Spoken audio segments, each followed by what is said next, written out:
In the realm of kings and queens, only a select few dare to claim the ultimate crown. Who has what it takes to challenge the reigning world chess champion? This April, the journey unfolds in the heart of Toronto, where history meets the horizon with intellect at the FIDE Candidates 2024.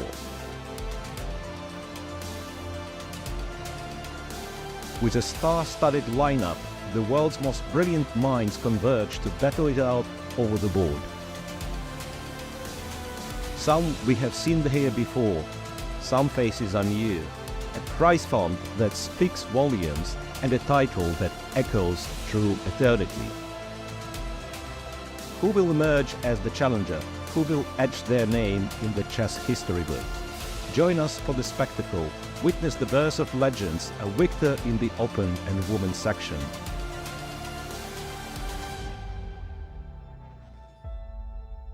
Watch the event live on FIDE YouTube.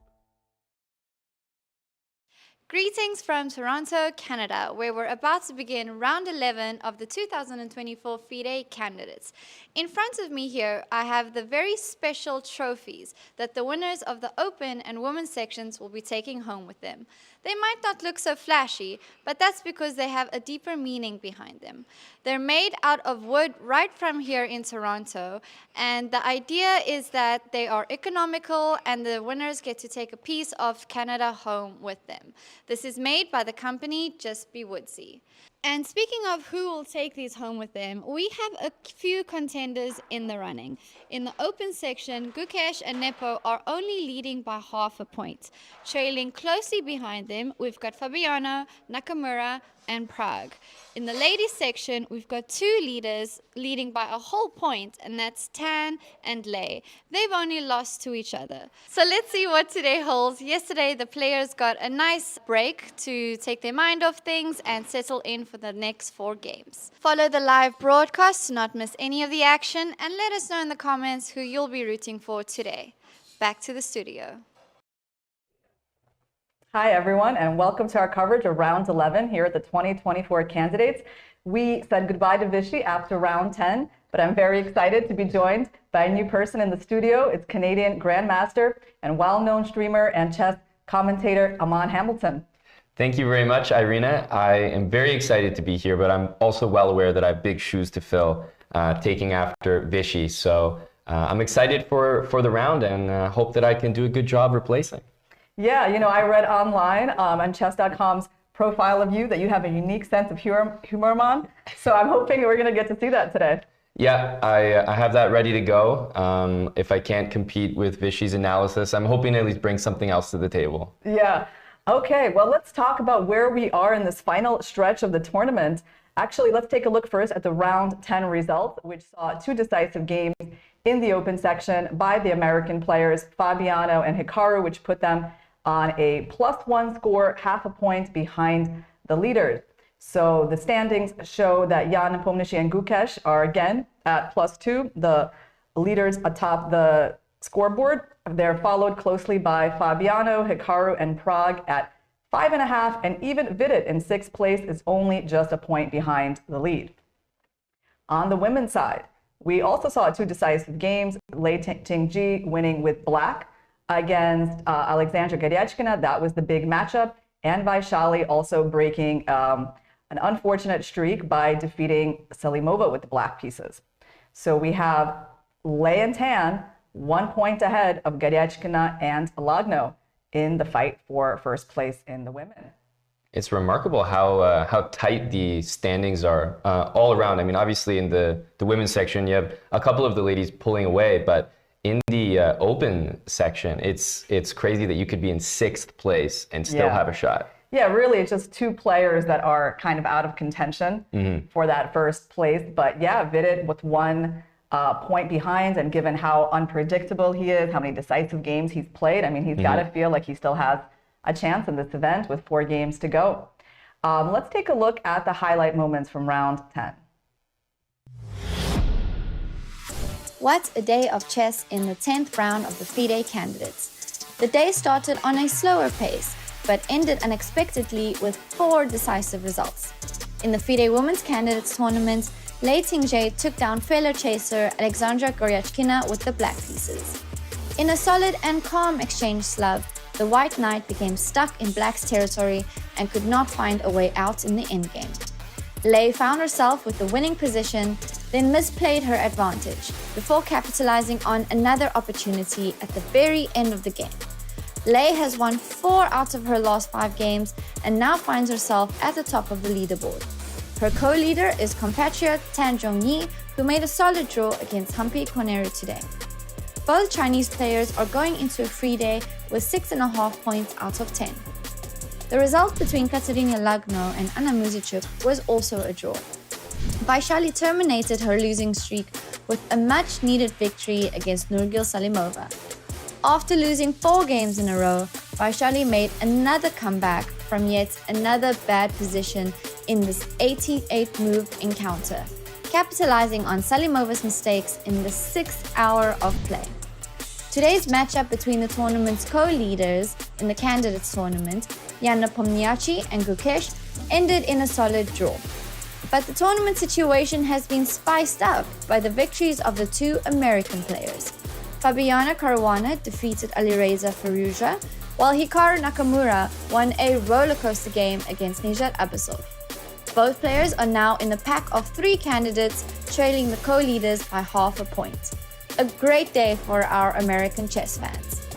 The first ceremonial move was made today by Raj Viswanathan, Chief Financial Officer of Scotiabank. He played 1 e4 for Pragnananda, the 3rd player in the pack, hoping to catch the leaders. The move actually stayed at the board and became the start of a calm and solid game against Vidit.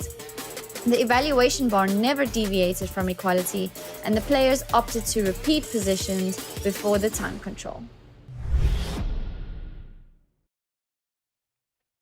Let's start talking about the pairings for the day. So we have Prague versus Nakamura. And this is interesting because Prague has been on a bit of a dry streak for the last few games. He hasn't won a game since round number 6 when he defeated Abbasov. And Hikaru is quite the opposite. You know, he's had 3 decisive games in a row.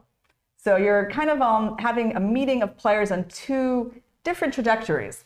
Yeah, and one thing about Hikaru is he kind of heats up in these tournaments. He doesn't feel the pressure, and you know, all of a sudden he wins a game and he feels like he's right back in the tournament where it was easy to count him out early on after a loss. And I'm just waiting for Prague to start sacrificing more knights again. That's where he had his success. Yeah, you know, they had a quite tame draw between them earlier in the event. It was a very unmemorable game where Hikaru was white and it was an Italian. You know, and Prague's first half of the tournament was very memorable, right? Lots of really striking games. And then he's kind of slowed down a bit. That's right. So we're going to see if we can, you know, have something explosive on the board today between these 2 players. Then we have Vidit and Nepo. Now, the interesting thing there is that Nepo's last decisive game in this event came against Vidit in round 4. So it's been a very long drawing streak for Nepo as well. Yeah, and Vidit is sort of fresh off something that's super impressive, beating Hikaru multiple times in the same event. So he's definitely going to be just surging with confidence right now. Nepo, you know, he's so experienced in this exact tournament that I feel like these are the rounds where he's probably going to have a bit of an advantage over the other players. He knows what's necessary in the last 3-4 rounds to just close out the tournament strong. So I think this is where we're going to see Nepo's, you know, strategy shine. Yeah, on the other hand, you know, Nepo has felt a little shaky in this tournament, right? Because he's had to defend a lot of bad positions. Yeah. And, you know, Anand likes to say that, like, well, the more you have to defend, the more likely it is that eventually you crack and you lose. That's right. So, yeah, we're going to see if Vidit can bring some pressure today with the white pieces. Then we've got Gukesh versus Caruana. So that's a huge pairing. Their previous game in this tournament ended in a draw with Caruana having an extra pawn that he couldn't convert. They each have a win in their classical games. The first win came actually from Gukesh over Fabi at the 2022 Olympiad. Right. And then Fabi struck back like half a year later at the 2023 Tata Steel tournament. So what do you make of this pairing, Aman? Well, the interesting thing is I think a lot of people have this general disappointment surrounding Fabi in this tournament. They just, you know, myself included, had him as a front runner going into it, and he's actually sitting right behind first place. So he has a great opportunity to win this thing, but I feel like maybe he feels the same way, that he's not living up to the, sort of the expectations for himself or that others have placed on him. So this is a key matchup. He's got the black pieces. He's against the tournament leader. This is a moment where, you know, Fabi wins here, and all of a sudden it's like, oh yeah, this is the tournament we all expected from him. Exactly. Yeah. I mean, so far it's mainly just that he hasn't been involved in like the more striking games of the event, right? I mean, so he has won 2. It's nice that he's coming off of a win against Firouzja, finally, you know, ending that streak of draws. And hopefully that's going to give him the confidence to, you know, play a good game today. That's right. Yeah, he certainly needs it. You see Hikaru laughing there. Seems to be in a good mood. Yeah, and then we have the 4th matchup, which is maybe the least relevant for the tournament standings. That is between Ali Reza Firouzja and Nijat Abbasov. They drew earlier in the tournament when Abbasov had the white pieces. He kind of fought to a draw in a queen endgame down a pawn. Right. And Firouzja, I think, should be in the mood to try to win this game. Yeah, I think he's in the mood to win the game, but also in the mood to play an exciting game for sure. We've definitely seen his last couple of rounds be full of intrigue and, you know, maybe suboptimal moves, which can often pay off. Like, he's willing to take risks, clearly. Yeah, I mean, he's been one of my favorite players to watch in this tournament. Absolutely. I mean, he's created a lot of excitement on the board and his opening choices as well. Like, I feel like he's been willing to play the many versions of the Sicilian, always welcoming that. He played, you know, knight f3, b3 against Nepo, also creating a really good game. So, and I also like the fact that he smiles at the press conferences. You know, he just seems like a pretty happy guy, you know? I'm a big Firouzja fan in chess. Like, I love his personality. He's definitely an intriguing player to watch. He's got the style, the flair off the board as well. So I think he's a good thing to have in chess. I mean, he's the only player here that Gotham Chess started off by asking, like, what are you wearing? Yeah. Can you tell us about your outfit, you know, and the designers that have... I love it, a fit check. Yeah, so he definitely has a nice style. Although last few rounds he's been dressing a little bit more conservatively. Yeah, maybe a reflection of the chess, you know? Yeah, I think he should go back to like the green jacket. Yep, agreed, totally. Okay, so let's talk about where we are in the tournament in general. I mean, do you have any feelings about who can actually take first place amongst these 6 likely possibilities? Well, Irina, before the tournament, you know, I'll go out and say Fabi was always my front runner, but I felt like Nepomniachtchi was never getting enough credit for the fact that he's done it not once but twice before, and he's not going to be feeling the pressure of other people. I think, honestly, a lot of fans just think, oh, if Nepo wins again, that's boring. I want to see someone else win it, but that's discounting the fact that he probably has one of the best chances to do it. He's done it before. So I think Nepo has fantastic chances, especially now. He's sitting in the exact position I think he'd want to be if you think about the event and how he would draw it up. So I think Nepo's got the best chances because I just think he can handle these last 4 rounds of nerves a lot better than the youngster Gukesh, but I'm ready to be proven wrong. Yeah, well, I was watching a live stream that Hans Niemann was on ChessBase India. Okay. Sargar Shah and Samai, and he actually offered his quite strong opinion on who was his favorite to win the candidates at this point, and it was Gukesh. And that was right now? Yeah, right now. That's right, after round 10. And he just said that he doesn't think there's anyone who has the discipline and the focus and you know, the stability that Gukesh has been showing here. I mean, it's true, other than that one game that Gukesh lost in that mad time scramble with Firouzja. That's right. His chess has looked really good here. It has. That was such a rare moment that you're bringing up, like against Firouzja, and he would have to just never put himself in that time scramble position again, and he hasn't. So as long as he you know, stays away from that, I think he's got great chances. The youngsters always want it a little bit more, I feel like. I'm really quite happy at his opening choice because he's gone back to 1d4, and we can take a bird's eye view on these opening positions. So I guess we're likely to see a Nimzo in the game between Gukesh. No, it looks like it's going to be a queen's gambit. We see the black pawn on d5.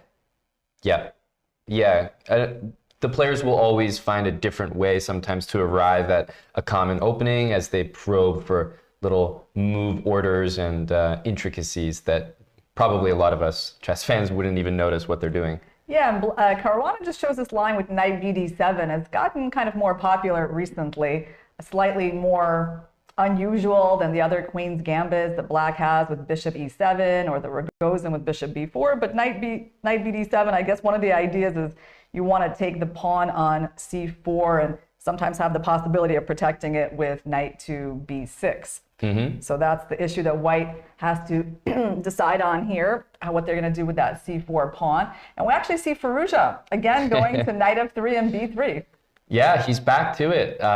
Probably when I think about it, not that surprising because he's done it once. It yielded a very interesting position, and he's probably looking for exactly something like that again. I mean, he's playing Nijat. Obviously, this matchup doesn't affect the standings, for first place, which is what really matters. So he's probably going to go for something pretty eccentric this game, and he's starting off with b3. So I think this is a good sign.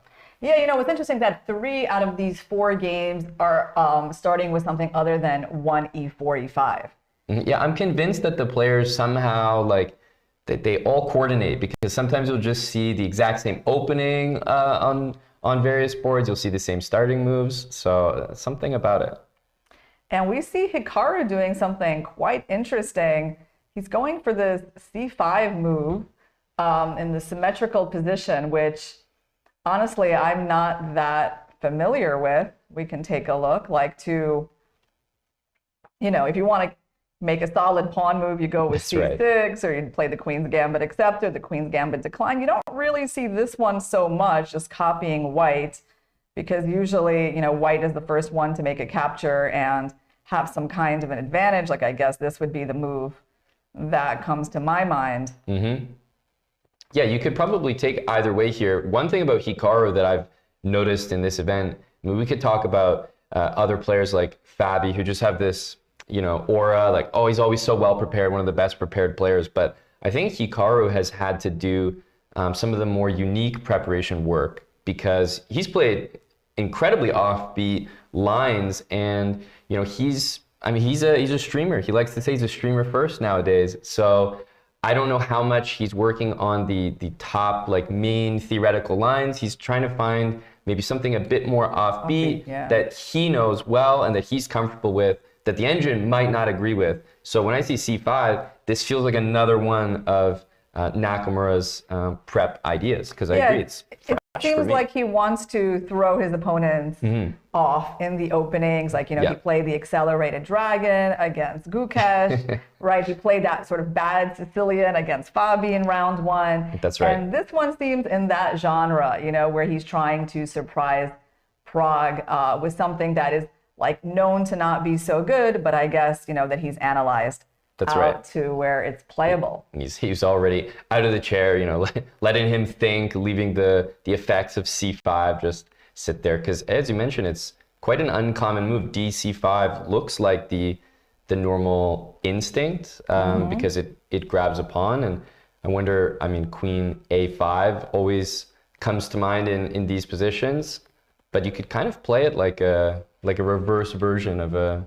Yeah, I wonder if should we just be going e6 and trying to recapture that pawn with the bishop and getting into a more standard queen's gambit. That could also be an option for black, just because it's not that easy, I guess, for white to hold on to this pawn, right? Yeah, a lot of times you even just let it be recaptured with a3, and play b4 once they do capture it, but.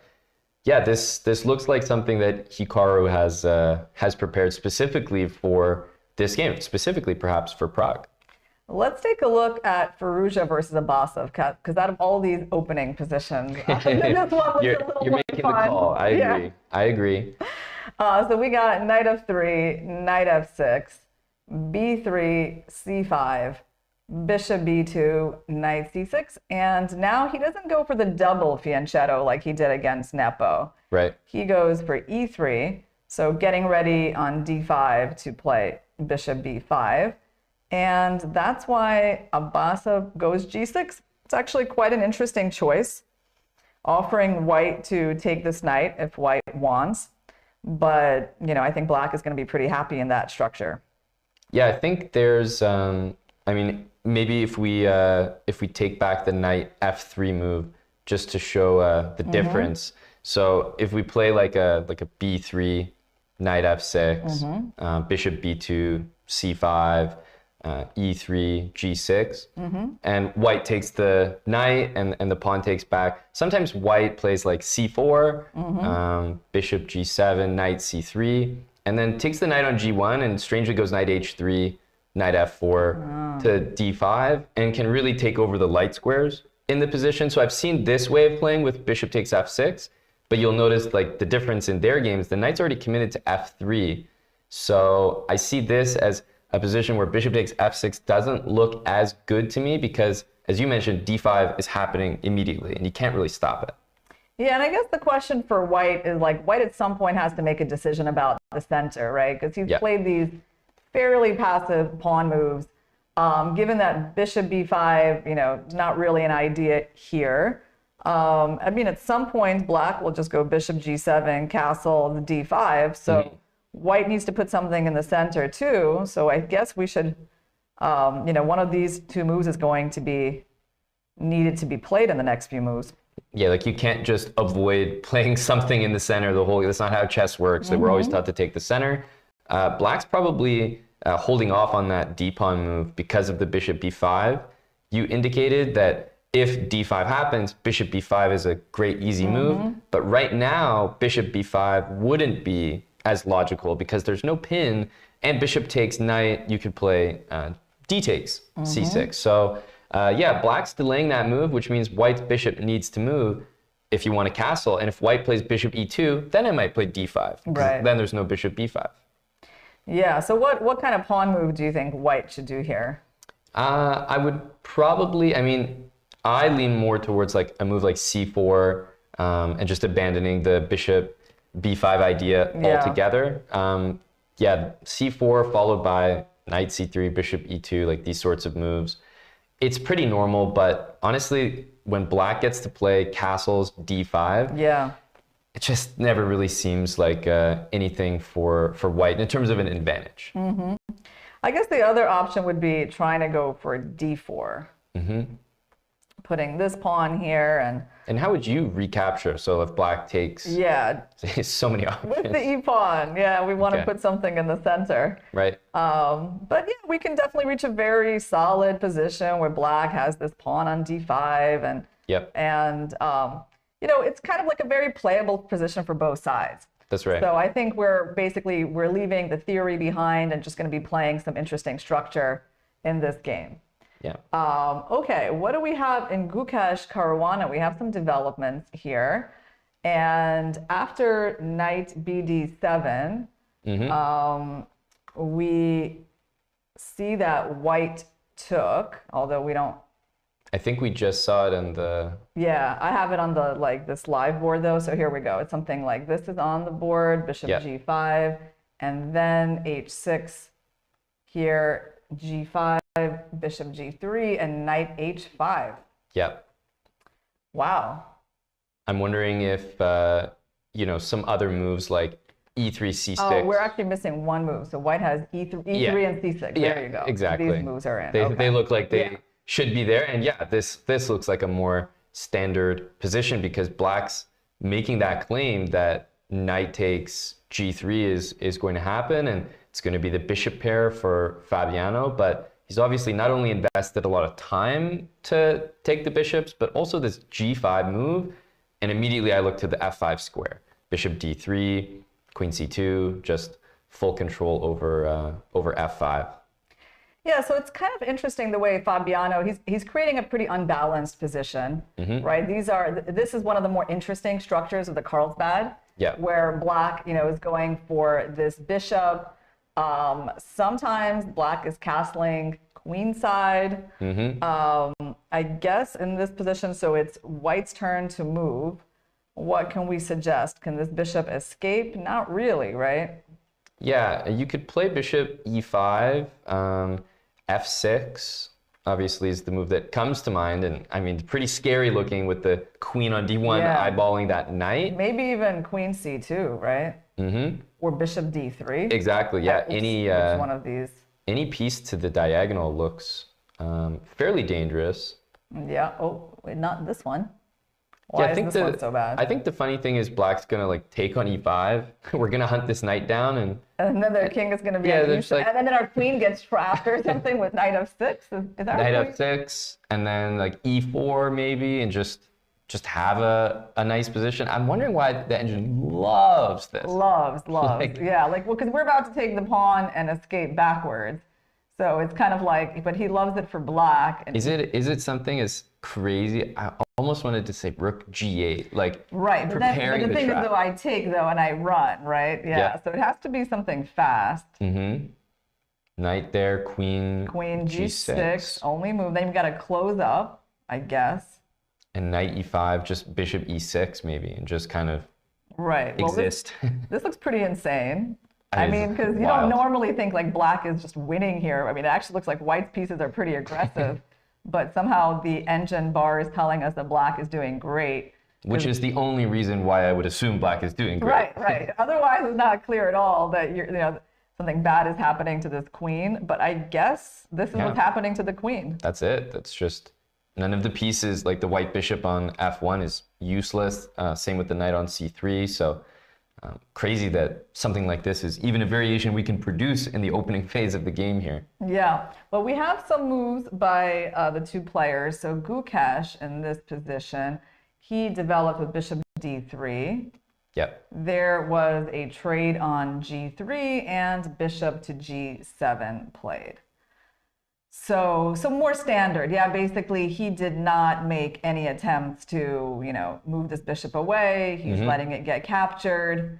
And then Caruana keeps his bishop here, protecting the rook, just so that knight takes g5 is not constantly going to be in the air.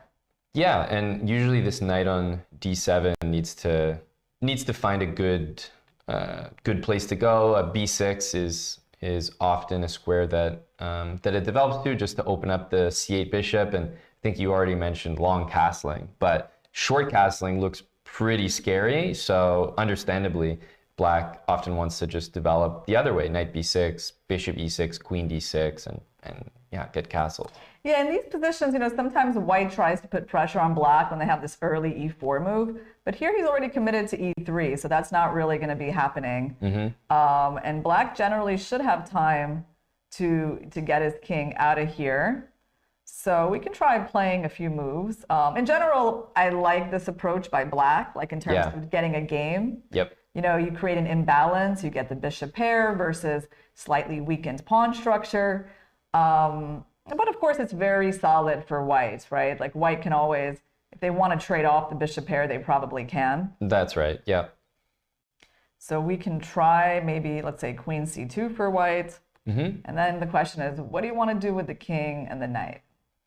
Yeah, queen, I mean, it seems like the queen sits decently on e7 until you think about, long castle, and e4 happens so quickly that maybe the queen's not actually that well placed. So my instinct is to move the knight. Like, I keep thinking about knight b6, knight f6, just allowing knight e5, and maybe f4 afterwards. Doesn't strike me as that good. Yeah, this I think is kind of a nice plan that white has at their disposal. Quite an aggressive plan. So you have to be a little bit careful about that. But without moving this knight, you're not really getting these pieces out. So at some point, you have to move him. I mean, you could start, I don't know, queen e7 feels a little slow, right? Because at some point, I'm going to castle queen side, and then you really have to start looking around at moves like that. Agreed. Yeah, I would probably start with knight b6. Feels like kind of the best case. I mean, instead of maybe queen e7. maybe even maybe queen e7 is not so bad because it does help us castle queen side. So maybe we can actually proceed with knight b6. And then on e4 we have like bishop e6, right? Like very typical. Just keep it locked down. Like that. Now that calls to mind a lot of like typical scenarios from these positions that I've seen. Right. Yeah, and if black gets castled successfully, I think all is well. But, you know, white's not really going to let that happen. Rook e1, even taking on d5 here could be kind of awkward to meet, just with bishop b5 check, perhaps in the air, and obviously rook e1 no matter what. That's an interesting question, right? Like how I should recapture, because basically, I mean, this move wouldn't bother me at all if I was castled. Right. But now it bothers me a little bit because there's a chance that you're bringing your rook in, bringing my bishop back, and then you want to put some pressure on it quickly. Yeah, I mean, I get a good feeling for white here after, move like bishop c4 and just capturing on e6. Kind of surprised this isn't a lot better for white. Yeah, well, you know, the thing is that black has no bad pieces. They have a lovely bishop. Right. And even in this structure where their pawn gets a little bit weakened, they still have like counterplay against white's d-pawn. They have a beautiful outpost square on d5, maybe for their rook one day. Yeah, that's right. That's a good point. Yeah, it seems like a very, very playable position where white needs to be quite accurate if they want to fight for the advantage. So I do like Caruana's opening choice in this game, setting up this like double-edged position. Absolutely. I mean, he's, I wouldn't say we're at the point where he's got to win or anything, but a double-edged game like this with clear imbalances, both in the structure and in the minor pieces on the board, definitely one where both sides can outplay the other. So I think he's happy for a fight. So let's take a look at what's going on in Prague versus Hikaru. So actually Prague, which pawn did he capture? He captured the other one. On d5 first? He captured this one, okay. And then Hikaru captures this one. So obviously when Hikaru chooses an opening like this, he's kind of saying, I'm okay with a draw. Yeah, because it seems like his best case scenario is symmetry down a move, which never really offers too many winning chances, especially if we saw something like queen takes pawn, and then queen takes pawn from black, and it seems like the best case for white is maybe to be up a tempo or tempo and a half here. Yeah, so how does white like try to be better in this position? Which way should we capture this pawn? I guess like the queen is like quite natural. Be my first instinct. Yeah. Because it's also defended, so black doesn't have any of these tricky like knight c6 or e6 moves. So black's kind of required to take with the queen. Yeah, I think so. Yeah. And then it's really hard to think of another move than knight c3 here. Right. So I mean, definitely you don't really see how black is going to win a position like this down a tempo. It's not the most ambitious opening choice from Nakamura, unless like, well, the ambition is to make a draw. Yeah, I mean, he's also a professional. He's got the black pieces. He knows he doesn't need to push for a win here. He's fresh off of a win, and, you know, follow that chess player mentality of winning with white, drawing with black. Yeah, I mean, so he's basically going for this this kind of position. He's going to be down a move in the symmetrical end game. This really might not be the most scintillating start we can imagine. It's not, but I see black play, you know, a6 in positions like this and just kind of take the sting out of everything that white's got going on. So nothing immediately goes wrong, and it's more of like a long-term, you know, white has a bit more of a push. But yeah, I mean, if we can play e5 and knight c6, that would be nice. And I guess, well, white needs to figure out how they want to develop, actually. It's kind of interesting. Should we go for g3, bishop g2? Right. Or should we go for e4? Right, also looks, I mean, this is very natural. Yep, hard to say no to. But interestingly, Engine does not like this natural e4 move, Taking the center, what have we been taught? Yeah, so maybe there is something, well, there's also bishop f4 is a possible option, although... It's the interesting thing about these positions is that I feel like the engine kind of values it pretty nicely for white, but yet one of the distinct advantages that black has is that white has to choose their setup first, and then black can sort of choose the optimal way to play against it. So if maybe bishop f4 happens, black could choose knight d7 to threaten e5. And, you know, if g3 happens, black's not going to put the bishop on b7, you know? Yeah. So it's nice to be able to react sometimes. It seems like g3 is the way to go for white.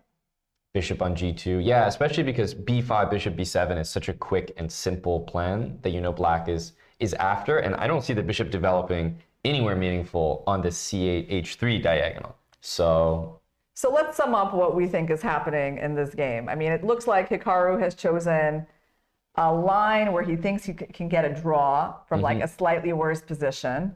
Yep. And it's not like one of the most aggressive things in his repertoire. No, probably something that he's actually had to prepare and do a lot of work on just to make it playable for a draw. And Prague is probably having that moment where he's like, okay, do I want to play a position that's slightly better, have a chance for a win, but likely a draw? Or do I want to, you know, really spend some time here and try to, you know, beat his prep? Yeah, Hikaru has definitely been using the surprise element in his in this tournament. Yep. Okay, let's take a look at Vidit versus Nepo. It's our one and only game with 1e4 today. Nepo staying true to the Petrov. Maybe that's a surprise, given how much trouble he's had with it in this tournament. Yeah, and you know, obviously he had that game against Prague, which was super exciting, and the Indian players all know each other, like, train together. So you have to feel like if he had an idea there, that Vidit might have something else in mind. But hey, credit to him. Yeah, he's going right back to the opening. I like it. Well, we saw this more, you know, unusual move, knight c4. Although I don't know, this is maybe not even considered unusual anymore these days. Is it, Aman? Do you know anything about this move? Yeah, I feel like at top level it's not considered unusual, but the Petrov is just such a solid, has been such a solid option for black that white has to get more and more creative with these moves in order to generate some advantage, or at least a try. So yeah, an unusual move, but probably not for these guys. So queen e7, knight c3, and so basically we have another endgame scenario on the board. Yep. If black wants, which interestingly, so in terms of their time usage, Vidit has gone for this much faster. So this is, he's getting what he's planned in his opening preparation. Nepo taking some time. And I guess it's a big choice for Nepo, right? I mean, he can get the queens off the board and play a position that looks really perfectly safe. Like at first glance, like you look at this position and you don't really expect black to have any problems in this endgame. I mean, white has these double pawns. White has a little more development, but why should that be a big deal? Yeah, these positions, or maybe they stem from the Petrov a lot, so maybe more generally speaking, but when Vidit is preparing something like this, he's not really preparing like a crushing advantage for white. He's probably preparing specifically this position, and he has a few ideas in mind that can poke at black's position. So he probably has maybe 5-6 moves down the road, a4, a5, rook b1, bishop f3, just like little constructions that pose a bit of a problem to Nepo's position. And if Nepo doesn't, you know, develop in the right way against it, it could lead to a serious advantage. The funny thing about this position is that it feels like black has like a million ways to like place their pieces. Like I would not consider it obvious at all. Like you have ideas where, you know, maybe you should play for d5. Right. Maybe you should leave the pawn alone, and then, you know, should you put the bishop here or should you fianchetto him? I mean, that's also a question. Then it's like, what do you do with this knight? I mean, maybe knight c6, but you could consider other squares as well, right? You can even consider, well, yeah, one thing you can't consider is like b6, right? Because there's bishop f3. Yeah, that one doesn't look too good, but I think the choice gives the illusion of I'm so okay because I have so many things to do, when in reality it's the choice that probably makes Vidit feel this is good preparation, or at least he has a chance to confuse Jan with so many options. Well, actually, Jan chose bishop g4, so he's not in a hurry to trade the queens himself, but he obviously is saying, I'm okay if you want to trade queens, as that helps me develop. So he throws in this bishop move. It does give white some extra options, though, doesn't it? Yeah, it does. It's kind of like a standoff that both sides want the other one to trade the queens so that the bishop can develop with tempo. And bishop g4 is aimed at exactly that, trying to induce queen takes e7, bishop takes e7, and then you know, white can go from there. So, I mean, the first thing I'm considering here is f3, right? f3, yeah. Hard not to. And then I'm wondering where that bishop's going, at least on f5, it does hit the c2 pawn, but you know, white's pieces seem to be pretty happily placed. Like knight e3 comes to mind. At some point, you can actually decline the queen trade, yeah? Yeah, and then who knows? We might be finding some aggressive moves down the line. Yeah, I'm just used to this. This whole knight goes to c4 is always to play knight to e3. So I just feel like at some point that's going to be incorporated in this game. I guess we can also play queen e3. We can continue the standoff. Like and maybe to recapture with the knight. Yeah, with the knight. I was even thinking with like the f pawn. That's fun. I like that. I mean, is that possible? I only get concerned about the knight available Yeah, squares. it doesn't have that many squares from here. That's true. So maybe we have to take with the knight after all. So, I mean, in this case, the knight is pretty good here, and we got a tempo on the bishop, so it's not really clear what black has gained by this bishop g4 move. Yeah, as you're placing the knight on e3 in so many lines, I'm starting to think of a construction that knight e3, pawn to c4, bishop b2 is kind of a nice way for white to develop all their pieces. So I wonder if that's a consideration. Otherwise, I mean, the move is forced, right? You just have to take What's the queen interesting otherwise. is that this move has thrown Vidit into a think. Right. So maybe this is kind of like Nepo's motivation here, because it doesn't seem like a very dangerous move, but it certainly has made Vidit get out of his preparation. So it seems like, yeah, probably f3 is still the most likely, right? And then we have to figure out, like, well, what black really gained by that attack. Because going to f5 sort of allows knight e3 with tempo. I mean, do you think maybe just bishop e6? And like we might actually see a middle game instead of an end game?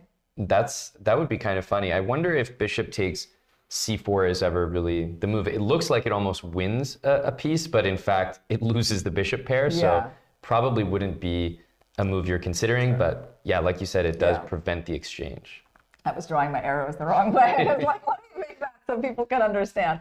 Yeah, so bishop c4 is not a threat because we trade the queens and then we take the bishop back and we get the bishop pair. Yeah. But what's interesting here is that probably black wants to go like g6, bishop g7, and castles, right? And we could be seeing a middle game. So I think it's an interesting moment for Vidit because it's really the choice between playing a middle game and an end game. Yeah, and I wonder when he, prepared for this, whether he had considered this move at all, because it almost looks like f3 is something you almost want to do. So he's maybe thinking about some positions that he had in his prep where he didn't have f3, and now he's second guessing, like, wait a minute, so how would that matter down the line? There's a queen h4 check that is just in the position now after f3 that I would be just thinking about, a little concerned. So he's probably second guessing himself here. All right, let's go to Gukesh versus Fabi. We have a little bit of development there. So after the trade, let me see if I can get this Yeah, position. knight captured. Yeah, bishop g7 castled. So white actually castled short. Knight b6, queen c2, castles short. Okay, so they actually both castle short, which is a little bit surprising. And yeah, we thought they might both go the other way. So b4. So this is actually really interesting.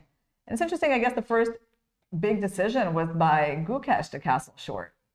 That's right. Yeah, you're obviously, if black manages knight b6 and castles the opposite way, it feels like h5 and h4 is pretty quick to happen. Yeah. But he's obviously just familiar with the position that maybe e4 just happens too quickly. Yeah, maybe black just doesn't have the time to get the king out to make that attack work. Yeah. So Fabi decides to go knight b6, just to open up the bishop so he can always come out here and meet e4.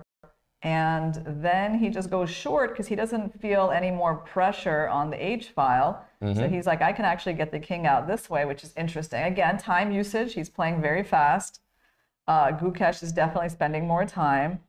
And Gukesh goes for the minority attack plan with b4. Yeah. Fabi responds with queen to e7. Okay.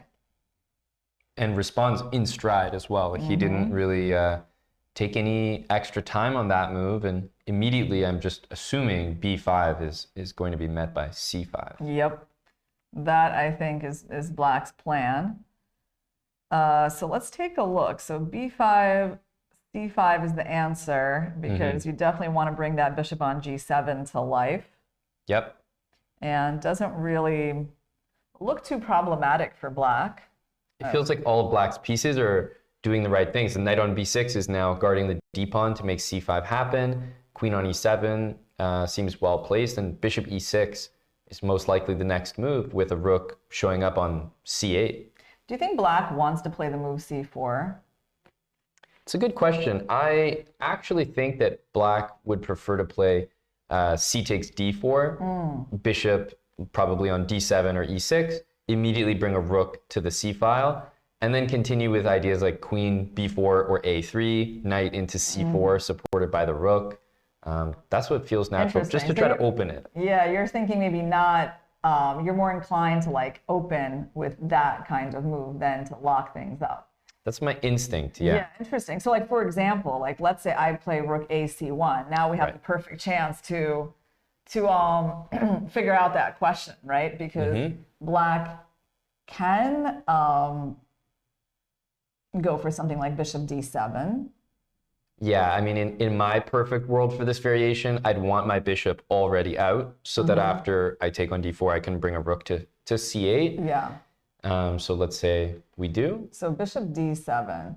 So I think I know what I want to do. Do you want to guess? Does it involve trading my light squared bishop? Well, it involves going for this d4 square, I think. I think I want to take. Okay. And I want to go knight e2. Right. And I want to, oh, look at that. The computer doesn't like this knight e2 move for some reason. But my idea was to kind of plant a knight here, which I thought was not so bad. I think it's it seems like a good idea, but maybe after the knight on e2 goes to d4, maybe I always have g4 or something, just to like kind of annoy the knight placements. I guess, are we just trading everything? Yeah, maybe trade. And I mean, you always have also knight c4 counterplay, right? You kind of can try to say this pawn is weak. Yeah, and I wonder how the endgame is as well. If we just imagine rook c8, like rook c1, takes. So it looks pretty comfortable for Black. So that means I had to make another move right here that was apparently better. And that's a bit of a mystery. It is, yeah. I mean, c3 is always loose as well, which means moves like bishop f5 are not as standard. Maybe it's something simple like moving the queen. Like queen to b3? Yeah, I guess Queen you could to even b3. queen b3 or queen d2. Yeah, queen b3 looks yeah, normal. It must be something like that. Interesting. So it's kind of like, so maybe some tactical issues that you're like having a bit with this queen. Yeah. Yeah, the d pawn as well. I mean, you're just going to play rook d1 next, and probably now your knight e2 move is much better as well. Interesting. I mean, I'm still like it's not clear to me like why White's position is so like even slightly better here, I guess. I would say like rook a c8. And then what exactly is White supposed to do? You have to be a little careful about moving the knight, not to like allow the queen for 2 rook sacrifice, but you can go knight e2 if you would sense. like. It guards the rook. I wonder if knight c4 is possible here, because then the b pawn also needs some attention. Yeah, knight c4 looks very reasonable. So we probably have to go a4, or maybe knight d4. Maybe let's jump in, or let's think about which knight we should jump in with. Maybe this one. Yeah, maybe I'll play g4 otherwise. Yeah, like that. So here, like the engine is evaluating as like slightly better for White. I guess White has gotten his like nice control of the center squares.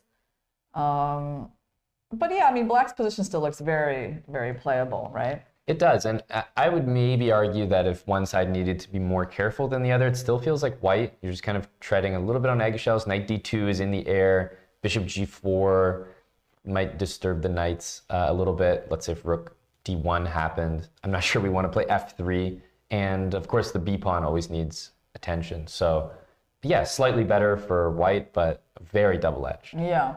And so then I was really just curious about like this moment where b5, c5, or ac1. So my thinking was like maybe this could be a viable strategy because let's say you go bishop f5, right? Don't do all the professionals go to h7 first? First? I don't know. Who does that help? I mean, yeah, we can try. We can give him that check. That's right. It does seem. I don't know. Someone told me that at some point. And now it's just a rule. Makes it a little worse. And so here I was thinking, because, in the long run, when we closed up the center, black can like have these attacking ideas. Yep. So I thought this was just an interesting position for black to try to go for. And I like bishop e6. That looks like a natural move because it's like, hey, if you want to trade the light square bishops, maybe we might get in the territory of f takes e6 to support. Could be very interesting, right? Like to open up the rook like that. Okay, so let's go and see what did Krush play on queen e7. Yeah, well, he didn't play b5. We were looking at this, I think, as more of an illustrative move because it's kind of obvious that, black has a quite adequate answer in c5. So, exactly. He's not forced into it right away just because of b4. So rook ab1 from Krush makes sense that he's not in a hurry yet, and he can take his time before playing b5. Like he can go, he could even move the knight, exactly, like to stop c5 in anticipation of making b5 work. Or maybe even a4 he can think about. Okay, we have Fabi answering quite quickly with bishop e6. I think the nice thing for Fabi's position is, to me, it's very obvious where the pieces go and what the next couple of moves will look like. Bishop was always going to e6. It feels like a rook on c8 is in black's future. And yeah, knight b6, queen e7. So Fabi just has his setup that I think that's why he's been moving so quickly is, there's probably not many positions where he's going to put the pieces on any other squares.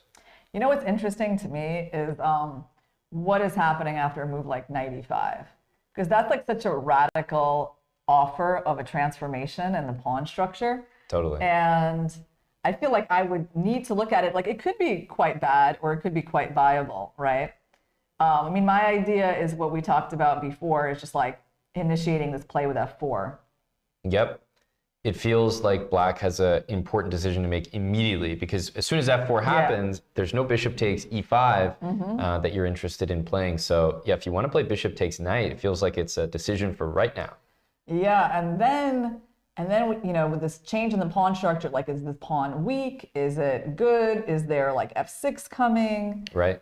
Because you don't really want to let this pawn walk up the board. So f6 actually looks pretty interesting to me. What do you think, Aman? Yeah, f6 would be the first move I think of because knight d7 to hit the e pawn will get met by f4, and then f6 always runs into f5 and the pawns start rolling. So f6 almost might be requisite right away. Like this, right? Just challenging the space. Yeah. But interestingly, so the engine doesn't love our f6. I was thinking... are we still better after we take? Like, I think this is a take.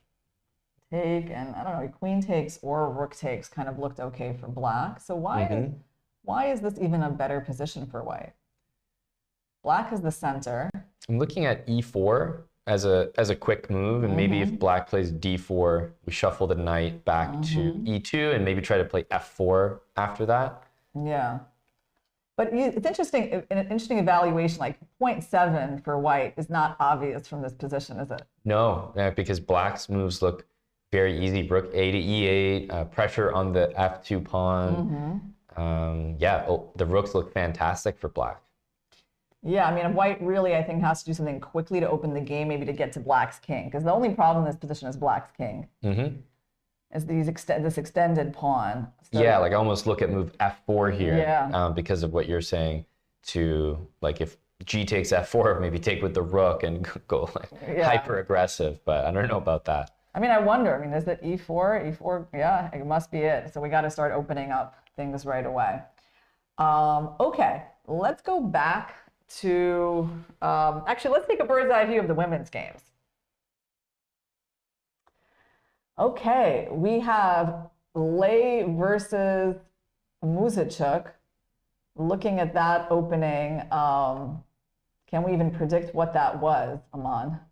I think, yeah, this is that, isn't this the crafty sort of Ruy Lopez positions?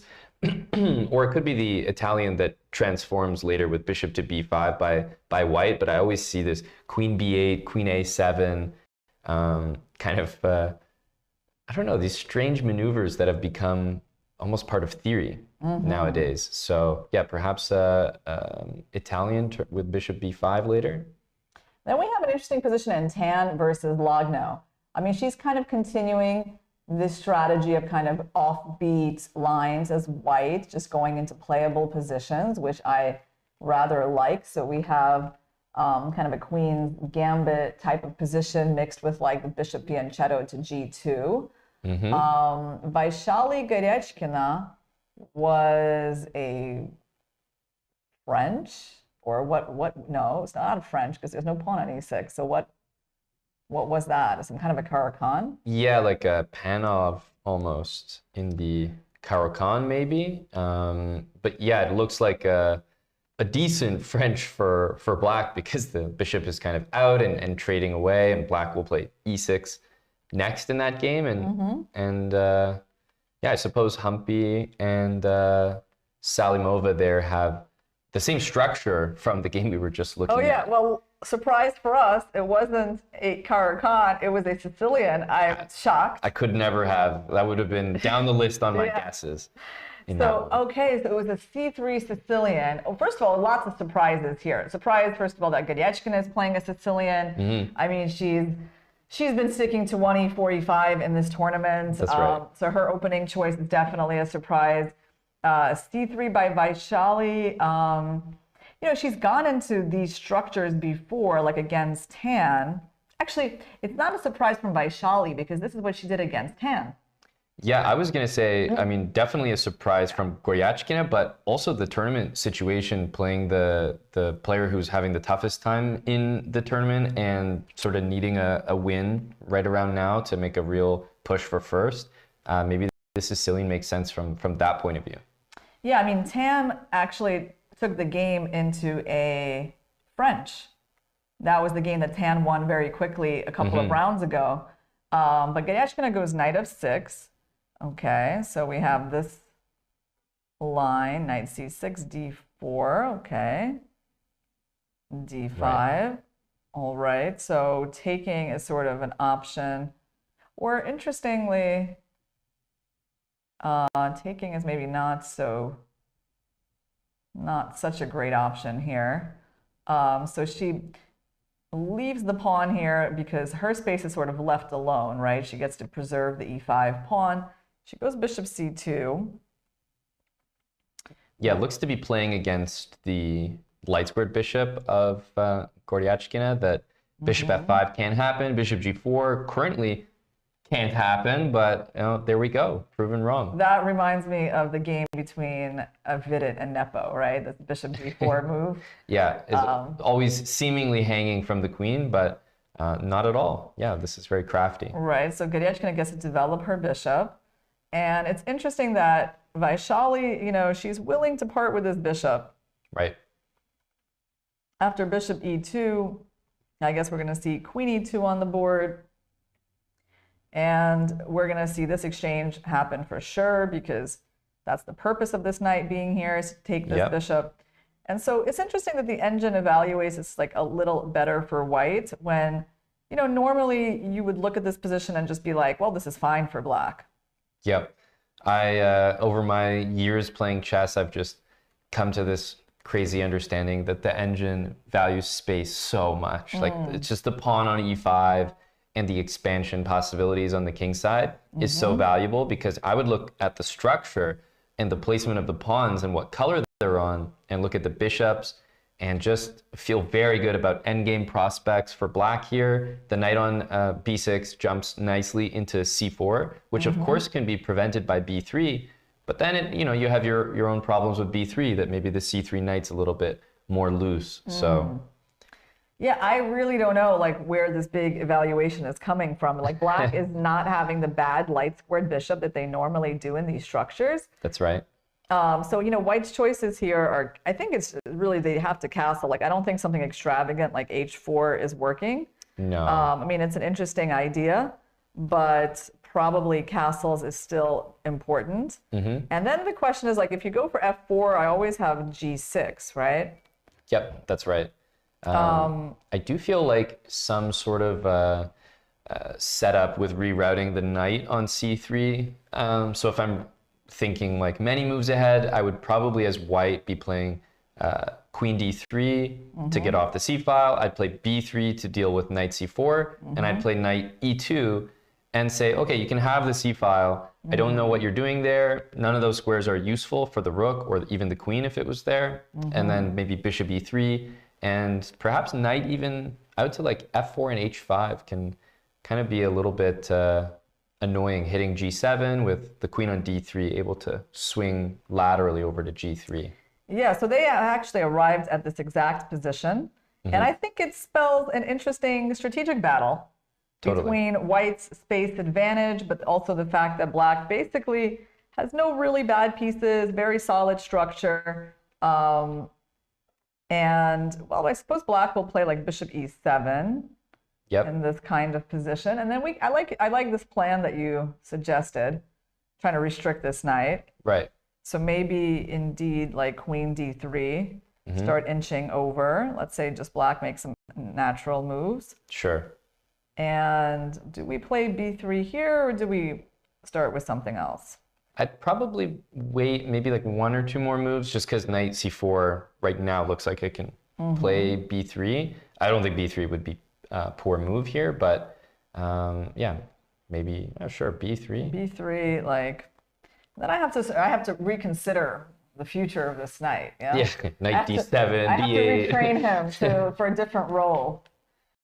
Yeah, Definitely not well placed at the moment, but it does look like a position, interestingly enough, where one question will be constantly on Goryachkin's mind, which is, should I be playing f6 or not?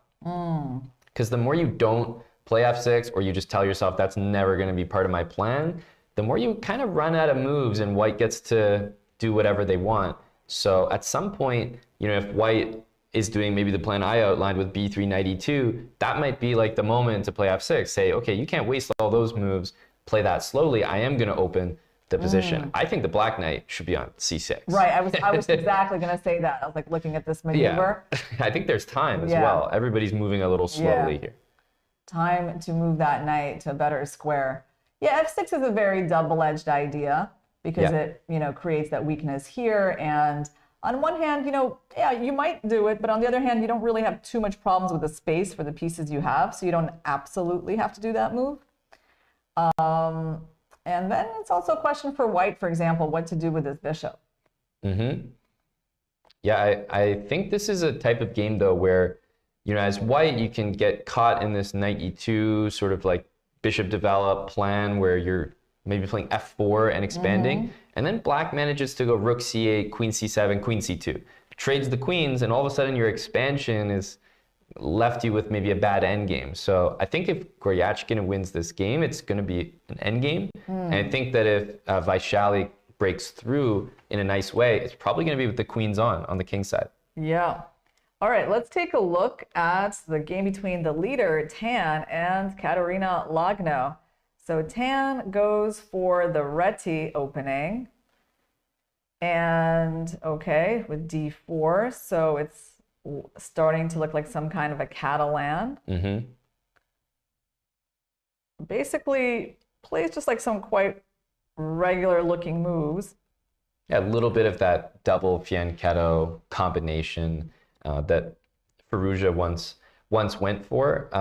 It's always a little unusual for me when I see g3 and e3 in the same position. Not a big issue here, but my instinct looking at this is that it should be relatively non-threatening for Lagno to deal with. Yeah, because I mean, she has a lot of setups here. She can put the queen on e7. I mean, she could consider making that trade and then doing something like queen e7. That's right. Yeah, black's position looks very, very sound. No bad pieces, no problems with space. So it looks like Lagno should be having her choice of plans here. And then we go to Lei versus Muzachuk. Well, Lei's knights have gotten pushed back a little bit. So she went knight g5, and then... And what was the opening of this one? Just because I remember we were talking about it. It's an Italian. Okay, yeah, so Italian, and then I guess through some series of moves, a5, white went for this bishop b5 move later, right? Yeah, queen b8, interesting, queen a7. Definitely a little unusual looking, unless you've seen it. Yeah, it's kind of like that knight c4 move in the Petrov. It's like unusual, but for the caliber of players in this tournament, maybe usual. I don't know. So she won white's bishop right here in this trade. Mm-hmm. Black has the two bishops, and interestingly, she didn't try to like hold on to this one. Yeah, that is strange. I mean, every fiber in my being is saying play bishop d7, right? Yeah. And then play h6 and put it back maybe. Right. So she thought like there was no need because, I mean, even if white takes it, black has a very comfortable looking position, I guess, with the play on the f file. Right. But still, yeah, it was definitely worth considering moving this bishop away. And so she goes bishop b6, knight g3. Did the bishop ever get pulled away? No. h6, and then she doesn't take the bishop. Remarkable, really. Right. I mean, she just goes back with the knight, but like, what was the whole point of that plan then? Because there's no way you could convince me that h6 is a bad move for black, which is the only thing that's changed by bringing the knight there and back. So it's almost like she was thrown off by the confidence of Muzachuk to say, hey, go ahead, take the bishop. Take on e6, I dare you. And she didn't, in fact. Well, I mean, white's position, there's nothing to be particularly happy about. I mean, black has the bishop pair. I definitely don't really mind black's doubled pawns. What is white's only active plan at this point? I mean, like d4, which is... I look at the bishops and I get scared of d4 for white because it's going to open things up. The only way I could think to factor in h6 is knight h4 to play knight f5. And then at least g6 is a little less desirable, maybe just simply not possible with that pawn on h6. So maybe some knight h4, knight f5, and try to get my queen to f3 or something. Yeah, get the rook out of the way so your queen could It's a long-winded process, though. Yeah, okay, so there is that point. So what kind of active plan could black come up with in the meantime? Because black kind of needs to do something too. Yeah, my feeling with the black pieces here is absolutely d5 at some point. And for example, the knight h4 plan would remove the pressure on e5, so maybe d5 would be a nice reaction to that. So I would think of moves like rook e8, rook d8, just slow moves and get ready to push. Okay. Oh, wow. So she plays rook d8. Interesting. I'll tell you like what I started thinking about. Yeah. I was like, I would love to one day play f5. Okay. So I was going to start preparing that with maybe like king h7, knight g8, you know, like g6. Even knight e7 or even f5 and then straight away. f5, yeah, like, and actually because you gave me this plan, right, where you wanted to come in and my pawn was weak, so I was like, well, can't I just do that? Yeah, play against it as well. Yeah, like once you go here, we just don't really let you go anywhere else. And then pull the knight back, try to activate over here. So absolutely, she had a lot of plans. It's definitely an interesting position. She goes rook f d8. Let's try to see what she wants. I mean, because I thought this move was so hard to get in, but maybe she's going to have the pressure on the d pawn. Yeah, the other nice thing is like when you play d5 and take on e4, the queen on a5 also does x-ray the e pawn, and it makes more sense to use the f rook because it feels like that a8 rook still has a future defending the a pawn, maybe on the b file. Still quite a useful piece. So I like this move because if white doesn't play knight h4, then I'm not really sure what white's up to. And knight h4 seems to have d5 just ready to go. Yeah. D5 is very effective against knight h4. So white cannot really move the knight away from attacking this pawn. Mm-hmm. So rook f8, it's very committal. Like you're definitely saying goodbye to that plan. That's right. Yeah. But you are supporting another important plan. So interesting. I mean, this position, very double-edged. I could see maybe Anna winning her first game in the tournament from such a position. Yeah, it's very double-edged, which is honestly, I don't know how the strategy plays into it, but for Lei, it's an interesting decision to be sort of on top of the tournament and play something that carries a lot of risk as well with the white pieces. She's actually made a move. She's played bishop d2. Okay, interesting. Right here. Wow, it looks so slow. Right, like what is really the point of this move? Maybe c4 and bishop c3 and just say like goodbye to your d5 like plan. It's sort of not going to happen. I mean, that's interesting, yeah, that c4, send the queen back to a7, then bring out the bishop. I think that must be it, yeah. If white, kills the d5 move forever, then slowly you build up the confidence to go back to knight h4, knight f5. And there's just no way I can play d5 here, right? Because you're going to take, and this pawn is going to hang. And c4 might win some piece. Basically, I never really get the time to do any of that stuff. So black will have to look for another plan. Right.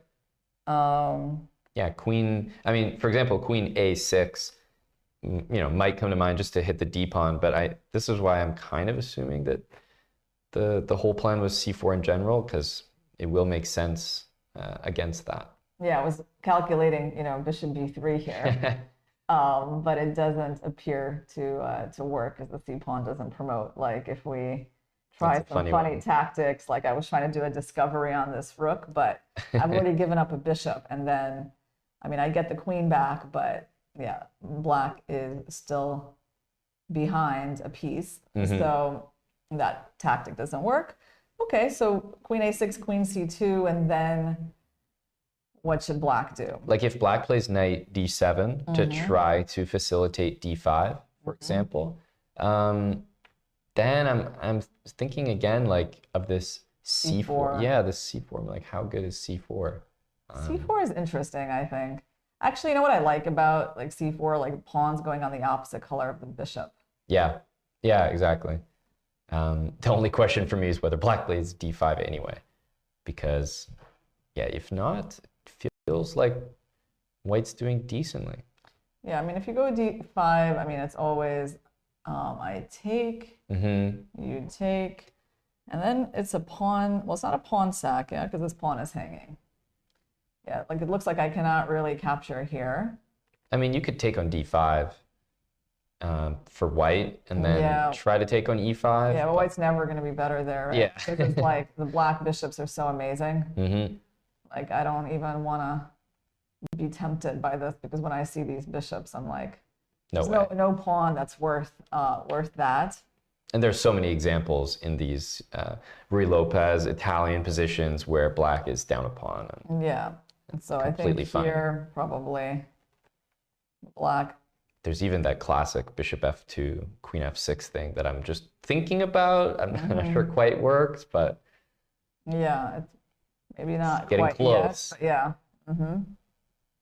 So let's go back a little bit. So bishop d2, queen a6, queen c2, knight d7, and we just have to like try another move maybe for white, then c4. What else could white do?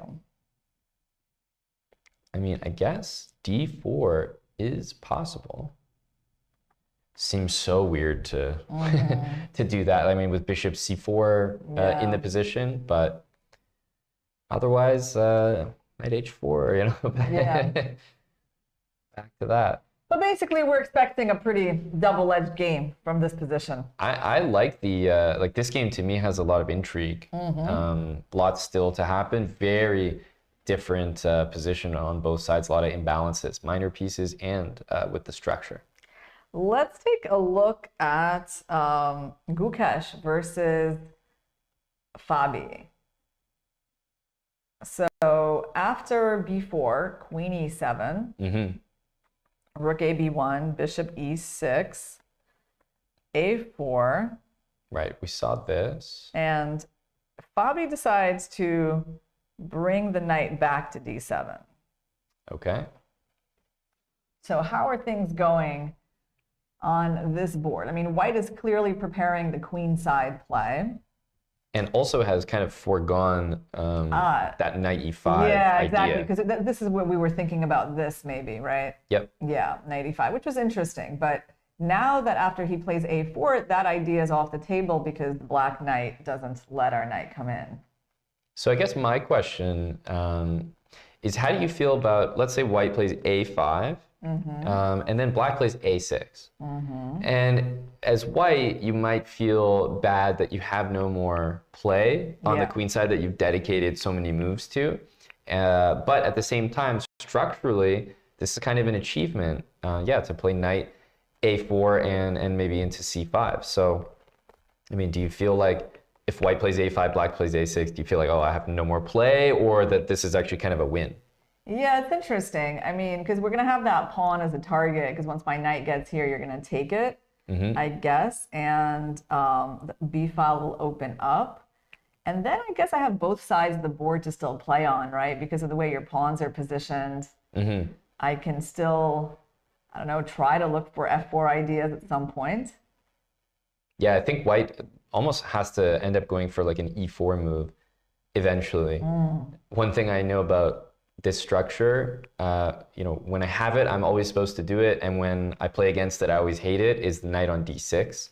So black playing knight f6, knight e8, and knight d6 is just the best possible place for a knight to be. But, that's a lot of moves to invest. Yeah, in this position, once this knight comes in, and then if you're like busy rerouting this knight, like e4 will probably happen somewhere. Yeah, things will open up. So, okay, so you're saying a5 is an interesting choice here. Yeah, basically with the idea of getting this knight in, or also maybe a6. A6, Yeah, loosen up the c pawn.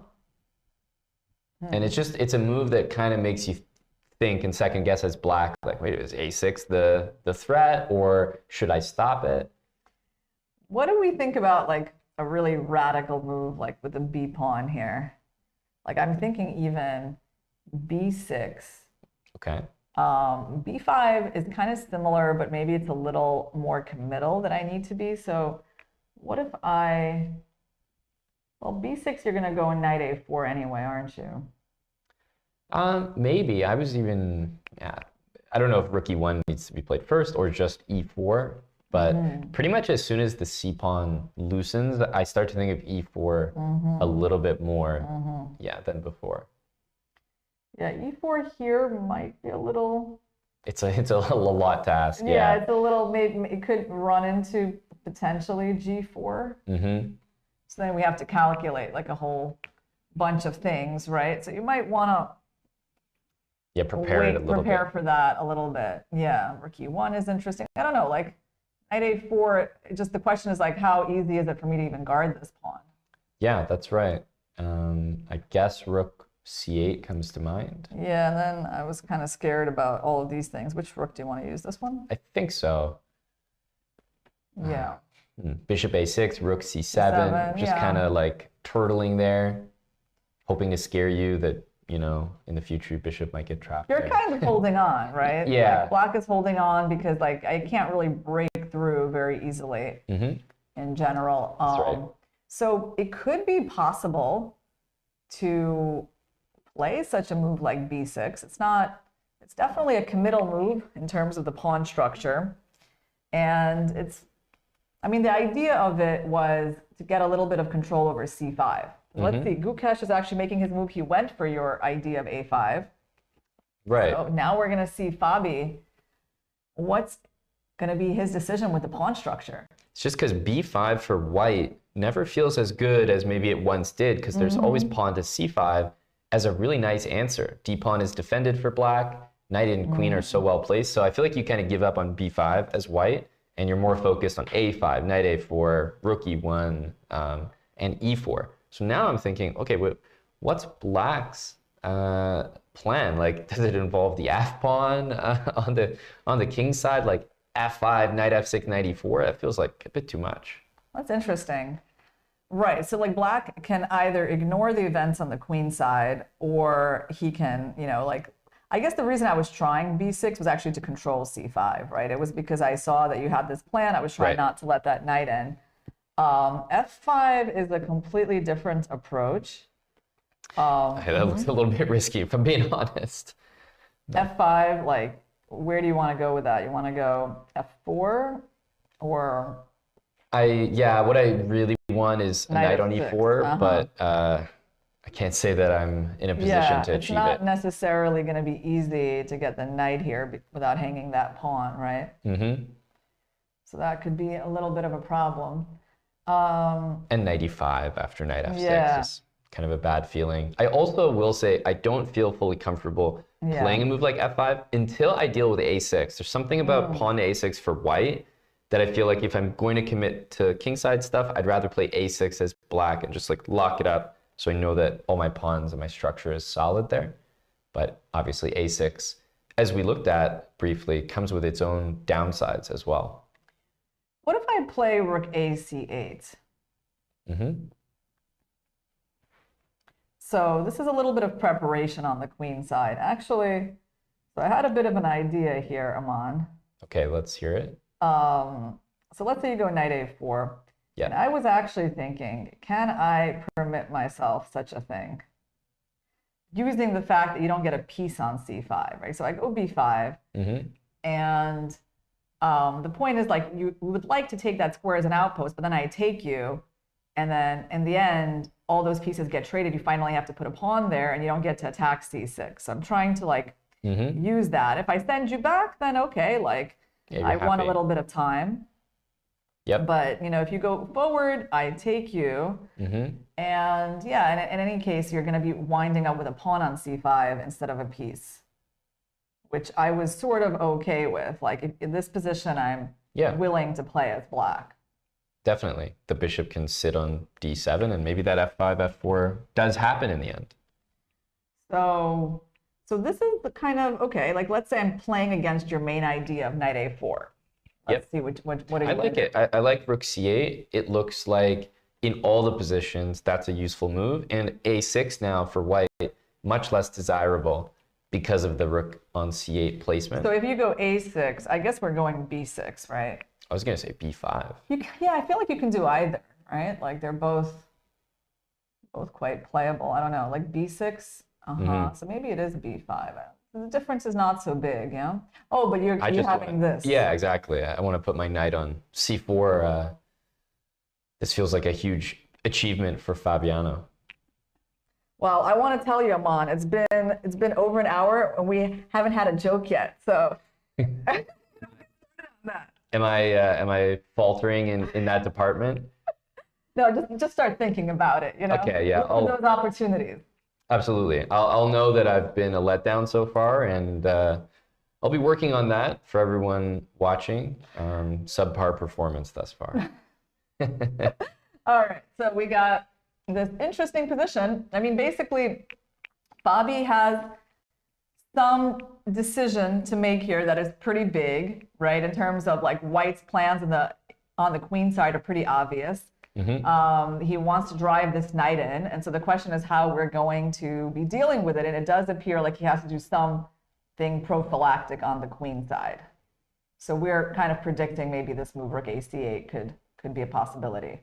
Yeah, and I think long term I would be looking for Fabi's knight to reroute to d6. It looks like a square that will be useful in almost every position, and it doesn't look like there's any way to get there other than f6, e8, and d6. So I would keep an eye on that. Yeah, I mean, I guess, you know, the beauty of this move is that really, like, by protecting this pawn, you're just, like, having this very interesting answer to knight a4, right? Where you create the backwards pawn, but it's protected. And I mean, I guess we can, you know, we can look at this position and think about it. Like, first of all, I guess I have to go to c3. I can't go to even b2 because it just hangs this pawn. Yep. So I have to go here. And what is the nature of this position once I've created that backwards pawn? Yeah, it's an interesting dynamic for sure. I, yet again, am drawn to the knight going to d6 because it can jump into c4 as well now.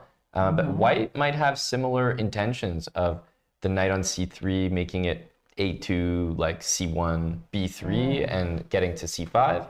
And again, our idea that I feel like always works for white, knight e5, f4, is so tough to deal with. Yeah, that's the drawback of moving this knight, right? Is that you're always letting me into e5. So maybe we need to think a little bit more here. Like, what is white threatening? Let's think about that. I think the answer is maybe not much. What about g4? I don't know. Just g4 pushing away. Okay. It gives up maybe knight h4 and the f5 square, but it does get rid of knight e5. I don't know what the trade-off is. Wow. I'd be a little scared. It's my intuitive feeling. It's hyper-committal, that's for sure. Yeah. I mean, but let's try it. So g4, knight h4. I think we want to get closer to that square, right? And if you go bishop f6, the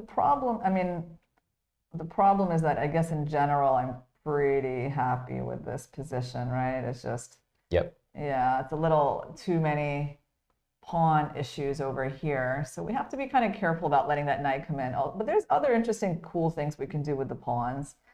Like, I think this move f5 that you were talking about is actually really interesting here because, now we've stopped the queenside play. That's right. So now we are doing this actually not just to attack, but maybe like as a prophylactic against like these things.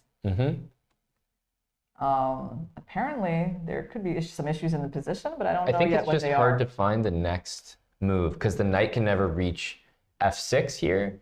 And without the knight ever going to f6, I don't know what happens next. Right. What does black do with these pawns, right? Probably. I wonder if white should be making moves like rook e1, just like making sure f4 can never happen. Yeah, never a bad move. But it's not actually obvious, right? Like where white's big advantage is coming from. Not at all. I feel like the reason that the engine likes this is more of like a, I don't know what black's doing next perspective, rather than white has a crushing yeah, because white doesn't have any breakthroughs at all. No, none. So this 0.7 evaluation in white's favor is like a little bit of a mystery because like white has no infiltrations, no breakthroughs. So it's like, but must be some reason this valuation is what it is, right? And so it's a bit of a mystery. It's interesting. So the computer does not really love our move f5. It definitely drops the evaluation, but the move itself, I think it has some merit to it. Feels like black's rook needs to stay on c8 and knight f6 always runs into knight e5 and f4. There's only really a couple other moves that come to mind. Queen d6, rook e8, and yeah, probably bishop g4. Those types. Bishop g4, I always think of bishop f5, and then I'm thrown off it a little bit. Yeah, I think, I think you're right. I think that or bishop h7 check. Oh, check first, yeah, and then come back. Yeah, very professional. And yeah, I would agree with you that this position I would not find to be a lot of fun. No. Playing for black. And actually, when I made this trade, I had no idea it was like completely losing, but I just didn't like it. Yeah, +3 is a harsh reality. Harsh on this idea. I guess black is just without any counterplay whatsoever. This bishop entrenched here, and like white can just attack on the king side. And relatively better, I guess, is taking this way. But still, this trade doesn't really seem to have benefited black too much. Yeah, I never liked those positions, which is why like the bishop on e6 is nice because bishop f5, you can leave it. Yeah. If I ever try to trade, like you just stay put. So where's our best move, Aman? I'm still. I was on rook fe8 or queen d6. Queen d6. Those are my my thoughts. queen d6. I mean, yeah. Somewhere you have to be a little more careful about that. That's maybe. right. But is there like something active that we can do? Some fun plan? Maybe bishop f6 to try to play g4. Uh-huh. Okay. Like to maybe take the h4 square. Yeah, okay. This one I kind of like. Let's try it.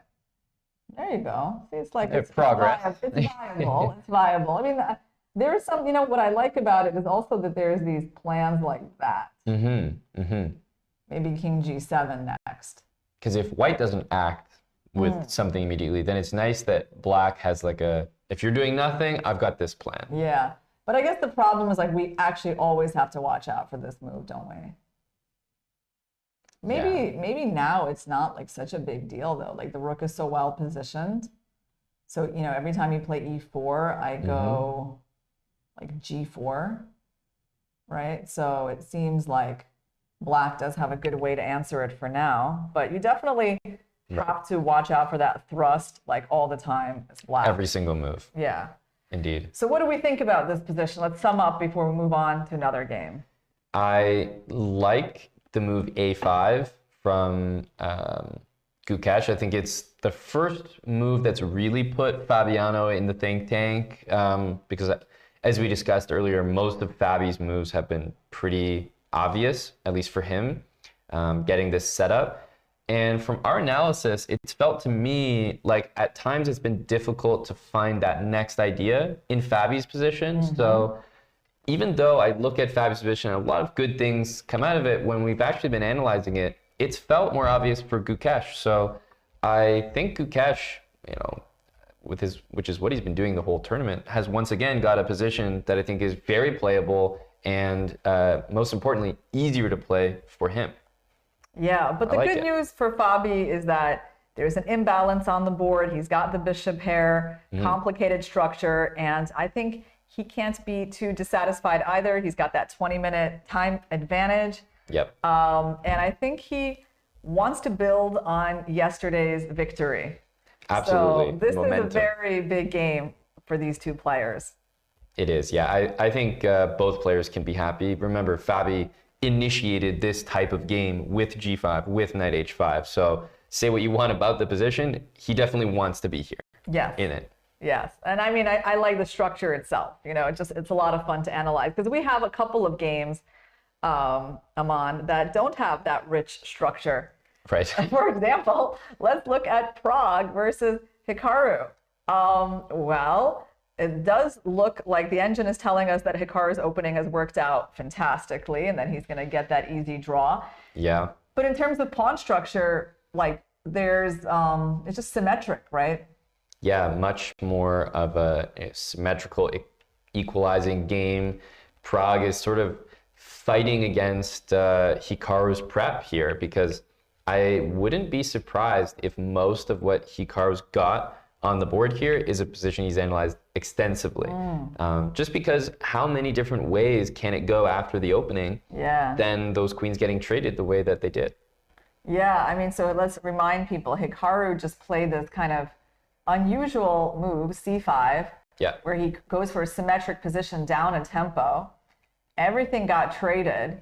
Actually, we looked at this, g3 happened, e5 happened, right? So the knight has been prevented from going to b5, knight b3, knight c6, bishop g2, a5. Interesting. I guess this is an interesting bit of prep by Hikaru, right? Has to be, because I have to say a5 is a startling move. After playing a6 to restrict both knights, giving up the b5 square to me feels extremely unnatural.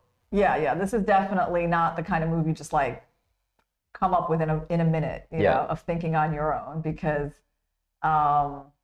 you're just weakening that square. I mean, everything is kind of weak over here. You've invited the knight in, but apparently it's not dangerous because there's a check, and then we walked out of the fork. We keep the king in the center. A3 takes, and here we have a position that the engine is telling us is completely equal. Right. Let's figure out why it's completely equal, because, you know, there's still some sort of weak squares in black's position. And I just was seeing a couple seconds ago on the camera that Hikaru was doing one of his nods where he's just got everything like under control, like he's in a position where he's kind of happy. So that's another layer of confidence for Hikaru's position here.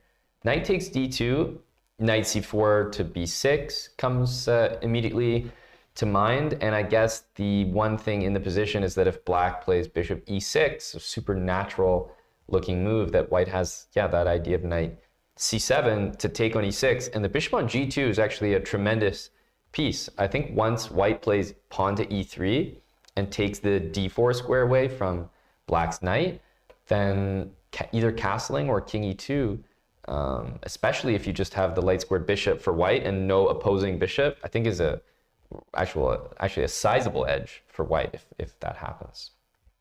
Okay, so what are white's main threats in this position?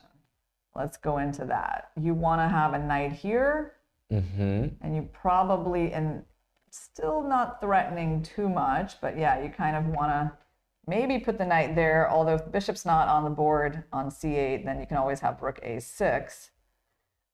So right now, my main task is getting this bishop out. Yeah, and a lot of the squares that might seem natural for that bishop could be a little misplaced. Like if you go bishop g4 and you get chased with h3, g4, I don't know if you want to go all the way around to h5 and g6 and bishop e6. There's always knight c7. That I don't know how we feel about that. Yeah, that's the interesting question, is like, is it even a problem for us to give up? Well, this move is a problem. This move is a bit of a problem because unexpectedly, I can tell you, I definitely did not want to be taking with the f pawn, like I guess I will have to be doing. And it's amazing that the computer doesn't even think this is a big problem for black, despite these ugly doubled pawns. I mean, it's because black's pieces are very good, right? Yep. I would need some convincing after e3 in this position, but as you mentioned, it's the activity. I think probably the knight on c6 moves and rook c2 happens super quick, something like that. Yeah, and just to point out to our viewers, the natural king recapture, there's a little tactical problem with it, and there's a skewer on the diagonal. So I would agree that I don't really see Hikaru walking into that fork, although I guess he can go rook d8, right? He actually can just go here. That's right. I would take that bishop on e6. Yeah, and just e3 to me has always felt like a very strong reaction, and just king e2, rook hc1, and go from there, knight b3, knight c4. Yeah, you're basically using the bishop versus knight advantage. Yeah, I think this is a huge edge for Prague. So let's not give up this bishop so easily. And sorry, so after bishop e6, knight c7. Oh, there's some way to yeah, hold I'm wondering, equality. like, what's the... Knight d4? What's so... It could be something crazy. But that's right. Like, Yeah. I think it really does have to be something like that. Otherwise, I wasn't liking any of those positions where we just take the bishop and play e3. Felt too easy for white. Yeah, so this threat of the fork actually seems to hold the balance for black. So black can go for bishop e6 if this is the plan, because I guess, knight takes is not a problem for black at all. Black just goes for the rook, and, it's the knight easily gets out. White's king is actually really awkward. So white doesn't want to go anywhere near this line. But in that case, I mean, then just rook. Actually, how do we stop this? Maybe we can't even castle properly because e2 is going to hang with check. So do something like rook c1. Yeah, and then rook c8, e3, perhaps. Right, rook but c8. Yeah, I'm getting pretty nervous about even knight b5 after e3. Rook c8, because like on bishop b7, you have rook b8, and you're getting some counterplay. Yeah, you're just going to come back here and then take the b2 pawn. Right. That's the idea. There are other moves here as well. In this position, Then rook b8.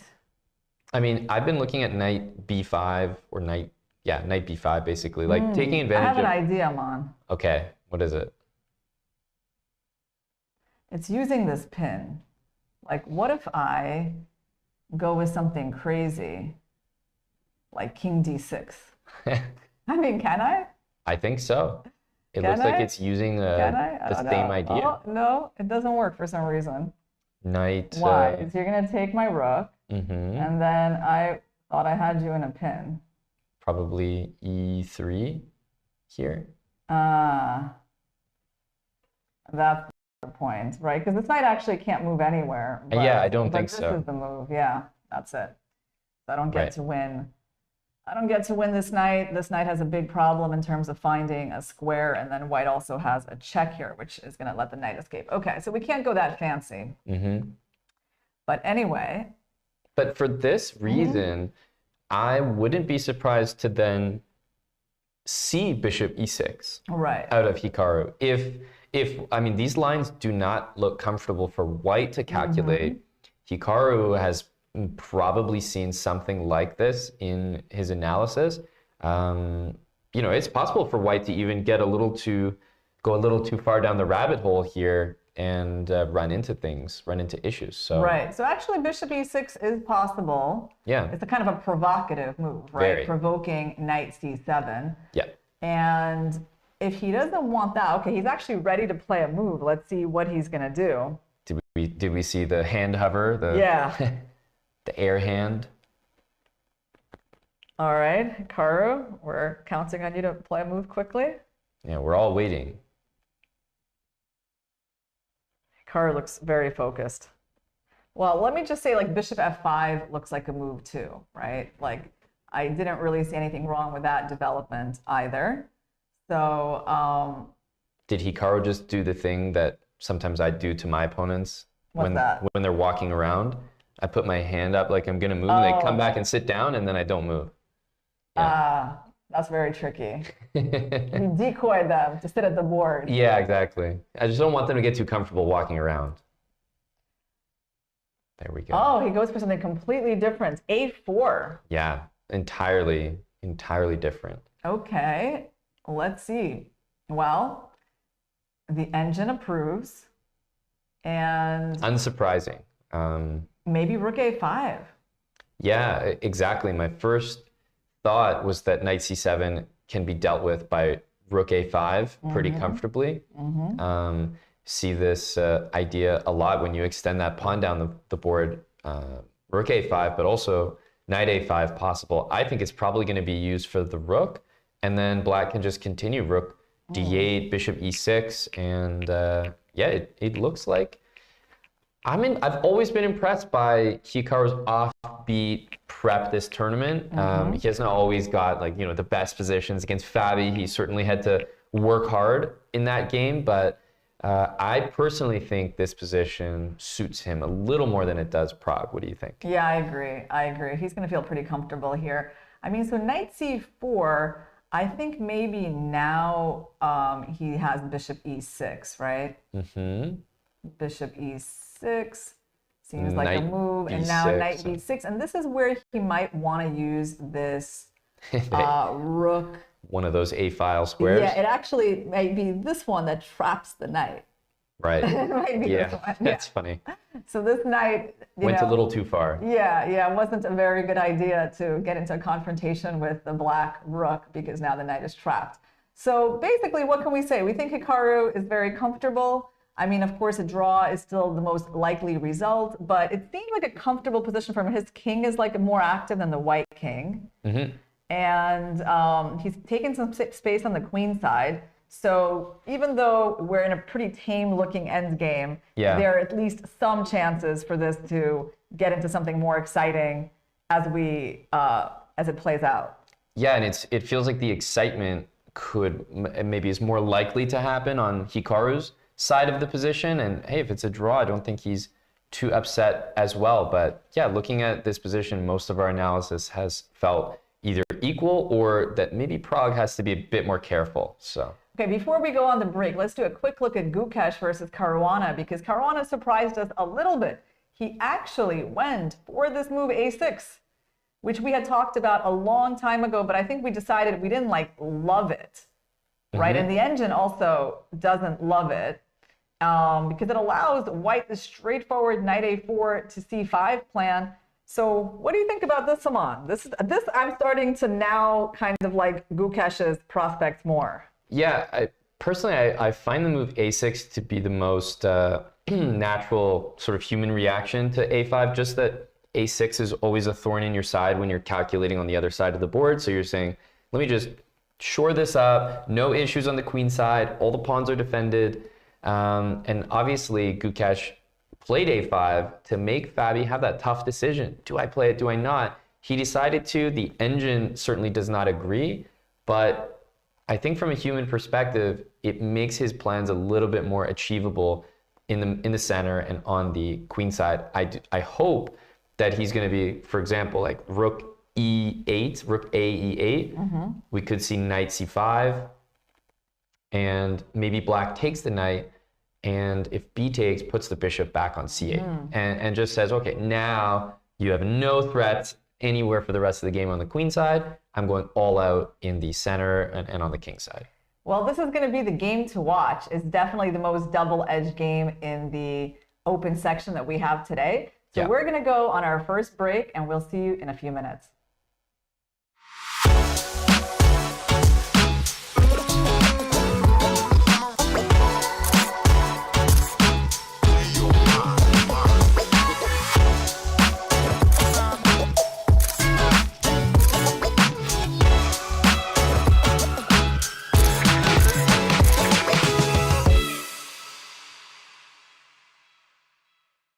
I'll make it easier for you.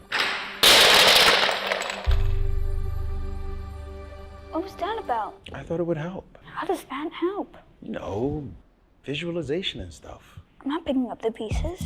Sometimes you don't need to do anything crazy to get better. You just need to reassess your chess. I'm Grandmaster Maurice Ashley, and I'm presenting Jeremy Silman's How to Reassess Your Chess now on Chessable.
pressure, are you feeling any pressure about the candidates, or if it's a foreign concept to you, or are you just putting it at the back of your mind? Well, I mean, it depends what view people want to have. I mean, a lot of people are under the impression, let me put it this way, I think a lot of people sort of misunderstand content creation, they misunderstand the whole online sphere, and you hear people throw around words like it's just for content, or it's all an act, this, that, or the other thing.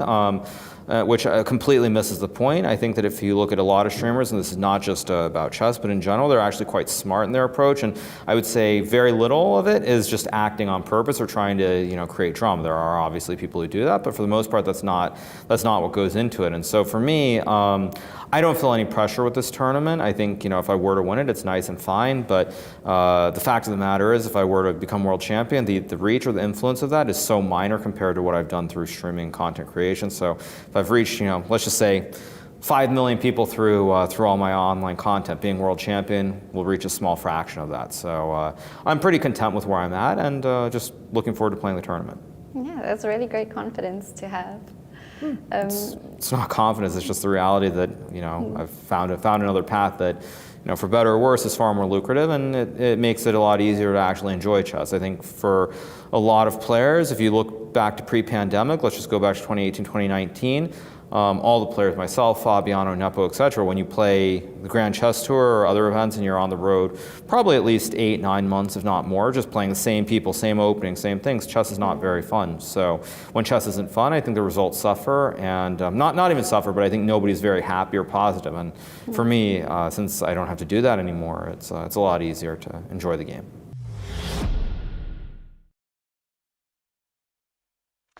Yeah, so that was an interview by Hikaru. He's found himself, a life path that makes it actually easier for him to enjoy playing chess, which I definitely understand. The whole idea that you spend months out of the year playing the same people over and over again. Yeah. And then you just cut down on that. You do other things that you enjoy, and you can combine all these things. I mean, there's definitely a beauty in that, which is kind of, what I do in my own life as well. What about you, Aman? How are you combining all the different things that you do? Yeah, I mean, I think Hikaru has just found that, as he mentioned, the word lucrative, there's just other facets within chess that you can explore. It's not just the professional scene, and that's something that's changed a lot in the last decade, let's say. So yeah, it used to be you were either a player or a teacher, pretty much. That summed it up. But this whole avenue of streaming, you can stream education, you can stream entertainment. There's so many different ways that you can create a sort of an image and work your way into that industry. Hikaru's done it. I mean, even Magnus has been pretty confident doing that stuff. So it's good to see in chess.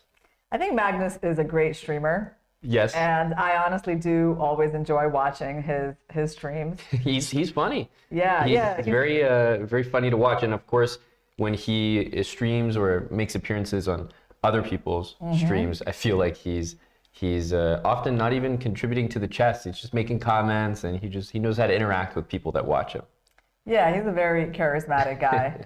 Well, what we have here between Gukesh and Caruana is that after rook a8, the knight got to c5. And Caruana traded off that knight, allowed the b file to be open, and played the move f5. So we have a very interesting position on the board where, on one hand, black has this clear weakness that requires protection. On the other hand, black is saying, well, I can always guard it like that, and meanwhile, I'm going to try to attack you on the king side, and can you really prove to me that this pawn is a big deal? Yeah, I feel like my experience with these positions is always that black ends up doing better than the engine would predict, just in practical play when two humans are going at it, because, yeah, as white, you almost feel like there's something missing from your achievements on the queen side. It's like, great, I've got this pawn on b7, which may as well not exist because it can never move. So it's like black's down a pawn there, but at the same time, there's no targets for white. f5 is a target, but we've mentioned this plan of putting the bishop back to c8. And yeah, just covering it forever. Let's jump in quickly with the knight, Aman, and see if that can pose a problem for black? Because I'm kind of interested in this move because, I mean, I want to make threats before you get too comfortable. Right. And I want to have a chance to play f4. And I feel like this move, I mean, it almost, you know, might make you want to take that knight because the knight is getting very powerful. That's true. That's true. And if black played more slow with like, I mean, queen c7 or something, you can always just play f4. Yeah, I would seriously think about resigning in this position right here. I mean, like, it's getting close, right? So brutal, yeah. b7 is a target, f5 is a target. The h file can still be used by white, so. Yeah, I mean, it's not maybe resignable, but it's like, it's very depressing. We knew what you meant. Yeah, yeah. Okay, so I don't have to make my words more precise. That's good. But so yeah, I'm thinking maybe you got to take this knight, at least damage the structure a bit. Mm-hmm. I mean, I still want to play f4 as white. That's how I plan to protect that pawn. Still looks pretty nice, but the engine doesn't hate it too much for black. It still thinks this is like a defensible position, but it certainly would be one of the options that I would be thinking about as white here. Yeah, and I think there was a big moment when Gukash played a5 where Fabi really had to consider, because it's right now or never, like, do I play a6 in reaction? And I think the same thing is happening here. He's really got to make that choice about knight e5, because the next move it will be taken away perhaps forever.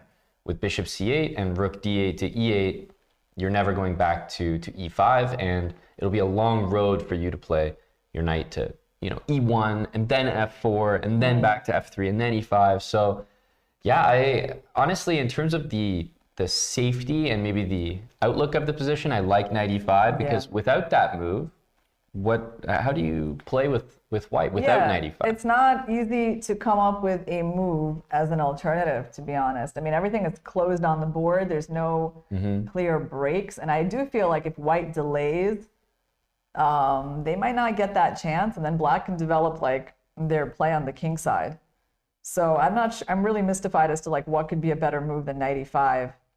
Yeah, I mean, position. Knight d2 or something, like just like a regular move by Gukash. It's always trying to go f4 and then maybe. Yeah, perhaps, or knight to b3 and rook b to e1.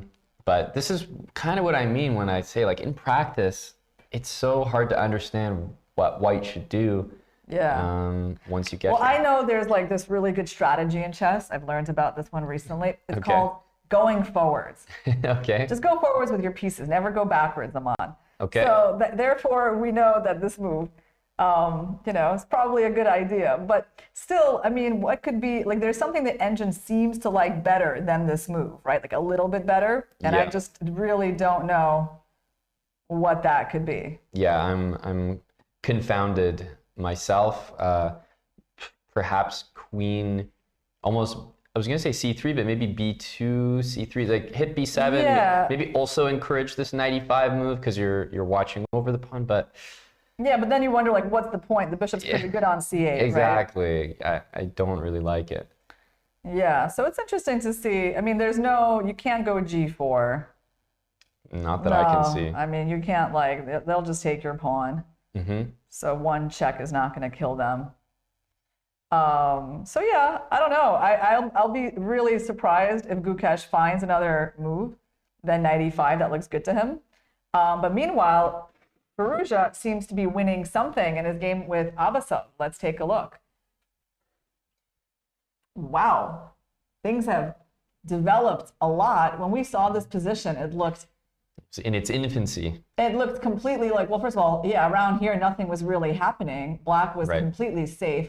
Within, 7 moves, things started to explode. Black has a center, safe-looking position. What could go wrong for him? Let's see. Symmetric. Yeah, totally. I guess the only thing that white's really playing against is that bishop on c8. And even the strange-looking knight e8 wasn't actually that frowned upon by the engine. So it was more this e5 move where it seems like the next move caught him off guard completely. Yeah, so he obviously had some aggressive intentions with that move against white's pieces, but then Firouzja goes knight c4. He, like, it's so funny how this is pinned and this is pinned. Wow. And you know what? The very important pin is also here. So there's no like b6 ideas. And meanwhile, white just wants to win that pawn. Like knight e5 is the next move. So black truly has a problem defending that pawn. Yeah, and the thing is that Firouzja can calculate these force sequences, like knight c4, f6 is required, and a really unique next move, which almost seems silly because it gets rid of the pin from the rook on c5 to the queen on f5, but it also gets rid of the pin from the rook on d8 to the queen on d1. So very surprising move and caught him completely off guard here. But what's interesting is what does he have planned against bishop e6? Right? Because like obviously this is the move that black was probably counting on. Right. In these positions, like, because if you take, you know, I take and I have you in a winning pin, so black would be extremely happy here. So there's something here. I think the queen is like, it's in such a weird spot, like e4. You think the queen could be getting trapped? Or, yeah, perhaps to a degree where it's like either the queen gets trapped or the tactics succeed. Yeah, there's going to be some kind of bishop e3, right? Because you can only go to dark squares. Right. And when you go to this dark square, I think we just go bishop e3 and we open up the discovery on the rook. Yeah. And yeah, we wind up winning material. So that's the problem of why he can't develop his bishop. And similarly, rook takes d5, bishop takes d5 check, bishop e6. Although, you know, the b7 pawn is hanging, the point is just that same idea, e4. And yeah, I was going to say f3 wins. It does, but you know, you can also just take the queen. You know you have a good position when you can decline a free queen and still be completely winning. Yeah. So definitely looks very problematic right now with this attacked rook, right? And like also the bishop on g7 is so useless looking. Yeah, exactly. Like if the bishop on d4 as a reaction to e5 had to just move back to b2, that's probably what Nietzsche was looking for. Then the bishop on b2 wouldn't really be doing anything on this diagonal with the e5 and f6 pawns, but Firouzja reacted not just like, oh, my bishop's attacked, let me move it tactically. Knight c4, rook d5, and the mobilization of white's pieces looks like it's catching Abbasov off guard. Yeah, let's just point out to people why like rook d5 was so essential. Like why, for example, he couldn't, you know, go bishop d5, check, and achieve the same kind of results. Well, my first intention was to take the bishop, and maybe it's a good intention. I actually think that maybe this could still be workable or not, like, because then I realized there was a pin, but I thought maybe we had like bishop e6. Right. But I guess you're, oh, you know, first of all, you're probably gonna have a great position even if you just move. Yeah, if you just play the bishop back. Let me maybe take even the rook. best move as well. Yeah, take on b7. So what would black have done on this move? And bishop e6 looks like you're getting into kind of the same problems that you got into before. So maybe just king h8, right? Yeah, if the king moves. I mean, remember in the other position, the problem was there was a threat, rook takes d8. Here, you're not making an additional threat. You still have the rook on d8 lined up with your queen. And it feels like all you're doing is adding more pieces to the skewer. So let's look at this. So if black takes, and then moves the king, the difference is the rook's being gone. Why is that so much better for white? Well, if let's say we play e4 and the queen has to find a home, let's say queen d7, I feel like you could just move the bishop, and just say like bishop on c8 can't move.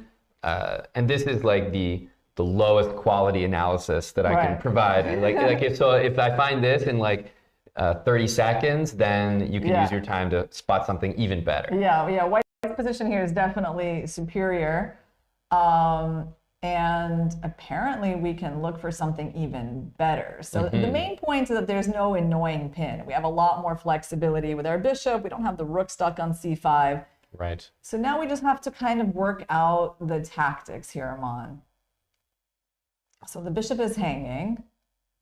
They would like to capture it on the next move. We have interesting move, bishop c5. Yeah, I think it's not that crazy because black doesn't really have good bishop moves to play. And I think we prepare, like, again, e4 as well. So instead of e4, which tells black where to go, so let's play this first. e4 is coming. Bishop e6 and d7 don't look good.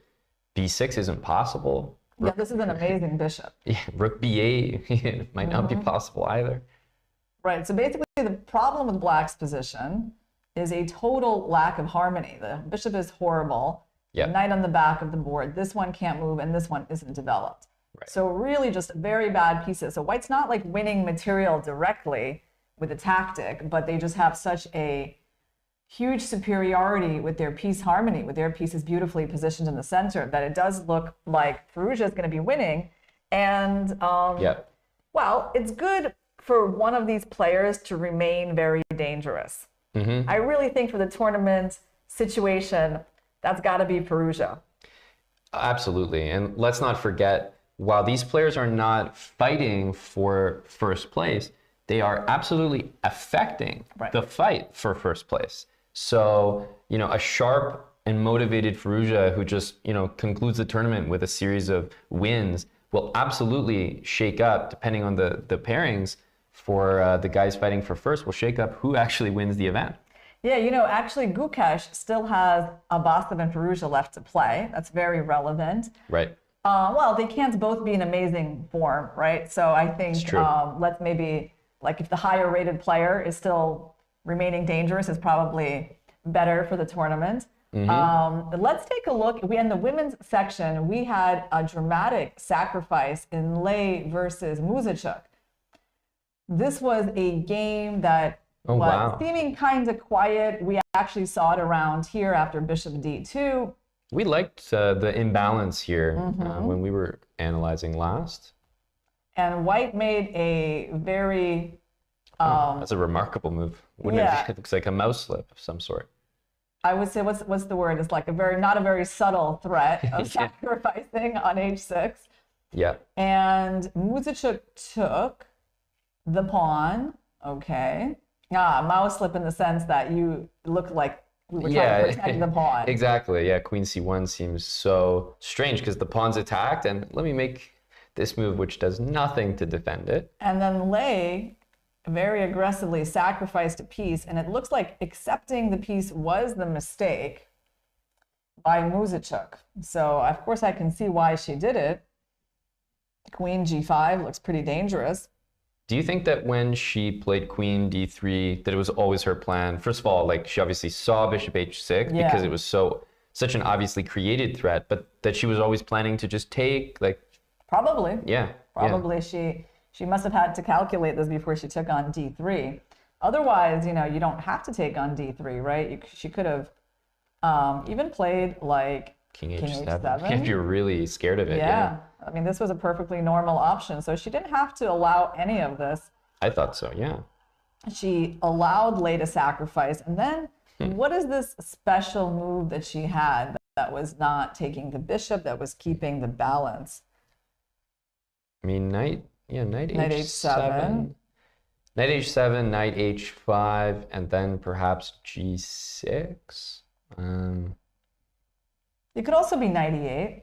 That's right. It could also be just like protecting this, I suppose. But you get a scary feeling, you know, playing moves like this, because queen g5, knight h5, like, these moves are all appearing on the board. Pretty scary. Yeah, I mean, I guess we have some sort of f6 ideas, bishop f7. I mean, I don't have to wait for you to arrive and checkmate. So maybe something like this. Yeah, queen g6, bishop f7, queen g4.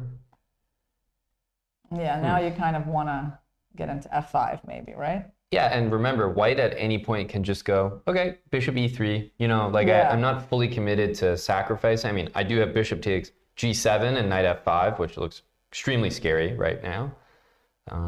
But nothing is forced. Maybe g6. I don't know. Yeah, g6. Very scary. Yeah, it's starting to look quite scary. But, you know, because maybe with knight h4 coming.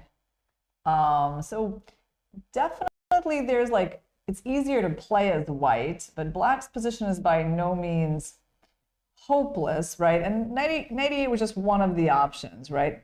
I guess the thing with knight h7 is also interesting looking. Yeah, this one made more sense because it stopped queen g5, which was the reason I thought of it. And knight h5, first of all, hangs the rook, which just needs to be considered. I think that is the issue. I think I will be taking that rook. Right. Yeah. I mean, f2 as well. Afterwards, being loose, plus queen takes e4, which might even be the most relevant hanging pawn. Yeah. So she basically could have stayed cool after the sacrifice. See, you can stay cool after the sacrifice, but I'm going to be critical and say, well, if you're going to allow the sacrifice and not stay cool, it was probably your plan to do that from the get-go. So then why take on d3 when king h7 seemed to just deal with it? d3 remains attacked. We have our d5 plans. So yeah, this felt like just a little bit too much. Unnecessary is maybe the best word. I liked her position. Well, let's see. She took the bishop. She let the queen in. Yeah. And why did she think this was not dangerous? What is white actually trying to do? Well, first of all, white wants to win the knight. So what did she do? She pulled it back. I guess now it's an invitation for this knight to come in, but that's not what Lei did. First, Lei... I guess we should mention knight h7, just instead of knight e8. Yeah. Just kind of drops the game to knight h5, which is why she went to e8. And yeah, rook d2 makes sense because you're basically just pushing out the queen with a free tempo. Queen c4. Yeah. And okay, now it's just a matter of these knights and coming in and eventually orchestrating a rook lift. That's right. And making sure you're doing it in the right order, which is always important. Knight h5, truthfully, doesn't make a real threat. The other move that I guess deserves some consideration is maybe knight h4 to go to f5 and deliver the funny knight e7 checkmate.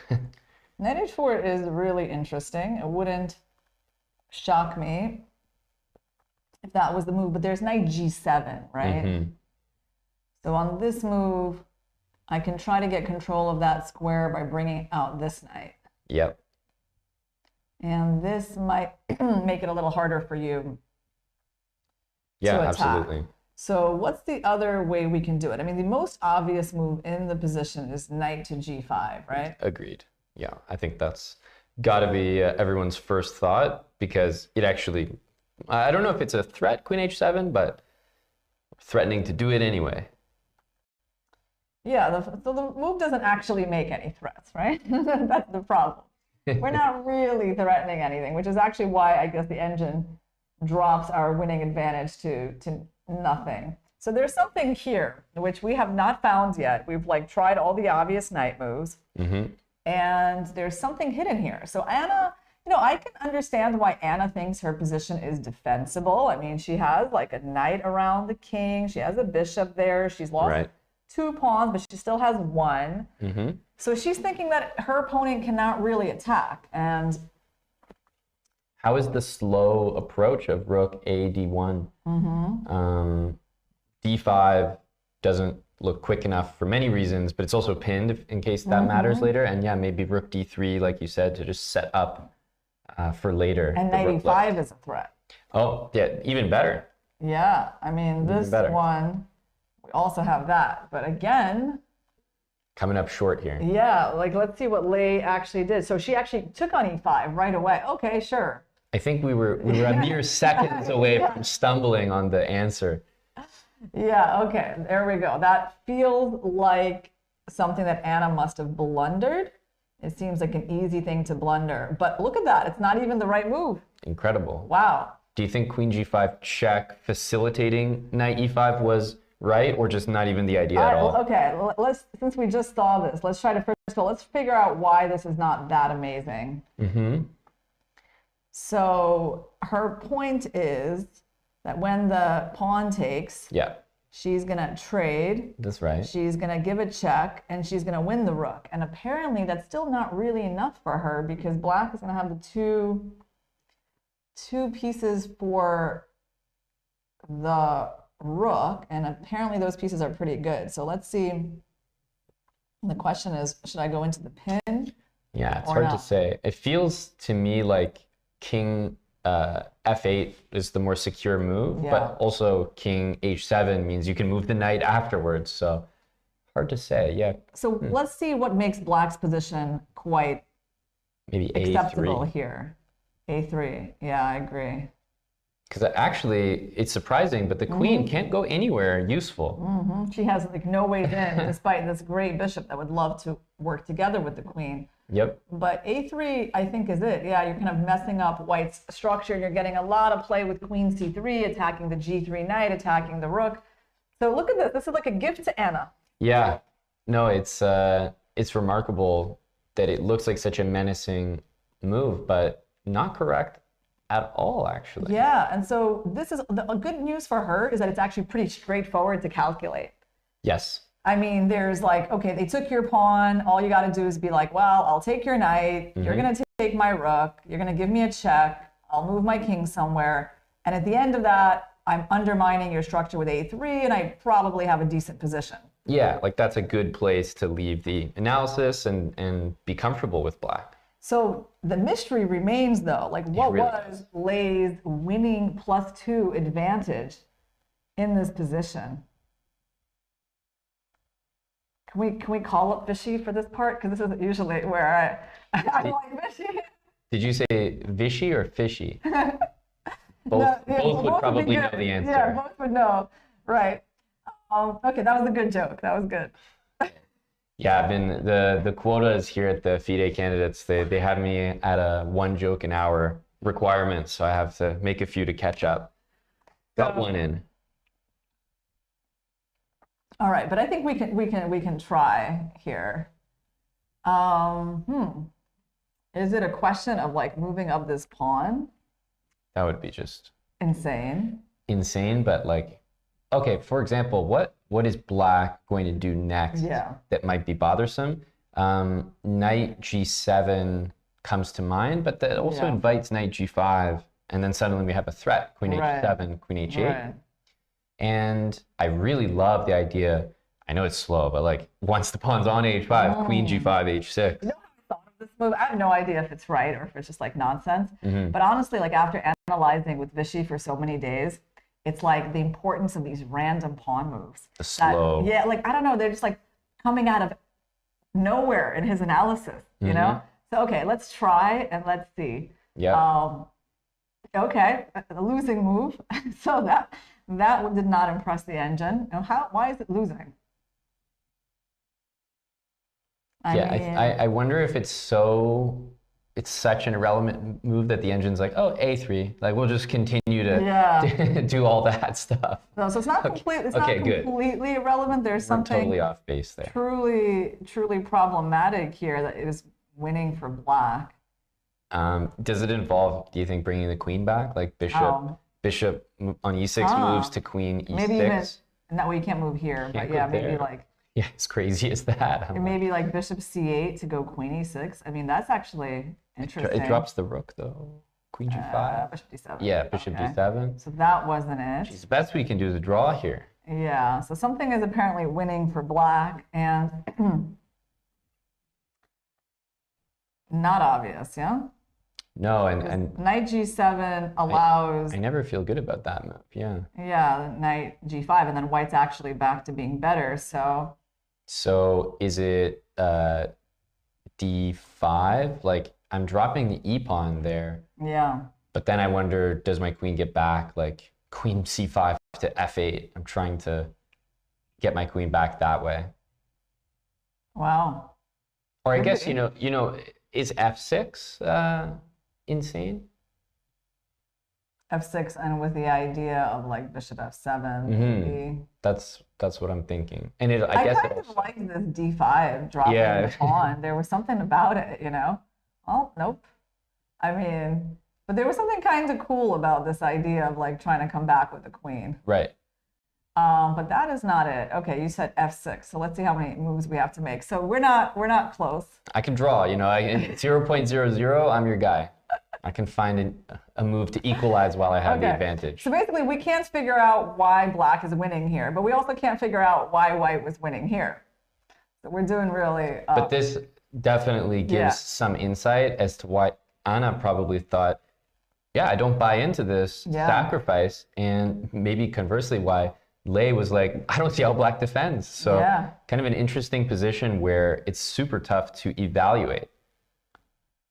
Yeah, there's like a lot of complexity here. And I mean, it's just really interesting to figure out like what is the white path to winning this. Because it's not 95, Yeah, it's as not we know. this, it's not that, it's not that. It was like none of the knight moves. It wasn't even rook coming in. It wasn't A3. We didn't try that, but there's no way. A la Fabiano. Just, A3. A6 like- and just No, would yeah, be that's too slow. Too slow. I mean, is it just rook E1? Have we tried that one? at this point, because of how much I'm striking out, I feel that I have to consider Queen G5 check, which is feels like a move we haven't even considered that one. Just because Knight G7 isn't possible, I am hitting the rook on D8, which feels nice, and maybe that better prepares the H pawn, or Knight H4 to F5. Yeah, that was interesting. All of these moves feel like good moves for white, like most of the ones we've done. So I remain surprised that we haven't latched on to a winner. Yeah, maybe we should ask our producers for a clue. Yeah, not the answer, of course, not the just answer. a clue. Yeah, it would be helpful here. But yeah, no, it was not easy for Lei. And so she went for Knight E5. And it turns out that this is not going to leave Anna in danger. Anna did capture back with the pawn. And so now by force, we're going to go into a position where white is not really going to have an attack. And Anna is suddenly going to be counterattacking with that move pawn to A3. Yeah, and I already mentioned it, but I really feel a lot of similarities with the Gukesh and Fabiano pawn structure, and this idea of A3 totally undermines everything. And I think you were mentioning that Anna's kind of hunting for that win. This could be the game. Let's see if Tan, who's also in the lead, what is she hunting for today? She's playing Logno. So this is kind of a big matchup. Logno is 1 point behind. Her position appears fairly solid. She just pulled her bishop back. But on the other hand, white has this really impressive bishop on the long diagonal. I guess there was no way to capture this pawn because you don't want to let the queen in. Right. So this was all, well, maybe you could have captured it, but you just cannot capture it twice. Yeah, I mean, Queen G5 looks a little... Yeah, there's like a lot of attacking moves here. And there, I mean, also, I think the position probably just collapses, like even after Queen F5. Yeah. Oh, maybe not Queen F5. Lot of good things. I think Queen C7. This one, Queen C7 wins everything. There you go. Hits the rook and hits checkmate. Yeah. Okay. So you can't take that pawn, but she decided not to even bother with this capture. She just pulled this bishop back. That is interesting though, because I agree. Bishop takes knight, but not queen takes. Yeah. Did look like a pretty decent position for black. Like, yeah, because there's rook d3 ideas, right? Precisely. I mean, white pawn structure is a bit damaged. If you trade the queens here for Lagno, it does look like a position you can play for a win comfortably. Yeah, I mean, I really wonder about like rook d3. Is that a good option? Doesn't look crazy. Takes.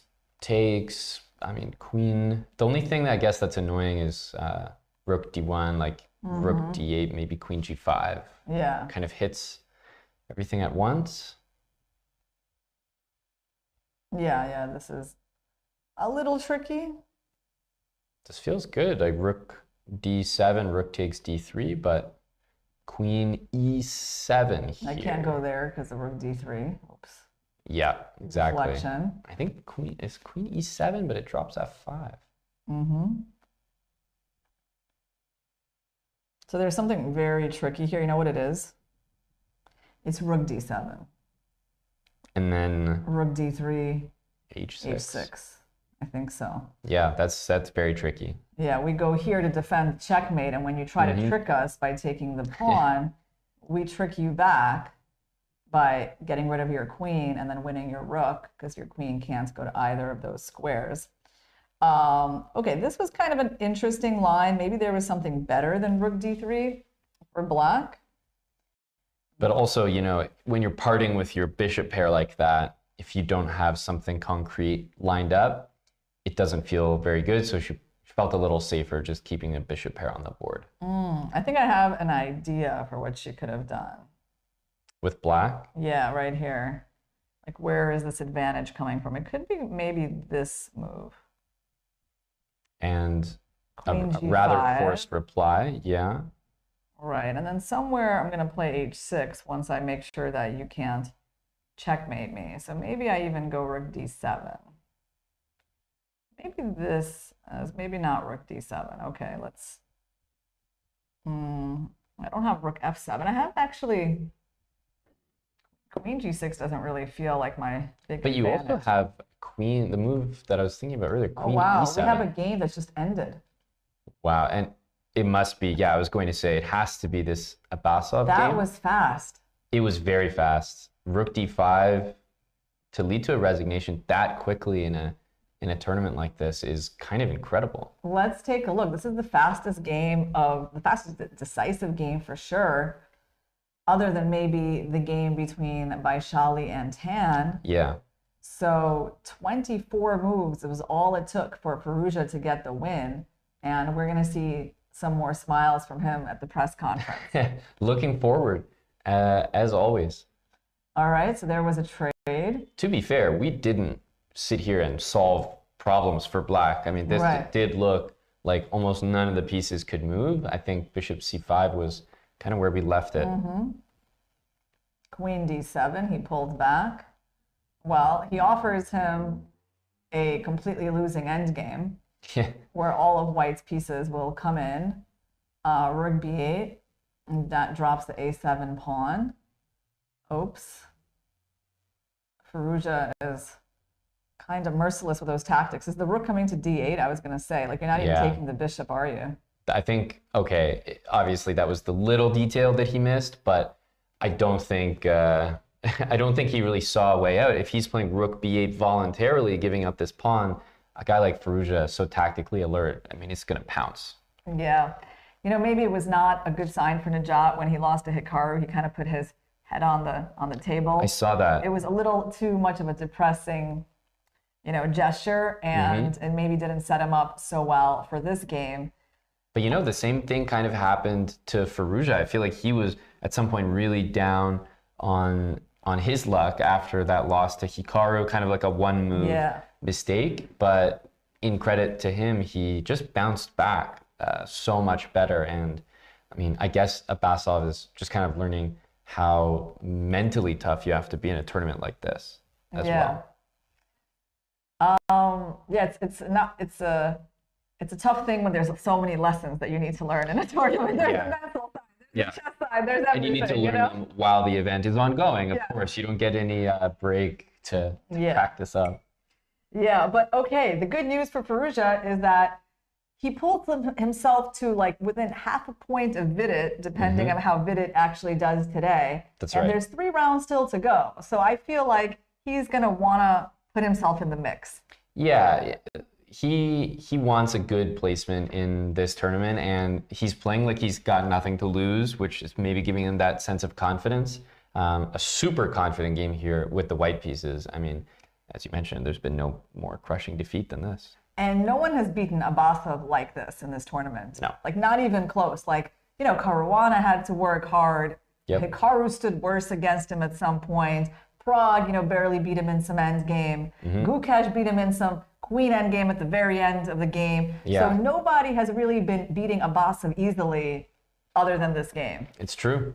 It's true. Yeah, this was really decisive, and credit to Ali Reza for a really, really beautiful game from such a whatever opening. Just B3, knight F3. But I think it suits him. He just needs to play like that. You know, he needs to get games, right? Like not just a bunch of theory and then all the pieces traded. Yeah. So I think what he's doing in the openings has actually looked really good to me. You know, despite his mixed results, but I think the openings, not really too much at fault of that. You know what he said that was interesting? He was unhappy when he felt like he had to play Queen G5 against Caruana yesterday, or the day before. Yeah.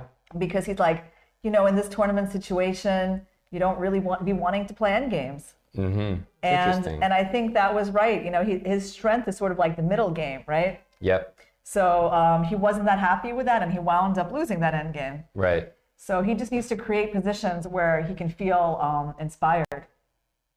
Yeah, this was definitely one of them. By the time he offered a queen trade here, it was, hey, here's a queen trade where you are completely losing. So he'll play those endgames, I think. Yeah. Well, okay, that's great for Ali Reza fans, and let's see if he can have more of an impact on this tournament in the coming rounds. Meanwhile, Gukash is getting dangerously low on the clock. And, you know, he did not follow Irina's advice to play knight e5. And it was very sound advice, in my opinion. You know, he went for the other move that we were thinking about, like moving the queen somewhere. Yep. Okay. Queen c3. Actually, I see he's getting down to the clock. Yeah, it's 23 minutes, apparently. That is not a lot. Very significant. I guess an hour and 10 for Fabi. And this is the type of position where I think Black has a series of moves that can be made where Black's position will improve. And it's not clear to me that White has that same series of moves available to him. So Queen c3, Rook f7. So interesting. I mean, Rook f7, not really the first move that comes to my mind. Probably I would still be in like Bishop c8 kind of mode. But apparently the engine doesn't really like Bishop c8 here. Oh, actually, no. When it thinks about it, then it's okay. I mean, knight e5 is just time and time again the only move that really makes sense to me. So now I'm curious that the move Rook f7, what did that do against knight e5 that was so special? Well, I think we would have been taking it anyway, right? We basically have to go for this. Maybe what Fabi wanted was just to keep his bishop here instead of on c8, and then use the rook to defend laterally, and then maybe at some point use the rook in some sort of a rook lift situation. Yeah. Yeah, I wonder if the move f4 is needed here at all, or if we don't care and we're ready to let f4 happen by White. Yeah. Yeah, good point, right? Like, do we go rook g7? Or do we play f4? Or do we play h5? Oh, you know, I didn't even think of this till now, but maybe you could play g4. Look G4. to like strand the e-pawn out there. Or I thought you were playing g4 to make Oh, me no, have the h-file. I was far less ambitious. I was only trying to win the e-pawn. But that idea looks good as well. h5, h4, why not? Okay, so now I do understand Fabi's like rook f7. So basically knight e5 is not that dangerous. Rook b4 is on the board. So that means he's definitely still thinking about this move, and he wants his rook to be useful on the fourth. Agreed. It does seem like it's going to take a lot for that knight to go anywhere except e5. I really have a hard time. So if Black plays rook e8 to kind of cover the e5 square, I feels like we're threatening bishop c8 there almost. So Aman, can we talk for a second about the terrible time management? Yes. Yeah. I think, that's going to be relevant. Is that why I'm on the show? You know, kind of like in the doctor's office, you call him the specialist. Are you a specialist in this? I am. I didn't know. I am. Yeah, this feels like a setup, kind of waiting for Ashton Kutcher to come out somewhere and say that they punked me. But yes, I am a specialist in poor time management. Oh, wow. Not in the good way. So yeah, it's very surprising, but you just kind of get bogged down in this, like, I have to find this move. And I think he's got a position which I already mentioned before, but I'll say it again. The reason why I think it's so tough to play quick is Black feels like they're achieving things on every move. Pieces getting slightly better, plans getting closer to completion, and White's plans feels like they've already been achieved, right? Like everything's already happened. Yeah, but on the other hand, like, this is really like dangerous territory, especially given that the one loss he's had in this tournament has come from like that time situation. Very good point. For him to be here like 22 moves in with no increment, still a complicated middle game, nothing's been fixed yet in the position, and to have to make, you know, 18 moves in 23 minutes is like, against over an hour, it seems like well, Fabi must be like, I have to exploit this. Exactly. Maybe choose some variations that are a little bit more intense in terms of calculation. Rook b4, speaking about the move itself, looks fine, but it's the type of move where, you know, if you ask me, would I want the best move and 40 minutes invested to find it, or maybe the second best move in 10 minutes, I would probably say, yeah, just give me an average move, because I don't think him finding Rook b4 here is that relevant to the position. Right, exactly. So, no, I mean, time management is critical here, right? And especially with this no increment, it completely changes the game. So, I don't know. I feel like, you know, the position almost becomes irrelevant sometimes, right? When it's like the time situation is so unbalanced. Agreed. So it's like, you know, we can analyze, but I'm more interested in analyzing the time. Yeah, and it's so hard to put the appropriate weight. Like, do you have in your head some sort of valuation for, let's say, a pawn or up an hour? Like, does that ever factor in? Because to be honest, it must exist, that there's some valuation, and I never assume that it exists. Yeah. Well, honestly, it's happened to me before that, like, you know, when I have such a huge time edge on the clock, I kind of feel like I'm winning already. Like, even if the position is still normal, but I'm feeling like, so there is a weight to it, right? That's it right. definitely means something, you know, because psychologically you can't just be like, oh, it's all normal, it's neutral. Yeah, because it's not. You know, the opponent having to navigate a tricky calculation with low time is tough to do. Yeah, and I mean, if they were in the kind of end game that, like, you know, Prague and Naka are playing, you know, that would maybe not be such a problem for Gukesh. But okay, let's try to find some moves for Fabi, because it is kind of a very rich position just chess-wise. So the rook on b4 kind of prevents f4 and d4 for Black after our anticipated knight e5, bishop takes, pawn takes. So it does feel like the rook on b4 is well placed. In my opinion, if the knight doesn't reach e5, White seriously lacks a plan, and especially with Gukesh's time, if he doesn't play it, I'll be very concerned for him. So for Fabi, I was looking at moves like rook e8 or bishop c8.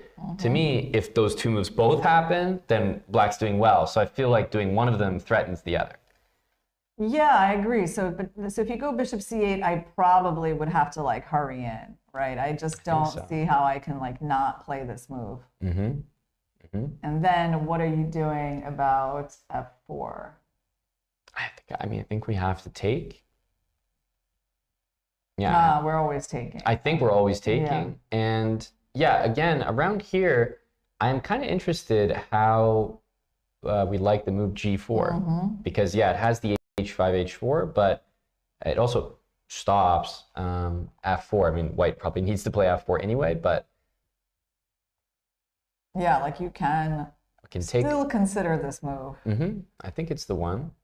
And well, if they let the pawn sit here, then I guess White is pretty happy, and their king can always come out to f2.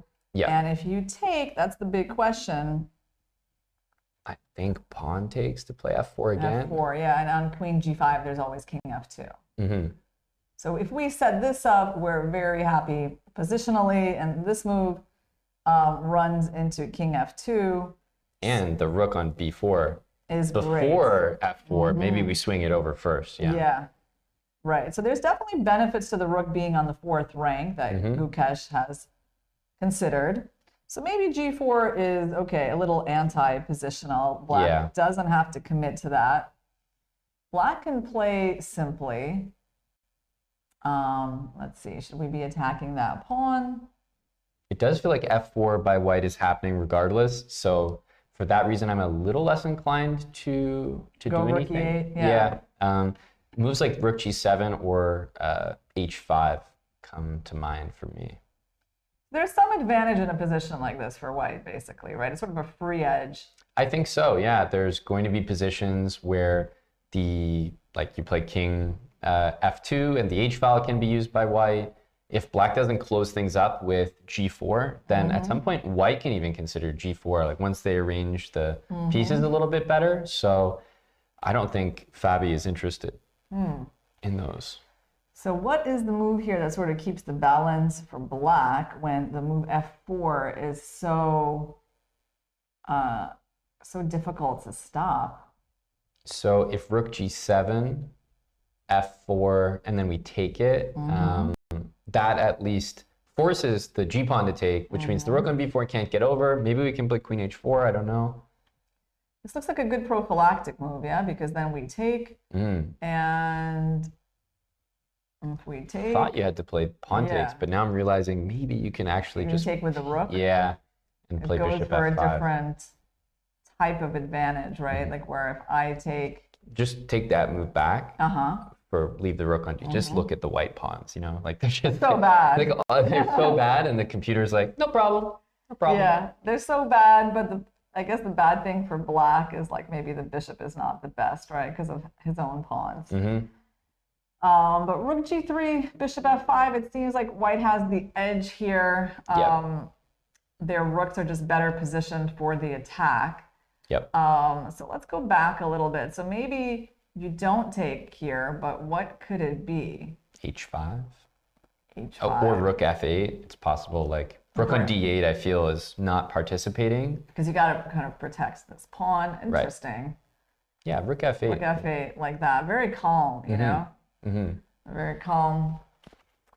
Let's see one other thing. Like after rook b4, do we have any ideas to like not let that knight arrive here? Because I was actually even thinking like f4. How crazy is it? Yeah, probably not insane, because you're playing chess without the rook on b4 ever. That's what I'm trying to do, right? Yeah, that's sort of my thinking. Like the computer hates it. Shock. Yeah. But I mean, I guess you're taking this way. Rook e1 feels like a nice follow-up after like after something this happens. Like rook e1.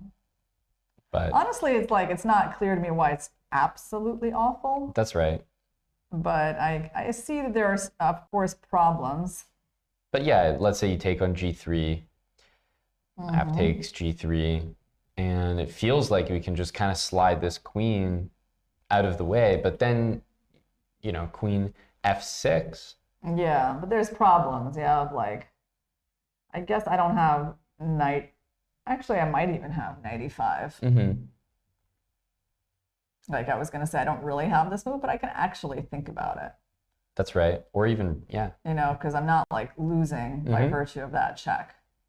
You could also just bring the pieces back around, rook b2. Either now or previously, both look. Right, yeah, I could kind of prepare that, right? Yeah. So somehow, okay, it's not f4. The computer really is not into that sort of counterplay. So it could be that bishop c8 move. It just does feel like knight e5 can't be stopped. What about g4 immediately?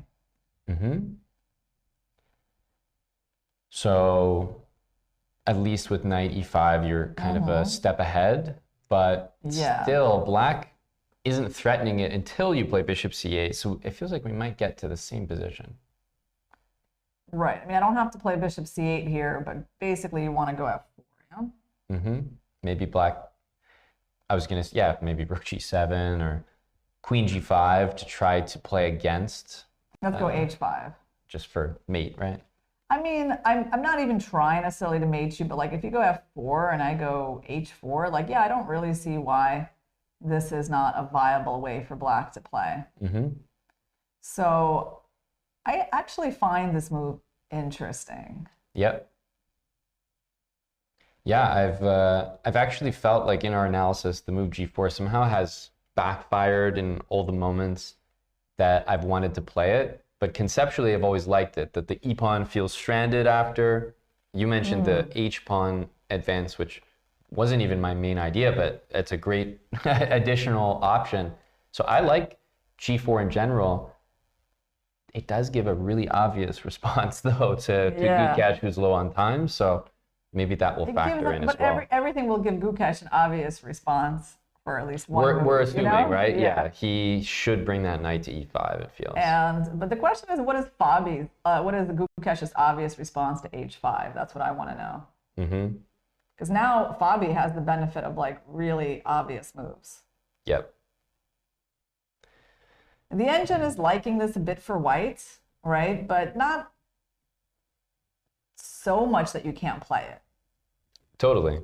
I wonder if something like F3 is like, is that too much? Okay, Fabi has made his decision and he went for Queen C7. Not really a move that was on our agenda, but it has a point. I mean, actually, I kind of thought about this. I was like, maybe he'll attack this pawn. Just to say, like, oh, if you go rook b6, suddenly you're not on that great fourth rank that we were discussing. And I think you've been trying to punch in the move f4 for a while, and this does help that significantly. Okay, so how does Gukash deal with this attack? I mean, I guess it's always good to present choices, right? Because now Gukash can't just come in with a knight. He has to spend more time figuring out like little details, like how do I guard this pawn?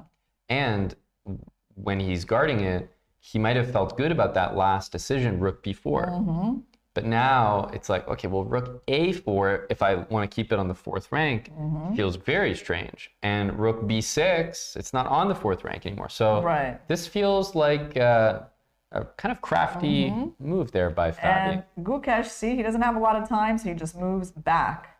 Yep. And I think Fabiano has kind of achieved what he wanted, getting that rook off the powerful fourth rank. Seems like it.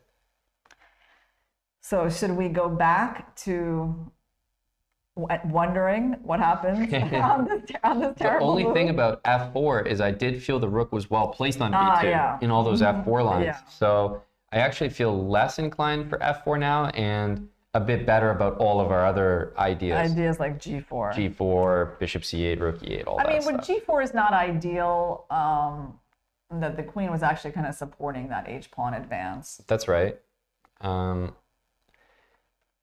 It always feels to me like bishop c8 is just one of those moves that's going to be needed in this position no matter what. So I feel good about playing it. You know that there's something here that the computer likes more than knight e5? That's a shocker, but maybe knight h4 to get to f4. Maybe. That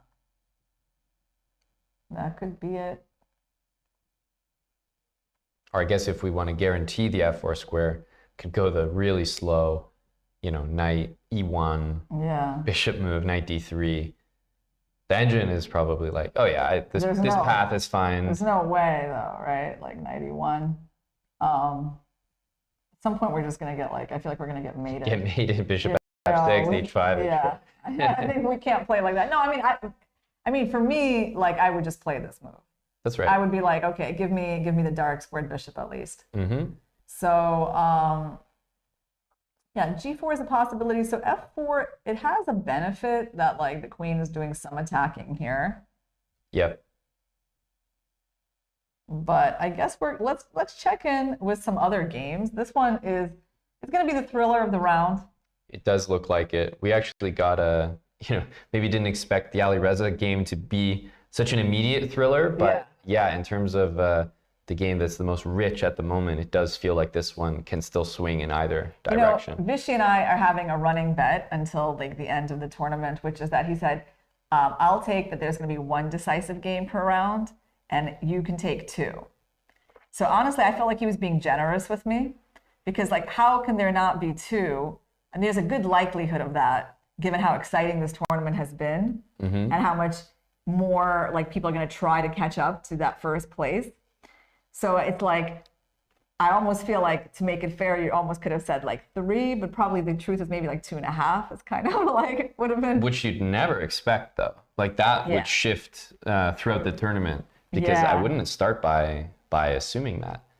Right. So if there's all draws, you know, neither of you are I guess correct for that neither round. Yeah. And I if think there's so. 3 wins, neither of you are correct as well. I guess so. Okay. So it's 1 versus 2.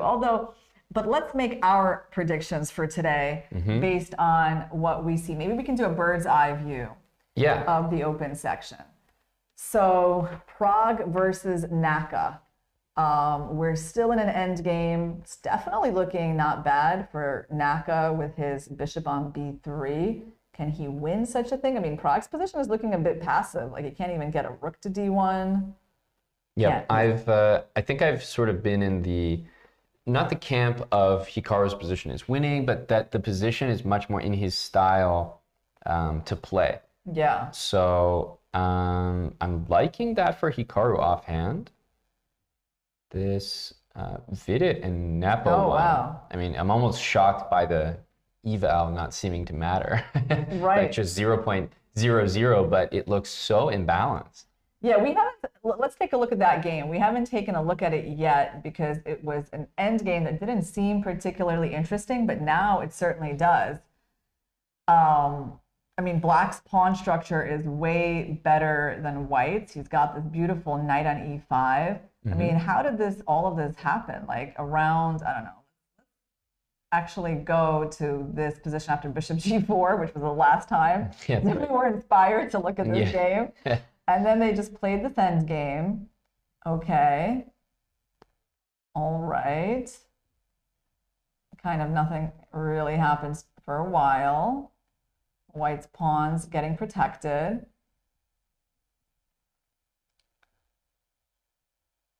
I'm trying to see what is going on with his d4 pawn. But there's bishop e4 is some sort of a take it tactical back, threat, bishop e4, right? that's Like there's probably some reason why you can't just grab the pawn because who knows? Seems like this should have been the problem. But that is why he goes knight c6. Okay, gets sharp. There's going to be knight e5 counterattack. Vidit interesting takes the pawn. So this endgame actually gets very sharp at some point. Nepo achieves like the better pawn structure. So Vidit's opening did not work out like at all. It doesn't seem like it yielded anything. Nepo's moves haven't been difficult to find. It doesn't look like he's been bothered. I mean, obviously Vidit is playing on here in the sense that I don't think he's just assuming he's worse and happy with the draw. It's very double-edged, but Nepo has got to be very satisfied.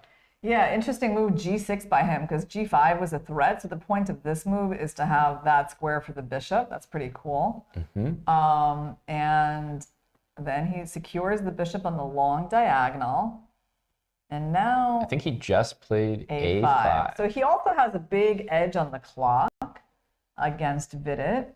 He must be sensing some kind of an opportunity potentially here. I was going to say almost the exact same time situation as the Gukesh-Fabi game. So Vidit and Gukesh both have a ton of moves to make in not a lot of time.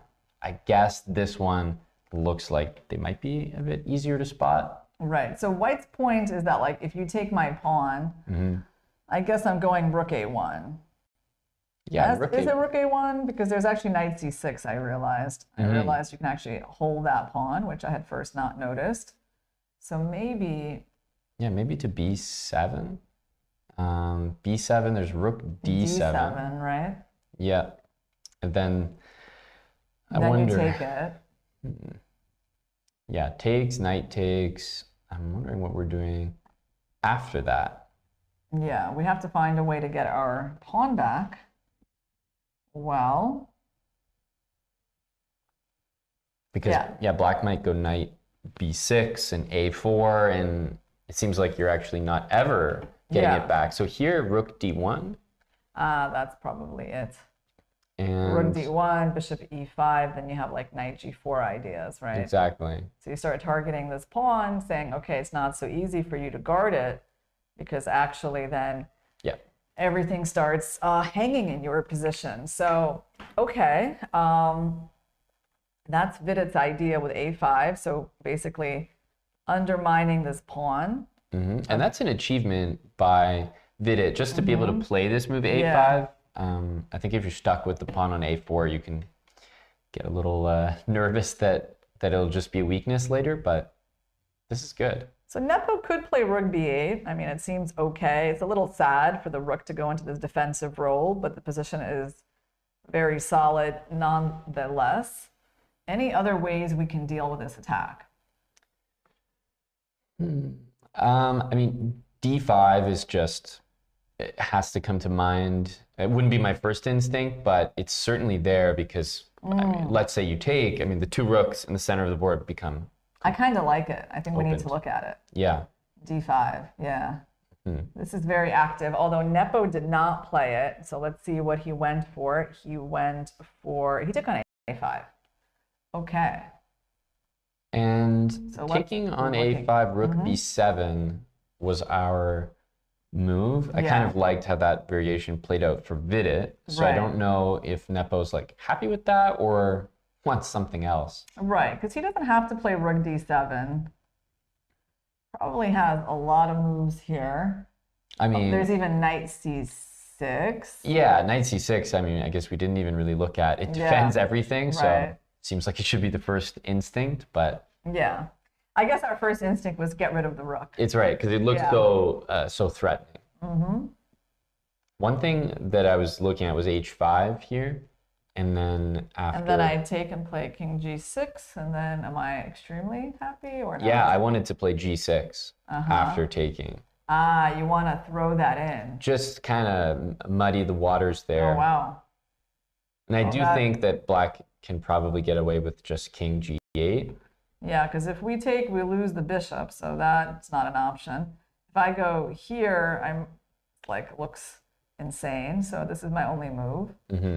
And then you take, and it actually feels like there's an initiative that I need to worry about, but there seems to be some way for me to neutralize it, which is probably this beautiful, or perhaps this beautiful way to neutralize. Let's go with rook e7. I think that looks the best. Brings the knight to e7 to hit the g pawn. So yeah, it kind of is white's doing a little bit too much, trying to get That was a something cool going. idea for sure. Like, I mean, of course, white does have to always look at this h5 possibility. So certainly it's there in the position. Let's take a look at Vaishali versus Garyachkina, because we've been told that that game is spicing up.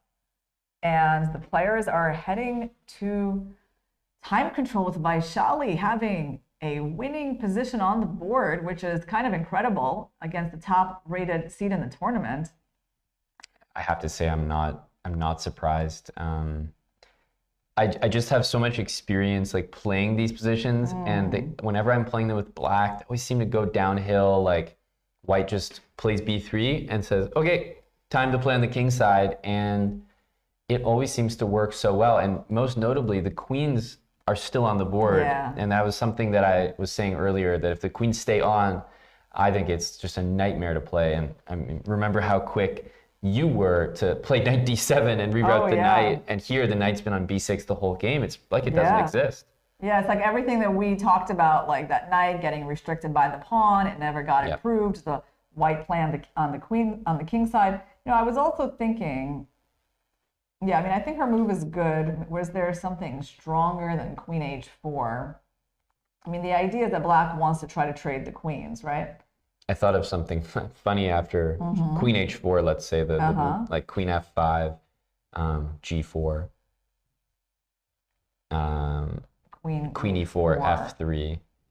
Oh, wow. And I'm Queen just is like, actually is almost trapped, isn't it? so of course rook c1 can free the queen with queen e1 afterwards, but that's just a trade, and you drop the e6 pawn. Wow. So it's kind of a funny way for white to win. It's almost seems like her idea of queen h4 deals with queen f5 entirely. Oh wow, and she can also for precision, I don't know, throw in some other Yeah, rook kinds of c3 or rook something. c3 or something. Yeah, Yeah. like not really even bothering to take the pawn, just taking the c file first. Yep. But it does look very powerful for Vaishali. And this stops h6. So in a way, maybe it's not the absolute best move, but it looks like a really powerful, like stops h6, has rook f3, stops queen f5. Everything that black would want to do is not possible. It's incredible. Like maybe that really lucky break that she got against Salimova could have given her, you know, the more positive feelings to come in and beat one of the players that's been doing quite well here, although Garyachkina also suffered a tough loss in that round. That's true. That's true. So, but yeah, it looks very dangerous for Garyachkina with pieces like that. Yeah, I don't like that knight placement. So this has been a really beautiful game from Vaishali, I think, just from the opening that we saw, kind of executing all the plans in succession. b3, knight reroutes to f4, queen shifted over to the king side, and yeah, just kind of a really well executed game. She really played like very much how you were envisioning things. Oh, wow. Now that's interesting. Wait, there was a possible repetition on the board. So like here's once. This is twice. It was Garyachkina who declined. I mean, maybe Vaishali would have declined too, but the point was that Garyachkina is the one who didn't go for this. So is that actually 3 times? I don't think it's 3 times yet. So we had, wait, is it? No, so what I mean is if Garyachkina played bishop f8, right. I don't think that was 3 times. Exactly, right. So this is once. So bishop g5 is 2, bishop e7, bishop h6. This is, So if bishop f8, bishop g5, it would be Vaishali who gets to decide. Yes, yes. Yeah, exactly. Well, Vaishali would have still had to decide, but the point is that I don't think Garyachkina wanted to give her that option. Precisely. So I think really Garyachkina is the one who turned down the repetition. That's right. That's right. There's no telling if Vaishali would take it, but we also know for certain that Garyachkina was not interested. She didn't want it, so she played rook c4. She tried to play for the win. Yep. Then this. Okay, so she's kind of going on her own way. By the way, it's very risky, you know, no castling. Yeah, queen c7 looks like a concession to me because b3 is happening with tempo and h4, h5. Yeah, this is not, I mean, look at that knight on b6. Just no time to bring it back into the game. Vaishali finds a nice plan, pushing up her h-pawn. And apparently her advantage just gets bigger and bigger. Yeah, this is a really nice game. Now, why did she even take this way? I mean, are you getting mated if you take that way? The thing is, I would assume so. Just that c1 is not under black's control. So the king on g1, you can just leave it there. Rook, d3 to h3 plus queen h4 looks pretty scary. Yeah, this is definitely a big idea. You one day put a bishop on f6. Wow. So things were just really objectively getting quite bad for Garyachkina. A beautiful game by Vaishali so far. And I even really love the move queen h4. Did we get one move there? Knight d7 on the board. Knight d7. So the only issues for Vaishali is her time situation. But the women, they do have increment. Right. Which is the big advantage. So even though she still has like only 8 minutes, she's probably not in too much danger with 8 moves left to make. That's right. Before we go on the break, let's take a quick look at Tan versus Logno. Complicated Very complicated position. And White's pieces look very active, but at the moment, the knight on e5 appears to be hanging. It's like active, but almost overextended. There's a lot going on with White's coordination here. And, you know, one wrong move and all of a sudden things are pinned and hanging that you just weren't ready for. All right, well, let's go on a quick break before we return to watch this time scramble. Yeah. And we'll see you guys in a few minutes.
what do you think is your greatest achievement in chess so far?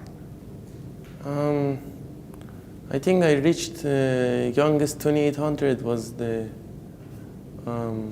something very cool. Because in general 2800 is very difficult already, so this was the best maybe I had. Yeah, being so young and getting there is tough. And what's your goal, your biggest goal for chess? For now, it's to become a world champion, to win these candidates. And this is the short goal I have. Yeah, it's living in the moment because you're here. Yeah. And what is the biggest difference for you playing in a tournament like the Candidates compared to other tournaments?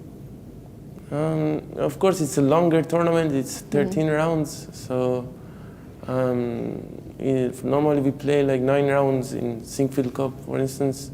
So it's a longer tournament. You have to keep energy. So it's harder to balance because we don't have so much experience. But yeah, everything is more special. So a lot of things on the line. So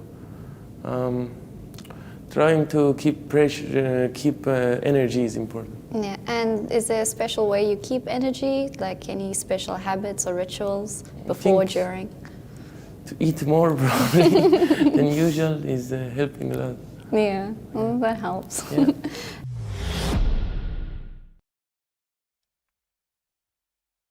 We're back, and it looks like Katerina Lagno has a not very good position against Tan Zhang-Yi. Also, Lei, her position against Muzichuk is also rather worse. So those are the two big games for the women's standings. I mean, Vaishali, by the way, she's still better, but it looks like her advantage is going down a bit. Maybe the time trouble is affecting her, Aman. Yeah, I think as the women approach time control in their games, naturally that's where all the fun happens for us fans. Not very fun for the players as you maybe watch an advantage you've worked hard to curate over the whole game just fall apart. But naturally things are heating up right about now. Yeah, well, Tan just has an extra pawn, it looks like, against Lagno, and Lagno also has this problem of these two pieces hanging. So is it really just the pawn that is the issue, or is it more than that? Like, first of all, where is this rook supposed to go? Yeah, because if the bishop comes back to h5 to defend the rook, then I mean there's just another pawn hanging on f5. So it does look like you have to, volunteer the bishop on d1 in exchange for maybe the knight on c6. So a rook move like rook f8. But the problem is, can't even do it. That's beautiful. Yeah. We got more issues in the position like this knight fork. So actually, this is why Black's position is looking really bad. She has 3 important things hanging, and she can't really guard them all. White's pieces look beautifully lined up on this diagonal. Maybe queen e6 as I struggle to locate the right moves. But, the other idea, who knows if it's smart, is queen takes e8. Oh, that's pretty cool. And just like, I'm sure this isn't the best, but at the end of the day, if you know these positions are winning, put the knight on d4, bring the king to e1, you have to be pretty happy. I think as Black, after rook b8, you'd probably do best to capture it, and in your head go knight bishop a4 or something. Yeah, like I want to go bishop e2 to cut the king from ever entering, but this a pawn just goes and goes and goes. Yeah, this pawn will just promote. So right. I mean, that is one simplifying option that I'm sure that Tan will think about. I guess she has a lot of other ones as well. She has such a good position. I mean, you could just take the queen, play knight d4. Yeah, actually that wins the f5 pawn. Yep. Is she going to prefer that one? Because this also might lead to yet another pawn being won on g7 down the line. But yeah. I don't know. I mean, if you ask me, you would go for rook b8. I just find like this to offer with the bishop f3 move a lot more counterplay. Yeah, we got to be a little bit careful for the white king. But she played something on the board, and it is the move bishop h5, which we didn't think was amazing for her. rook f5, right? Just Yeah. take with tempo, and then She barely has any time though. She's like over a minute while Tan has 15. So it looks like Tan is going to be reclaiming the lead, the sole lead that's right. in the women's event, because let's take a look at how Lei is faring against Muzichuk. I mean, anything can still happen in their game, actually. Yeah, it absolutely can. I think the win condition for Lei is that H pawn. It does not look like checkmate is going to appear on the board the way that we thought it might have earlier in the middle game.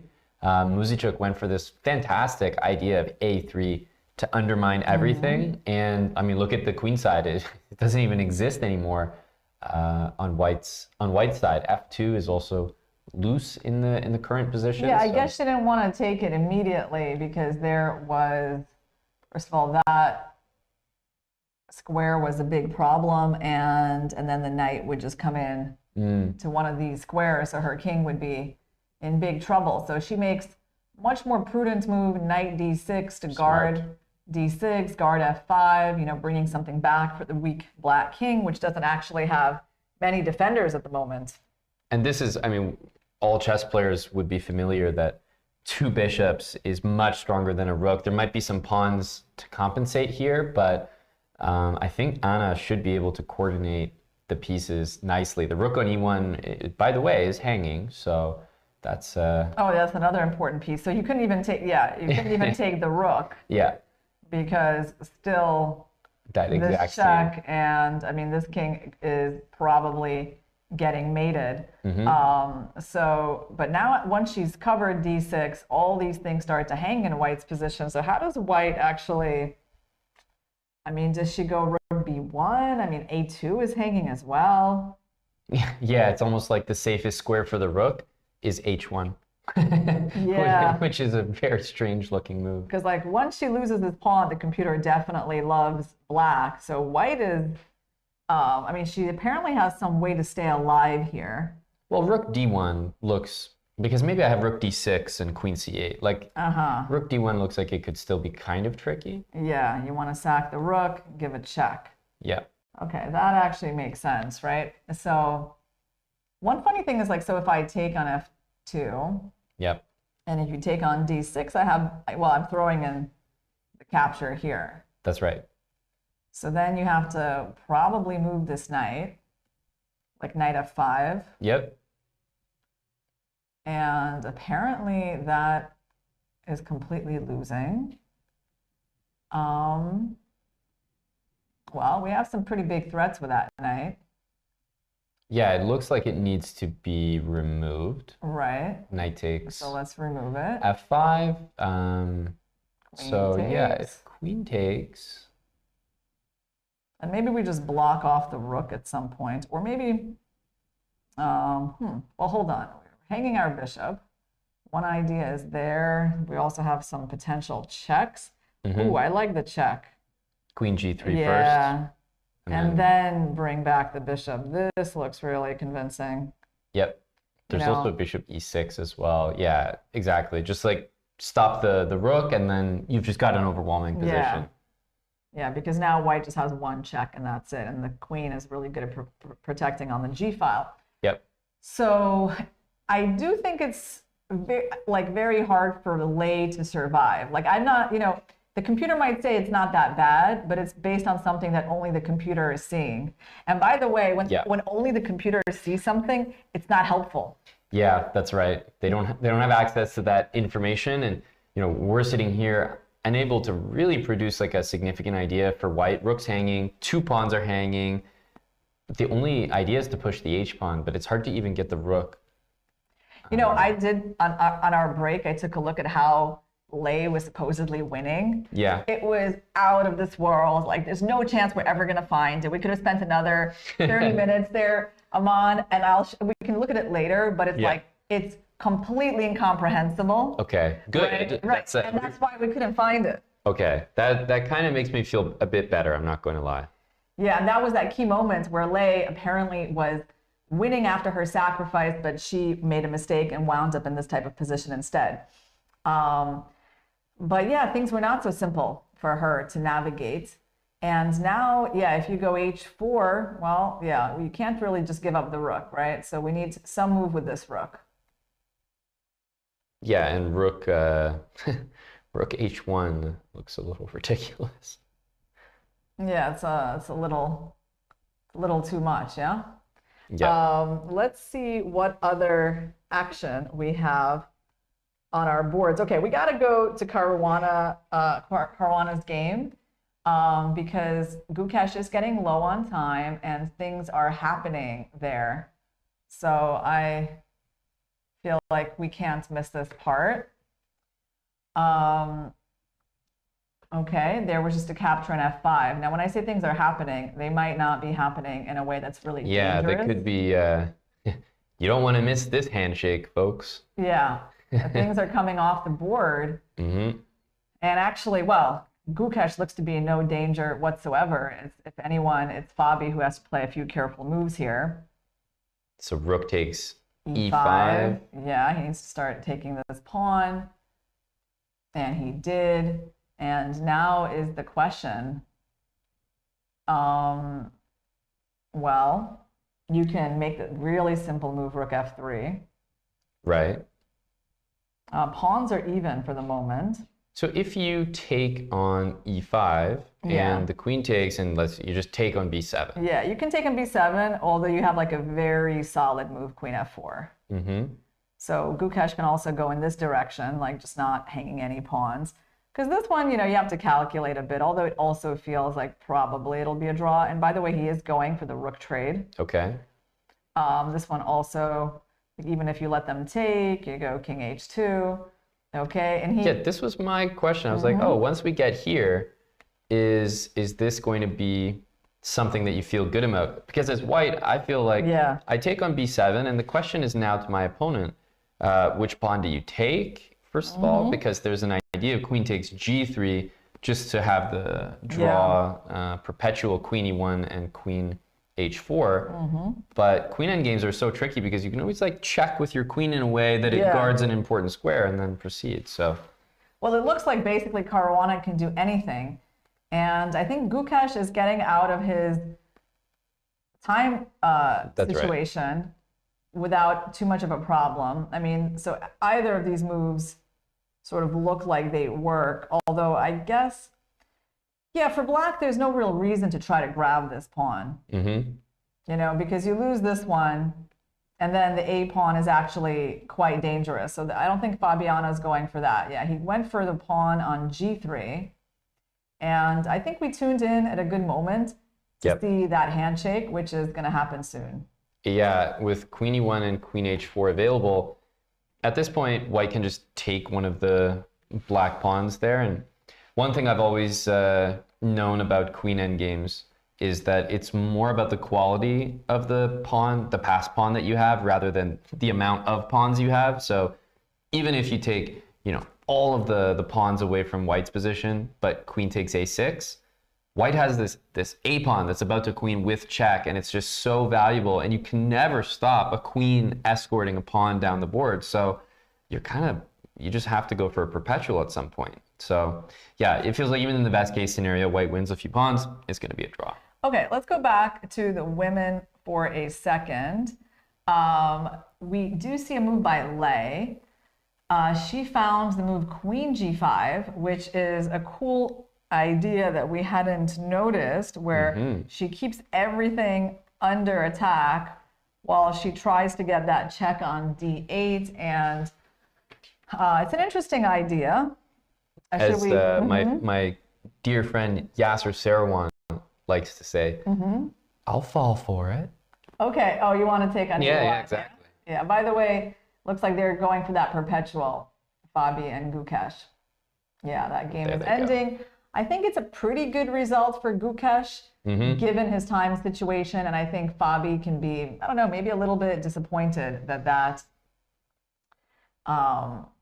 game he wasn't able to press more on Gukesh's time. Right. All right, so here, if I fall for it, I guess we go check. We force you to bring back your knight. Yeah. And then we come in with this annoying knight. And we're down 2 pieces, but apparently we're not doing too badly. Right. We might be losing, but not like, but not any worse than we were before. Mm-hmm. Yeah, because white's about to make the significant threat queen h4 to h8. So yeah, we first have to deal with queen e7, and then when we do, I'm expecting queen h4. So right, exactly. So you're saying like if we defend against this one, suddenly the threat comes from here. I think so. Yeah. And we're like, that's a really significant threat that's kind of hard to get out of. Yes. Which makes me... I mean, you could go king g8 maybe. Or you can go f6. So how about, yeah, here I guess you could still try to play this on, but somehow I'm not, like queen h6 and yeah, queen... I think we're just getting a draw. With exactly. this move. Yeah. So is the key square to cover actually g5? Because I'm wondering, queen e7 check, king g8, queen takes e8, king h7, I'm covered. So I'm wondering like queen c1 here? Right, I see what you're saying. So queen e7, I think I'm doing fine, I guess, but... Maybe we take your knight and find like a slower queen takes e5, maybe. So we have to find some way to like deliver the checkmate. Yeah, queen e5 also stops queen f4 and kind of hits everything. And then I already have a kind of a lot of pawns. Yeah, there. that's right. I think you're doing well here. I mean, you still have queen g5. And then at some points it might be able to have an f4 move. Oh, sorry, I'm just thinking of this now. Queen can take on e4 at the beginning of the line. So that, instead of queen c1, that's the move, because that stops queen h4. That has to be it. Okay. Yep, Wait. I found it. Where's our checkmate in 4? I think I It's a good puzzle. Oh, I know what it is. It's actually kind of beautiful. and yeah, look at that. Isn't that pretty? You'd never expect that the knight actually delivers we don't even take the free knight, guys. This is so non-materialistic of us. You see, we got and you don't mate on g7. go for the bigger things in life. So pretty. That is a very pretty checkmate we fell into. But before we go further with this game, let's just see what their time situation is. Yeah. What do we have on the board? So we have actually queen e1, knight f5 on the board. Queen e1. It's a hard rook to refuse, especially when it looks like the worst case is a draw, unless you're me. But it looks like queen d8 that we were looking at was actually more precise. Right? Than Lei's knight f5, which it's a little bit tricky to understand why she started with that, because after knight takes, I mean, okay, so queen d8 check. I don't understand it at all. Isn't unless she thinks this is a perpetual. Yeah, the queen went back to g5. That's the position on the board. But king h8, for example, doesn't that immediately get out of the perpetual checks? Right, I think she went f8, so she's trying to gain some time. Smart. Anna is actually quite good at doing that. She's done that a number of times. It doesn't mean that she's going to take a draw. No. She just wants to get closer to the time control, and then she will play king h8. The good news for her is that she risks nothing with like a million extra pieces. Absolutely. You know the worst case is a draw here. And if she gets out of perpetual, it means that she is winning this game. Her first win of the tournament in round 11 would be huge. And against one of the I don't leaders. really see what Lei is trying to do here. Because if you give one more check, that's it. The checks are over. So I guess you're going to have to take this knight at some point. Queen f6. Oh, queen f6 you could try. Yeah. But then there's knight g7. Yeah, you can still like throw the checks in, but they're going to run out. Like Right. Eventually, like we find our way out of these checks. The funny thing is I could just king g6, right? Yeah, I mean, I could Run away. if I wanted to, I could probably even do this one and give up my knight and like kind of run away from you like that, you know. Absolutely. But it does look like Anna's going to win this game. Meanwhile, let's take a look at Prague Naka. We got some movement there. They're at move 30, and Naka has been presented apparently with a pretty big chance here. You were right about this game. You know, you were feeling like it was up his alley. Yeah. Yeah, this position with bishop on b3, covering d1 mainly, just means that Hikaru's position almost plays itself, I find. So yeah, I mean, yeah, So the blunder was king e3, move 29. I mean, he was trying to get this pawn back. We'll have to go back in a second to see why that was the blunder. But on the board right now, we have this position, and Hikaru has just made a move. He played knight takes c3. I wonder if c5 going to be the follow-up? Okay, I think it was the, can't tell what's on. I think it's the pawn that took. Yeah. Uh-huh. Okay, so right now Black has a vastly superior pawn structure with these like two solidly placed pawns. They have a really good bishop. Everything is just good about this position. I mean, it feels like you could continue. Yeah, c5 somehow strikes me as like a good looking move, but pawn takes on c3, I guess, does defend rook d4, which is a little bit helpful. But yeah, I feel, I've always felt that this was like a game that, you know, sort of waiting for Nakamura to convert it. Wow. So c5 here looks destructive. Even rook d2, bishop c4, like a bunch of moves look dangerous. So why is White doing so badly here in this endgame? And he does play c5. What's like the biggest threat? So I guess the biggest threat is, so if the rook checks on e6, there's a choice to make. Pawn. Yeah, there's the pawn hanging, so you kind of have that immediate choice you have to make. Knight e5 always seems to lose to rook d5 or other moves. There's always problems of even maybe this pawn getting attacked one day. That's right. So it's just pretty hard for this knight to compete with the bishop, yeah? I think so. The bishop is dominant, and I've even thought of some funny ways where maybe the knight is almost not getting trapped, but that the available squares aren't that good. Like if h5, knight e3 happens, I'm worried about the rook swinging over, giving checks, and winning the knight somehow. -2 advantage is quite big. Hikaru also has a time advantage. And look at him, he's feeling confident. -2 feels like it's right in that territory where that's like a win. That's a win presenting itself. Well, let's try to make some moves for White. I can't even fight you for the open file. I don't have any infiltrations on that file. So. You could try just running away, like king f3, just sort of returning to some semblance of safety. By the way, Tan is about to defeat Katerina Lagno. So let's take a look at how that is going to happen.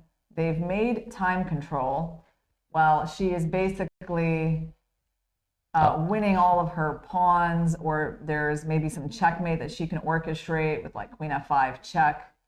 So definitely pretty dominating position, right? Yeah, you know, g5 here looks like it might be really unpleasant. Pawn takes, g5, knight takes, king h6, queen e6. I'm like so close to mate, but do I have it? King takes h5. Yeah, if you take the knight, you have it. If the king takes, well, we probably have it too. We just have to work hard again. Think a little bit and calculate. Okay, Tan did put queen f5 on the board. I trust her more than myself right now. So she gave the check. Smart. I think, is she gonna just do the checkmate with the queen coming here and then g5? And then g5. Okay, no. Okay, she goes queen f8, king h7. What does she see? There's also the funny idea of trying to bring the knight in. Yeah, the nice thing about this position is, strangely enough, Black doesn't have a single check, which yeah, is actually G5 I think is really good, right? Because yeah, there's no check, not even on C7. yep. That's it. So she's just attacking for free. Yeah, she's not even taking her time here. She sees that this game is over. So let's find the Definitely not queen queen here.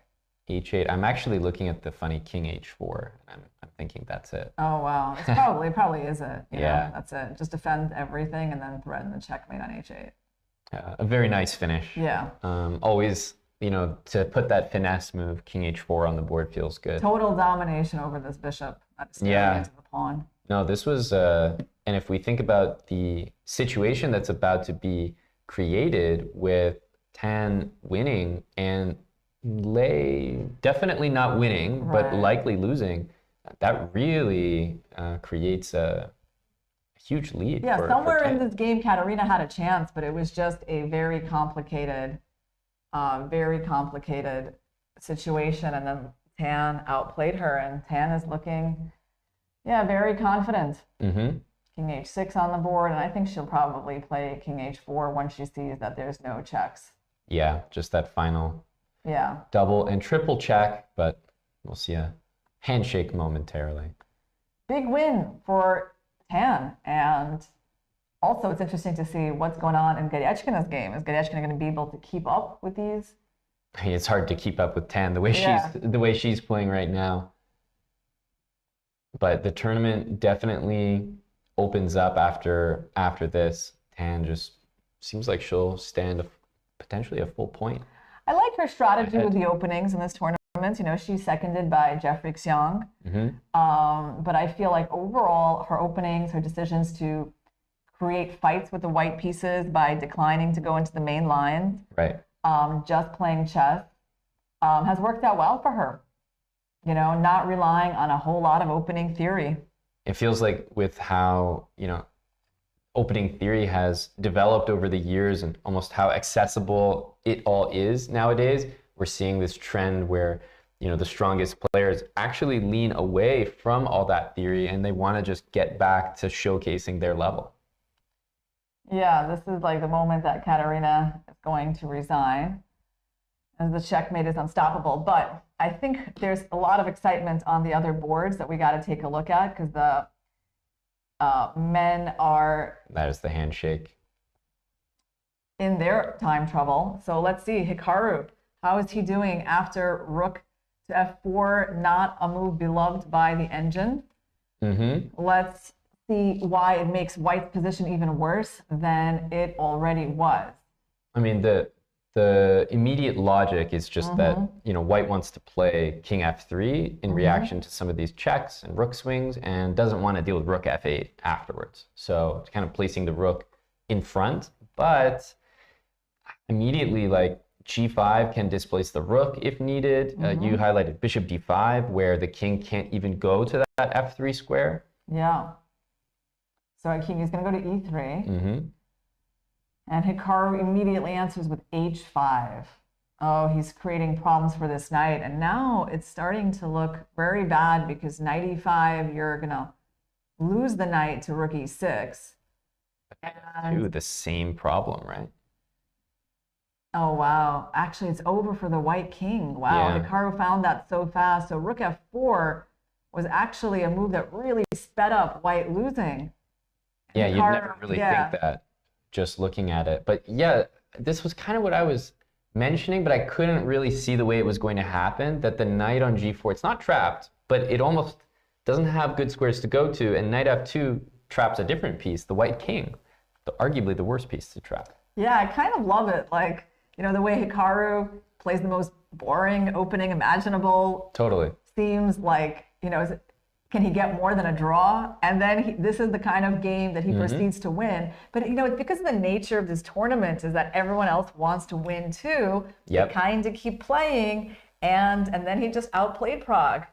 Okay. He did, and this was his type of game. I think Hikaru's prep has been very unique, and while it may not be the same type of prep that other players are doing in the most theoretical main lines, I think it's been tremendous. Like, he has a lot to be proud of, bringing out c5 like this and getting a win. Yeah, absolutely. And there's been a lot of versatility in his openings as well with the black pieces. Let's take a quick look at Vidit versus Nepo, because this is also, wow, this is a situation where suddenly Vidit has an advantage. Is this rook in some trouble? Or, well, I mean, definitely the king is in a very weird spot on h8. So things have gone somehow very wrong for him. Why is this bishop suddenly terrible? Right. Aman, it used to be a beautiful bishop on this diagonal. Now it's like blocked by the pawns. Wow, if Nepo loses, it's going to be so incredible. It's going to be Hikaru tied with Gukesh. Yeah. And I'm going to tell you that actually, like, my two favorites, I'm not just saying it now, but it was Hikaru and Gukesh. Those were the people before today's round. I was like, if those people can win. Right. Because I started to appreciate what people were saying about Gukesh. You know, at some point, it really wasn't crossing my mind that he could win this tournament. You know, because Magnus kind of downplayed his chances and his predictions, and like Grishuk also doesn't really think he's ready. But when I heard what Hans was saying, and Anish basically agreed with him, I was like, yeah, why not? He's been looking great in this tournament. Yep. I'd love to know the crowd of people that could have predicted that before the event, because it's having a remarkable tournament and needs to keep it up. But the draw against Fabiano is on the right track, and Hikaru with that potential win, and Jan plays the move d5, which could speed up his demise. I think one thing about Jan is when the going is good, he really he can win really quickly, really easily. But in a tough position, he doesn't always put up the best resistance. It's just whether his opponents can actually find those moments to capitalize. Yeah. Well, this is a very tricky move, right? He's definitely got some tactical ideas here. So, for example, if we take, I mean, you're trying to take and, trying the c4 move, which looks like it wins you the bishop. Now, maybe you can make the case that white is still winning. Like after king c4, you lose the bishop and you go king b5 and you win the remaining black pawn on the queen side. And apparently this is pretty good, but it's not like an absolutely obvious thing to go for. And I think that's why Vidit actually chose king c2. Right. And which loses the advantage. The entire thing. So Nepo actually made a good practical choice. That's amazing. No, but this is how I've seen Nepo's defenses work in this tournament, and maybe just in general. And it's really more of a credit to him than a knock that he plays in a way that you kind of doubt yourself. If you don't make that right decision right when you need to, like, boom, everything can just disappear. Wow. He must be thanking his lucky stars for this chance, because, I mean, he got rid of this pawn and took a white pawn, protecting his rook. I mean, so he obviously feels pretty good about what just happened. So now what's the situation for him? Like, he has a chance to move his knight, might move it to d5. And I guess the other thing that's kind of striking me about that decision by Vidit was that he did it so quickly. Yeah, he did it too fast. Yeah, he didn't seem to even consider that taking on d5 is a possibility. Right. And Nepo kind of played into that. He said, look, you've got 4.5 minutes. Here's d5 for you to deal with. And he said, no, okay, king c2. But he played knight e4 so quick. So it's almost like Vidit's kind of satisfied with this position a little bit. All right, let's see. I mean, out of all of Black's pieces that we can really move, it's this knight that sort of comes to my mind. There could be issues with rook d1. I have to admit that, one of the problems could be something like that, where I say, well, you can take my bishop, but I take your knight, and I have a really good knight, my pieces are coming in, and somehow this could be better for white. That's right. So it's a very tricky position. Like after rook d1, knight c3. How about something crazy? I don't know. Yeah, exactly. Probably not, right? Probably that piece sacrifice is not working. Yeah, I think I can just take. I can just take it. You could sack on c3 instead. I don't know how. Take that and then take on a3. And then take the bishop. Yeah. Yeah, that one you could consider. It still looks ugly for Black. It really does, but at the very least, you can just remind yourself, like, okay, the position looks tough, but look at all these extra pawns. Like, I can't be that much worse here. Yeah, so okay, this is actually a big decision for Nepo. Good for him that he has some time to deal with it, because What move are we on here? move 38. Okay, so He can think reasonable. about this. What other moves can he think about? I guess c5 is hanging, and I suppose, yeah, actually either piece taking on c5 looks kind of dangerous. I was wondering about knight c5, rook takes a3, and I can't really get to the bottom of, I think that one is happy for black, right, because f2 is yeah, loose. f2 is going to hang. Well, there's a4. We can mention that as a candidate move, because actually it kind of helps our pawn. Yep. Not a bad idea. But I guess what it comes down to is, like, we can't move our rook. I don't really want to look at rook b5, do you? I was about to say it. I'm not gonna lie. You're going to say it this way? I'll be the Yeah. one. I mean, you can do it. You can do it. The thing is, like, I don't find this pawn to be the big problem of my life. Yeah, that's true. Like right now, black is up a pawn, and that extra pawn is that doubled pawn. And this bishop is the worst bishop ever. So what did Nepo do? At the moment of truth, how did he deal with this? He's a rook b5 kind of guy. You think he went rook b5? Yeah. Yeah, he went rook b5. I said I didn't want to look at that. Well, okay. I mean, in my defense, you know, the engine doesn't absolutely love it. Yeah, it's true. Again, it's not to say that he made the best move or the right move, but he's a rook b5 kind of guy. Okay, so he decided to keep the pawn. All right. What does he have planned on rook d1? Yeah, Vidit, I think, can't wait to put the rook on the open file. Yeah, that was a quick hand there. Oh, yeah. I mean, that's why, I don't know. Like, to me, defending this pawn was so far from obvious. Like, I would be so much more concerned with, like, trying to activate the pieces. But, I mean, I actually think this line was pretty cool with knight d5. Yeah, and, like, it was. This thing that you pointed out, like, at least we get a pawn, you know? Agreed. I guess bishop b2 or something after knight d5 was a little more concerning. Now, I think after rook d1, there's a like kind of funny looking move, bishop e7, where like you can't use any of the squares. Yeah, he went for that, bishop e7. Okay. Yeah, so I think that's the idea. And then knight d6 can happen, which looks kind of interesting to me. Knight d6, if rook goes back to b3, I was looking at knight takes c4. I don't know what's going on there. Yeah. Knight d6, and you're saying if rook b3, then we have a nice tactic that actually is really good for white. Yeah. Okay. So that means knight d6. Obviously, we have to take it, and after rook takes d6, then the question comes. I think maybe knight a4 with rook b3. But, you know, so confusing because you're dropping the G pawn now, and those two pawns look very scary.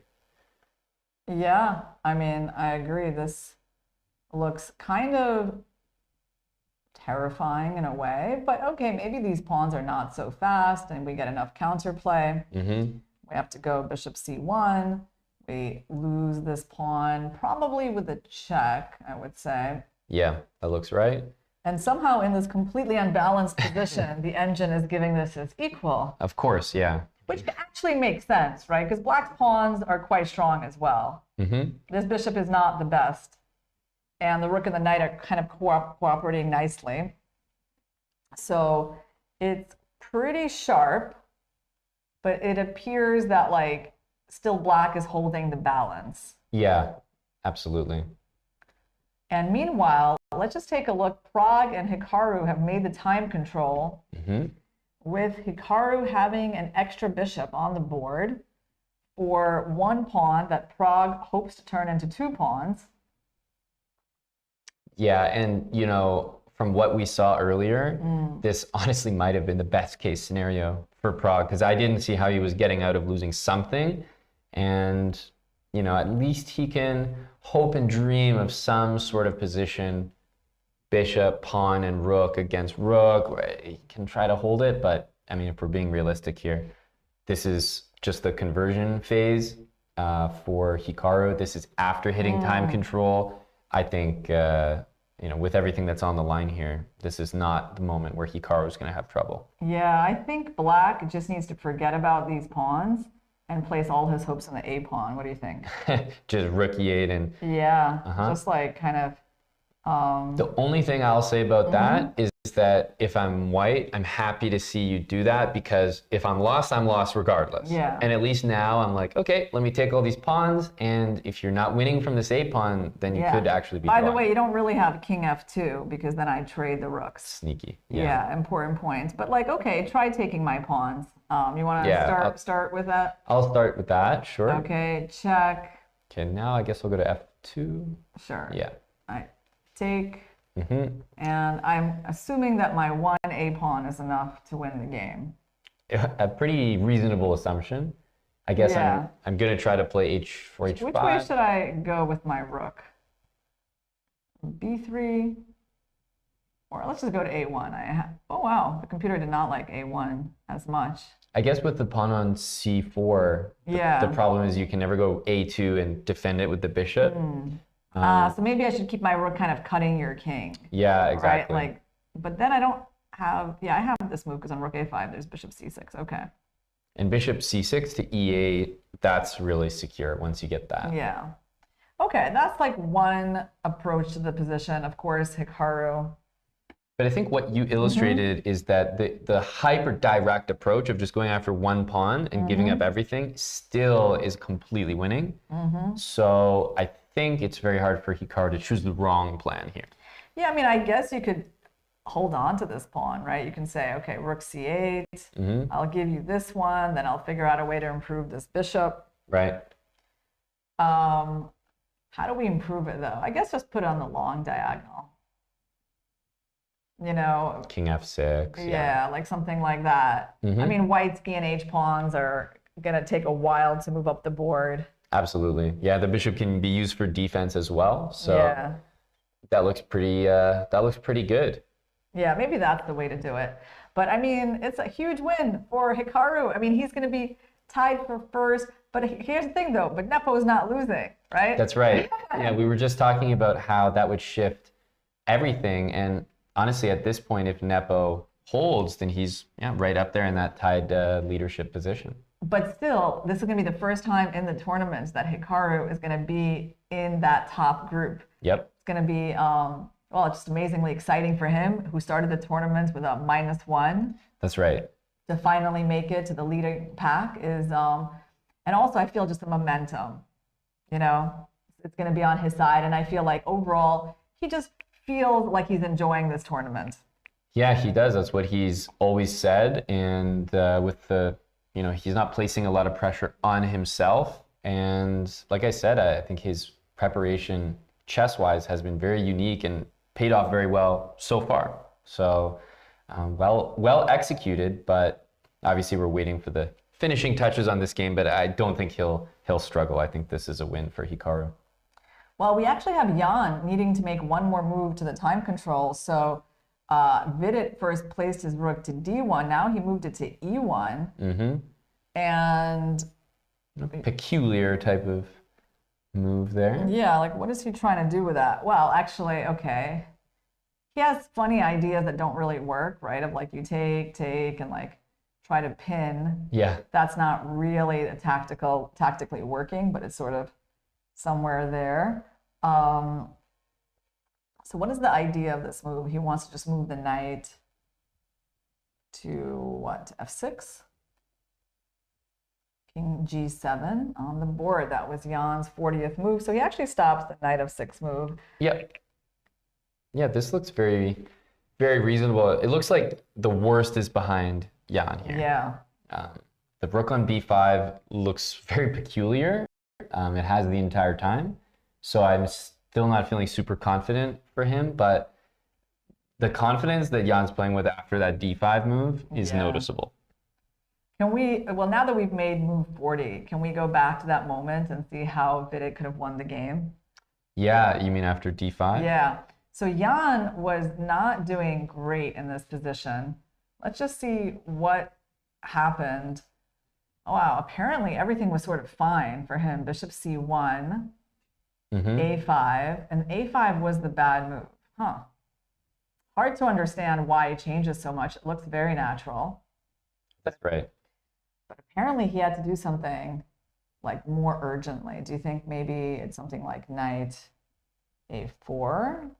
Probably not a terrible move, but yeah, that drops the a pawn, maybe rook takes. I don't know how that endgame is because the bishop feels so bad on f8. Well, we're dropping this pawn kind of anyway, right? Yeah, I guess now that I'm thinking about it, rook takes a3, rook b1, king c2 isn't really anything. Because I was thinking that I would always be able to at least keep my rook on the board. But yeah, I guess that doesn't really make a difference. King c2 next wins the rook, right? Right, that's why he played here, right? Because he wanted to protect the rook from king c2. So that's actually a good point, because if you attack it immediately, there's rook b2. So bishop c1 was preparing this, but also the pawn. So Nebo played a5. Well, let's try this move, knight a4. Because basically, I'm trying to attack the pawn, and I'm trying to say that when you trade the rooks, like, I'm just okay. Yeah. Right? Like, I'm actually willing to play this endgame with you because this pawn is pretty good. Yep. And, I mean, my pawn structure here is ugly, but my king can come out, and so, like, basically, why should I lose, right? Yeah, king can reach f7, e6. Knight can just go back to b6 to guard d5. Yeah, so black was okay, but for some reason, his very natural move, you know what it is? But that's the main difference, though, is that, like, a5 was not forcing a rook trade, right? So white doesn't have to take with the rook the way that they do on knight a4, because here we were attacking that pawn. Yep. So that's what I wanted to accomplish, was that rook trade. But a5, bishop a3, so somehow having the rook on the board is a lot more dangerous for black. And he realizes that... Well, knight a4 isn't good anymore because you can just defend knight e4 or knight d5, for example. Right. And then it feels like it's kind of falling apart. Yeah. These pieces are kind of... Well, the bishop is horrible. I mean, the problem is the rook is on the board, so there's like so much more danger to black's king, right? That's right. And I'm going to get rid of your rook, then I'm going to improve my rook, right? So getting the rooks off was kind of important. So then he tries to get counterplay with d5, which is like, makes sense, right? It really looked tricky.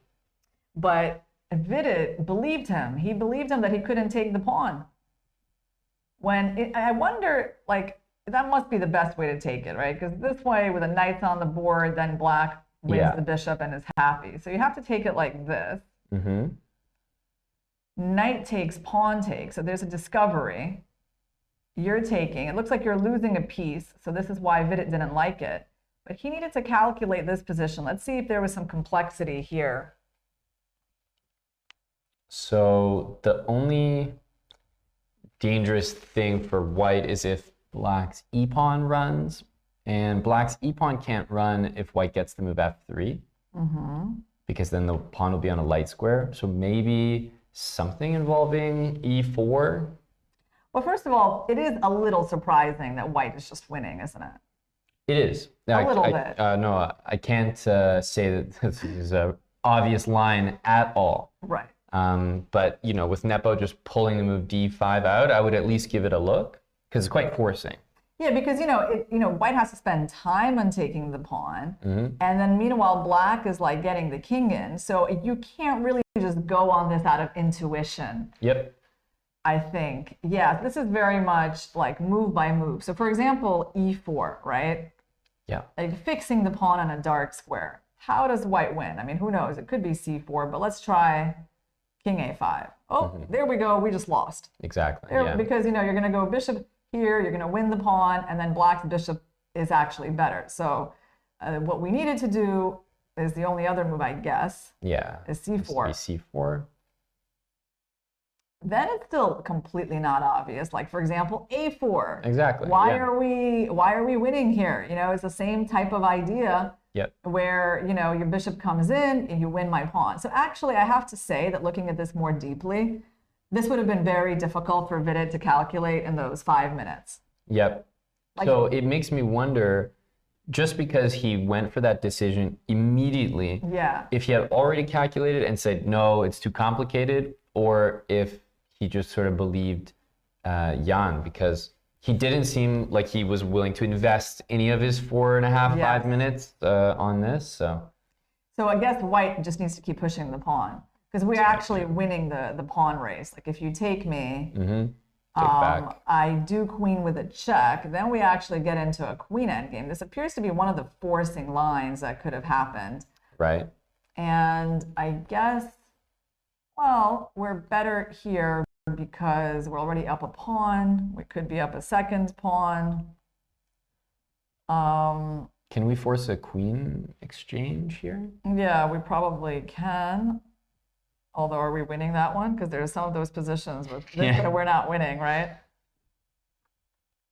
Let's actually show people like some kind of example of a queen exchange where we don't win, right? Like this one.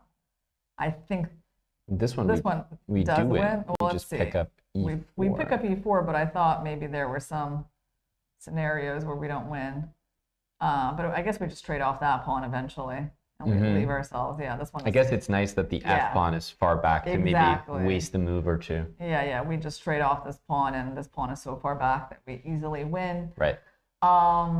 Okay. But nobody's like getting to this position, you know, way back when you take on D5. But I'm not saying you have to go that far, but you do have to have some understanding that you don't really have a big chance to lose, and I don't think you could confirm that in just a couple minutes. Yeah, I mean the first thing is that Vidit would need to calculate the move E4. That's one for sure. Yep. The other thing is that he would need to calculate, like, let's say King G7. Mm-hmm.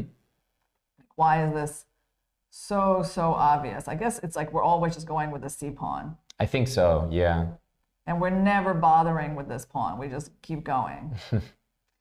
But yes, not as simple as the computer makes it out. No, it never is. So let's take a look where they currently are. They've made the time control. And after King G7, Knight D2, we could see a funny repetition.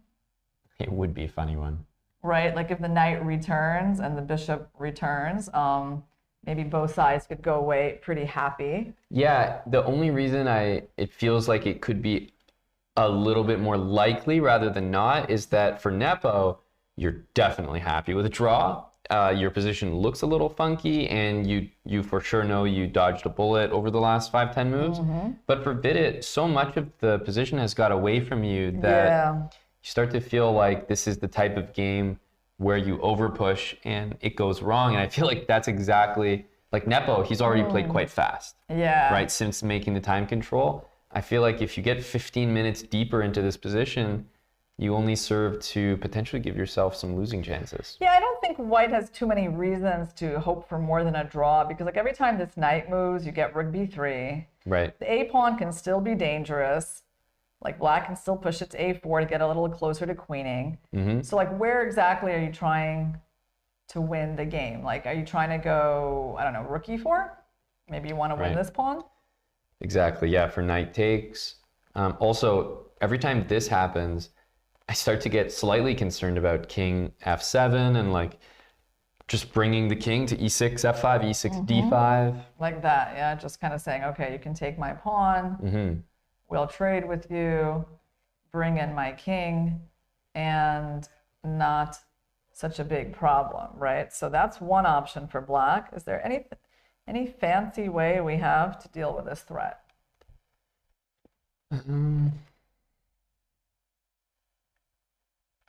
Not really.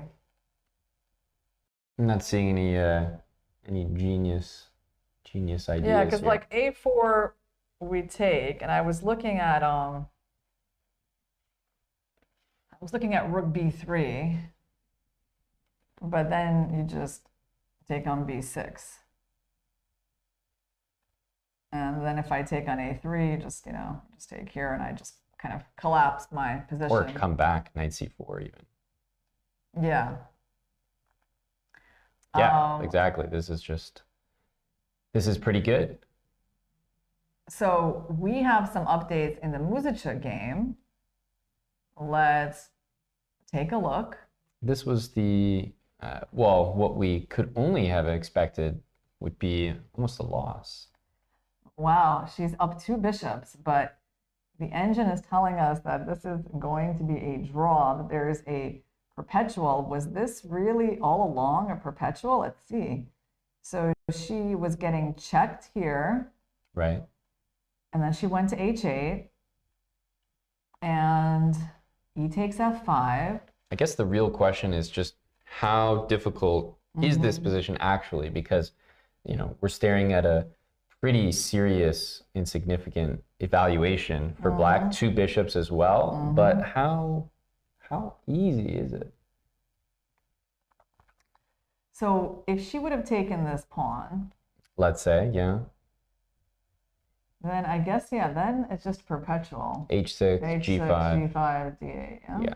And the same thing, I guess, no matter who would take. So that's the initial threat that you just can't avoid. So Right. instead of queen takes f2, So basically using these squares, white is planning to deliver the perpetual. So we have to protect some of these squares. right.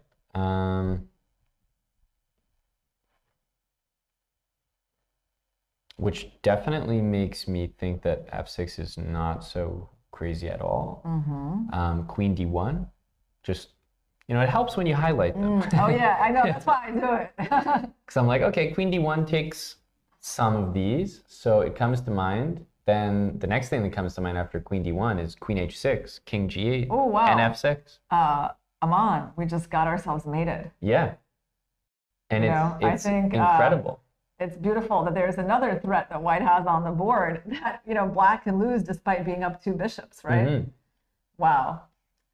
So it was not easy for Anna, which is, I don't know, this might have been like some brilliant Seems to be the foresight theme by of this game. Lei. To be up 2 bishops and unable, like she is like missing one move, right, to like take the pawn and checkmate her opponent. Yeah, I'm kind of, I'm still confused as to what move is required here. It almost feels like f6 is, well, the most. Right, so she tried logical. this. Yeah, it makes a lot of She sense. lost the pawn. She's trying to run with her king, using the bishop to block, and that was apparently, that's it. Like there is no way out of this perpetual, although it's kind of obvious that there isn't, right? Because now you're just using like these squares, and the queen is not helping at all. And so instead of bishop f7 was king e8, because king e8 also drops the bishop to queen c6. So it's kind of a, you know, it's not a move you love to play, but you also know going king d8 or king e7, like that you are, I think king Maybe d8, king d8 run keep this running way. to c8. Yeah. So she was afraid to lose this bishop Mm-hmm. because white does have a lot of pawns, although she's not in any danger whatsoever. I mean, like you can always take a pawn, and if it's a draw, it's a draw. Yeah, the g8 e6 moves are just like they seem like a forced draw. Yeah. So remarkably, it's just never it's never easy. Right. It's Up hard 2 pieces. hard to get out of this perpetual. Right now, white actually has 3 pawns for the piece and threatening perpetual. So like she has to have a lot of precision here about, okay, let's highlight those squares. Maybe that's going to help us. Yeah, at this point, it feels like king c8. You got to run. Like just keep going.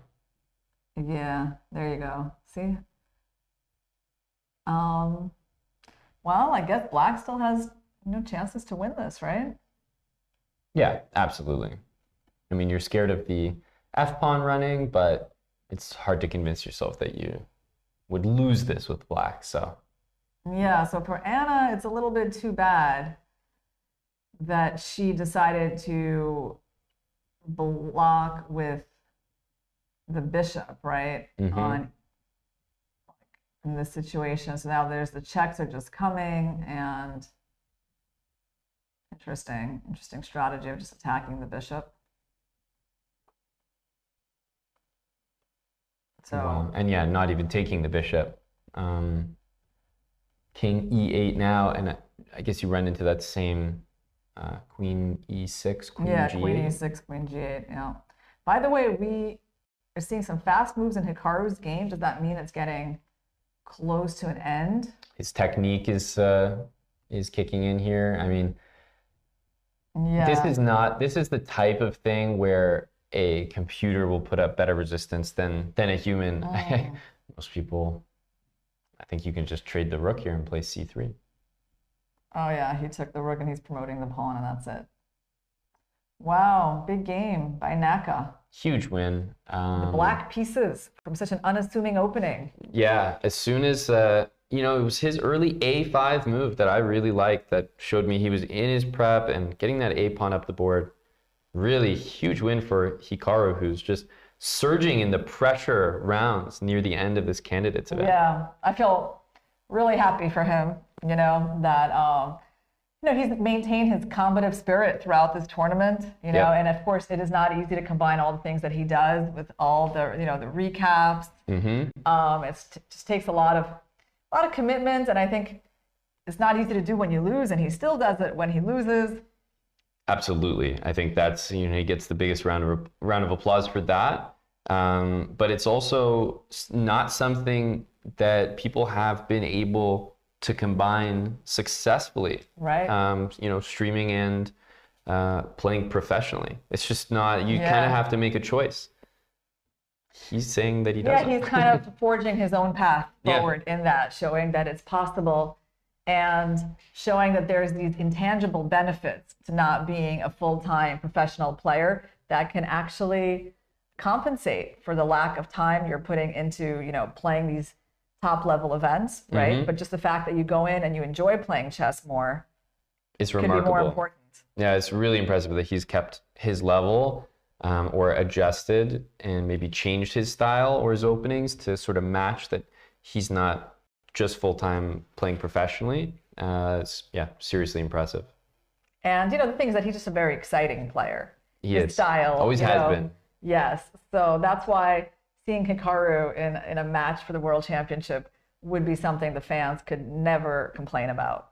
Yeah, I think for Hikaru, he's always downplayed, you know, making it to that stage compared to his streaming. But what a moment that would be that he's just sort of full-time streaming, but on the side, I'm also in this event. This is the World Championship match. Yeah. I mean, it could actually improve his streaming career, right? Some extra viewers, you know. But okay, well, we're still 3 rounds away from that. Still a very nice dynamic going on in his tournament with 2 consecutive wins now. And this one with the black pieces is huge. I think it's going to give him a lot of confidence. And let's see what is going on in the one game of the day. By the way, so far, Irina and Vishy's bet is going pretty well. There's already 2 decisive games. That's right. And we need to see this one kind of end in a draw, which there's at least a decent chance it will. But Vidit is showing that, is he interested in a repetition or not? I think knight g3 is at least showing Jan that if he returns bishop d6, that h5 is a serious contender. Yeah, that's what Jan doesn't want to blunder, yeah? So he's basically saying, like, come up with a new way to defend e5 because bishop d6 won't work. Well, should we be going for rook b3? I feel like, okay, well, what other options do we have? We have a knight that can... Yeah, rook b3 seems... Rook b3 and rook e5 because there's bishop d6, for example, ideas, right? So the point is, if you take, you might regret it. Yeah, I think bishop d6. You know, bishop d6, and I mean, you still, okay, you won't regret it too much because there's this. You know, I still hit your knight on b6. Yeah, bishop takes g3. Yeah, oops, bishop takes g3. Knight a4, maybe.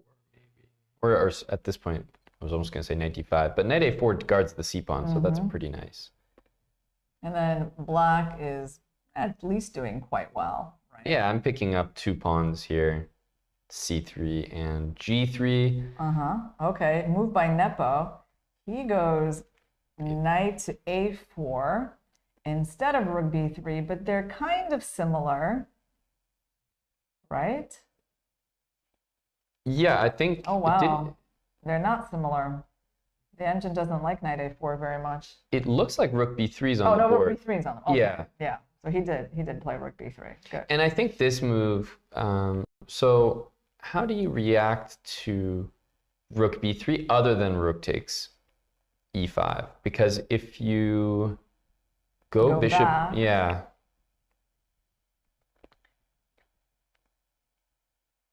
Then there's this interesting question of should this pawn be going or should I just go for knight a4? Yeah, knight a4.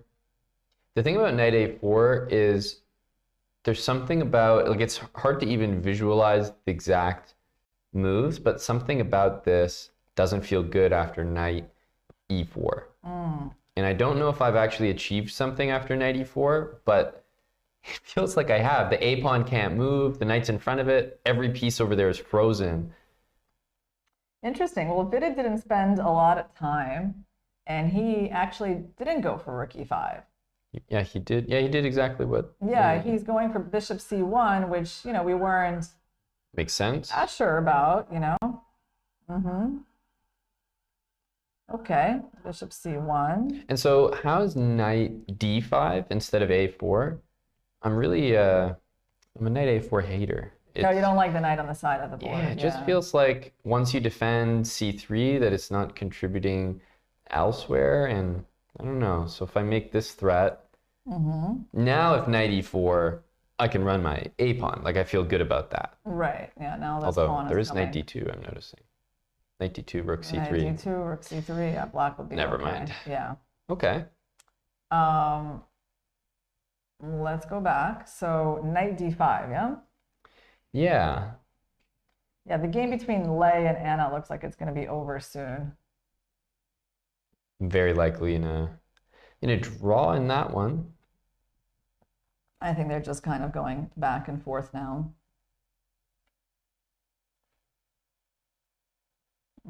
Maybe the arbiter is getting closer to them, waiting for their game to end. Definitely an exciting fight between these two. And it means that Lei is only going to be half a point out of the lead, which is not as dire as we thought it would be. It's, yeah, I have to say I'm consistently impressed in that game that there were multiple situations that were either created by Lei or that just were created in general by the moves played, where it looked like the position was so much better for black, but actually finding the correct continuation seemed near impossible. Yeah, definitely. She created a lot of complexity in this game. By the way, the other interesting game in the women is Vaishali and Garyechkina. We haven't talked about this one in forever. Right. And I think, well, first of all, Vaishali, it looks like, has lost her advantage completely, which is, you know, a little bit of a shock, right? And she still has these two pawns. I think she still has some knight c5 ideas, but right, kind of hard for her to play for a win, yeah? Yeah, this is looking a lot like best case scenario might just be some perpetual of sorts. Yeah, also this pawn is hanging. Yep. So, like, why is black not able to escape the perpetual? Let's actually see how many times they've been in this position. So white took the pawn. It feels like if someone's trying to escape a perpetual, it might be white. Because right. It feels like white can't be. Oh, so queen g7 will be a repetition, which is most likely how it's going to end. And I mean, if knight c5, for example, just so knight c5, I was kind of thinking, is this pawn something that I can take? I mean, queen g7. Oh, that's going to be a big checkmate. Yeah, queen here. d7, knight e6. Okay, let's look at that. If I take and you go check, I have to not step into the checkmate, so I have only this move. But I don't know, queen d7, knight e6, at the very least looks winning. That's it. You're going to make me kind of give up my rook. Yeah. And then you have a lot of pawns, and I don't have a perpetual here. Okay. So white could try. knight c5. So then my path to equality. Does that mean I should go for this pawn? It could, Yeah, right? like Yeah. check, takes. And takes on f2. This one seemed like a better pawn to take because I can block a lot of your checks with queen f7. Absolutely. And if I, take on b7, then I just lose the game immediately. Yeah. Trying to be over ambitious. So.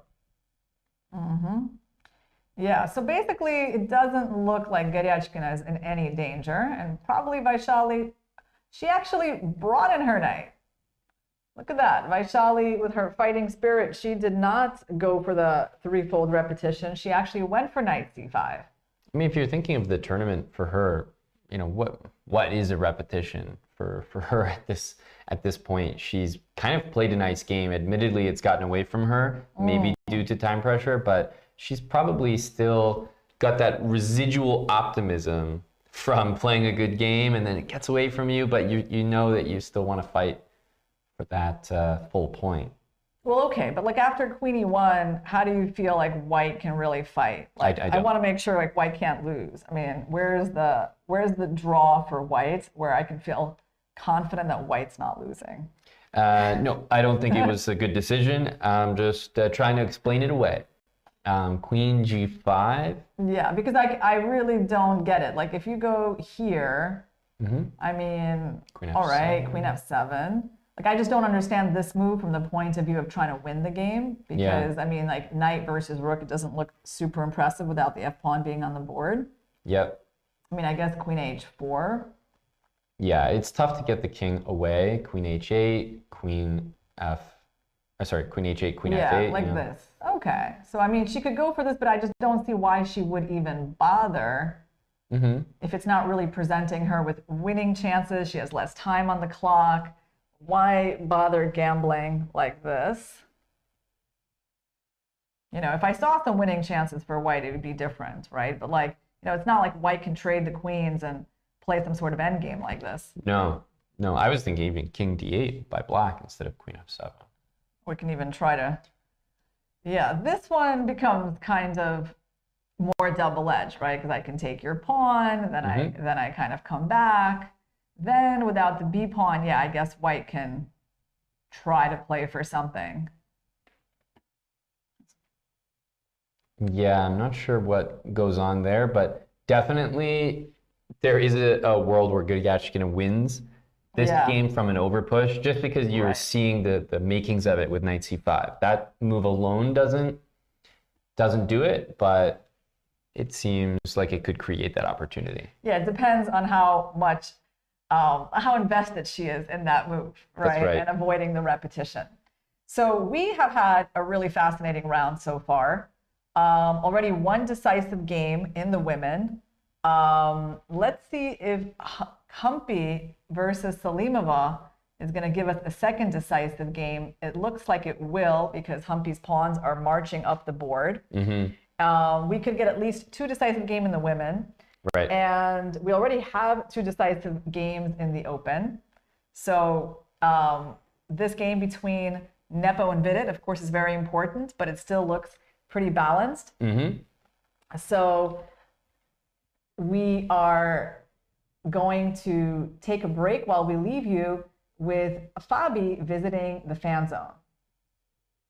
So Fabi, this was such a critical game. You were trailing by half a point against the leaders, Nepo and Gukesh, your opponents. How do you feel about this result? I had a slightly worse position throughout the game, so I can't really be upset. And yeah, the main thing was if I lose, then I'm pretty much completely out of it. And depending on the other results, a draw can be reasonable. I mean, I still have two whites in the last three games, against Vidit and against Jan. And black against Prague can be a huge fight as well, because he's also maybe in a position where he has to catch up. So yeah, it's not a bad result. The main thing was not to lose, and I can't say I'm disappointed since I didn't really get any winning chances. And if you could describe this game in one word, what would it be? You know, I was reminded, I can't say one word. Starts a sentence. Yeah, I was writing a sentence. It was just a weird game. So weird is the word. Yesterday we had a rest day. Do you find rest days more important for physical health and physical rest or mental recalibration? I don't actually rest at all during a rest day. Like, I just can't manage it. It's still so much stress. Even if I'm completely resting and not looking at chess, I still feel the stress, and it still takes energy. So there's never a full rest day during a tournament. So then what do you do? How do you manage the stress, if at all? Well, I try to not look at chess as much and try to do some sports. That helps a bit. But yeah, it's difficult to take your mind, especially in this tournament, to take your mind off the results and off the chess. Well, good luck for your remaining rounds. They'll be big ones. Let's get some questions from the audience as well. If you have a question for Fabi, please raise your hand and we'll bring you a microphone. Hey, Fab. I'm just wondering, you mentioned you do some sports on your rest days. What do you like to play? I like to play tennis. That's my favorite sport. I'm absolutely terrible, but it's my favorite sport to watch and to play. Follow up on that, who's your favorite tennis player? Djokovic. How do you feel? Like, where's your mind at right now? I mean, I feel relatively decent. Like, during the middle of the tournament, it was really tough. I wasn't feeling good, and it kind of showed in my games and results. But I feel better now. It's still a very long road to cross. It's going to be really difficult, but I feel a bit better about my play, a bit more optimistic, and I feel like I'm just playing a bit better. Well, let's see how that translates into your next few games. Good luck, Fabi.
This one's you.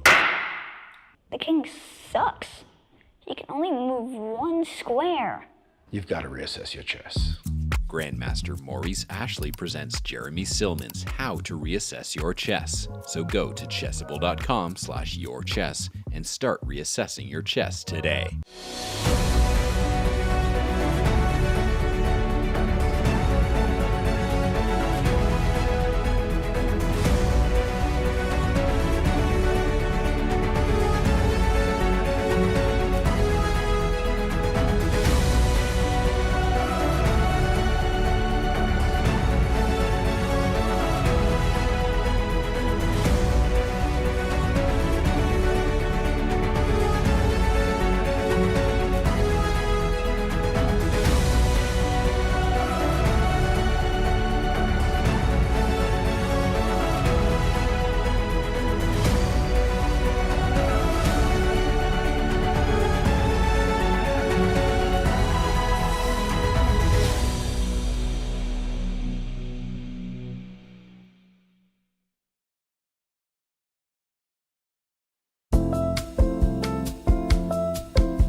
In the realm of kings and queens, only a select few dare to claim the ultimate crown. Witness the birth of legends, a victor in the open and women's section.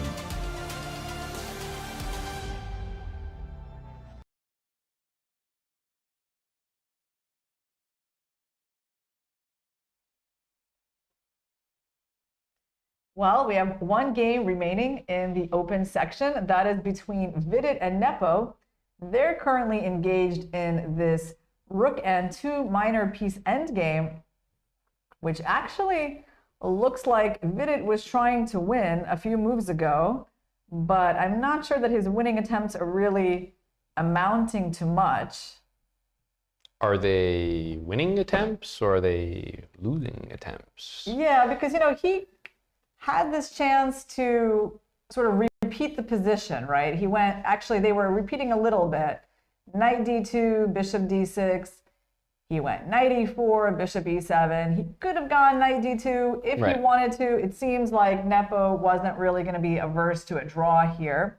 Instead, Vidit clearly declines the repetition by playing knight g3, using the fact that bishop d6 is no longer available for black to protect the pawn, and invites black in with rook b3. Then he goes bishop c1. Okay, then we have knight d5. So this pawn is under attack.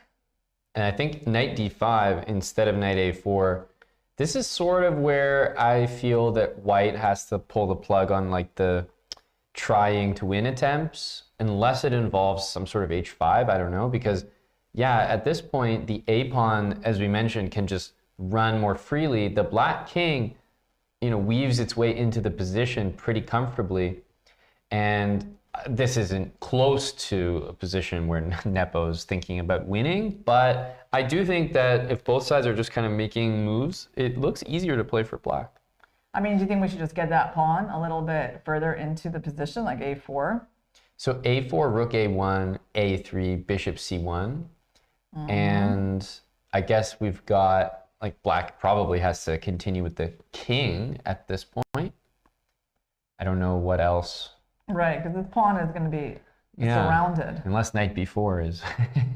We always look at that move, and I feel like it never gets the nod. It's actually a very cool idea, isn't it? Yeah. And look at that, it just got the nod. Finally, I mean, knight b4 has been waiting patiently. So we are basically forcing me to accept the sacrifice. And if I do, Just then take it back. the engine really is loving that sacrifice for black. I mean, I guess because the rook is in the worst possible position. They are making some moves. Let's see what they actually have on the board. I'm not kidding you. This is a very reasonable situation to expect. The other thing that I kind of hinted at a little bit ago, which was that it looked like a position where if Vidit sort of like invests 10, 15 more minutes, his time gets low enough, then all of a sudden Nepo probably starts to think, okay, like I've come this far, my position has easy moves to make. Suddenly a move like knight b4 becomes more attractive to him. He's thinking about time pressure, how difficult it might be to react.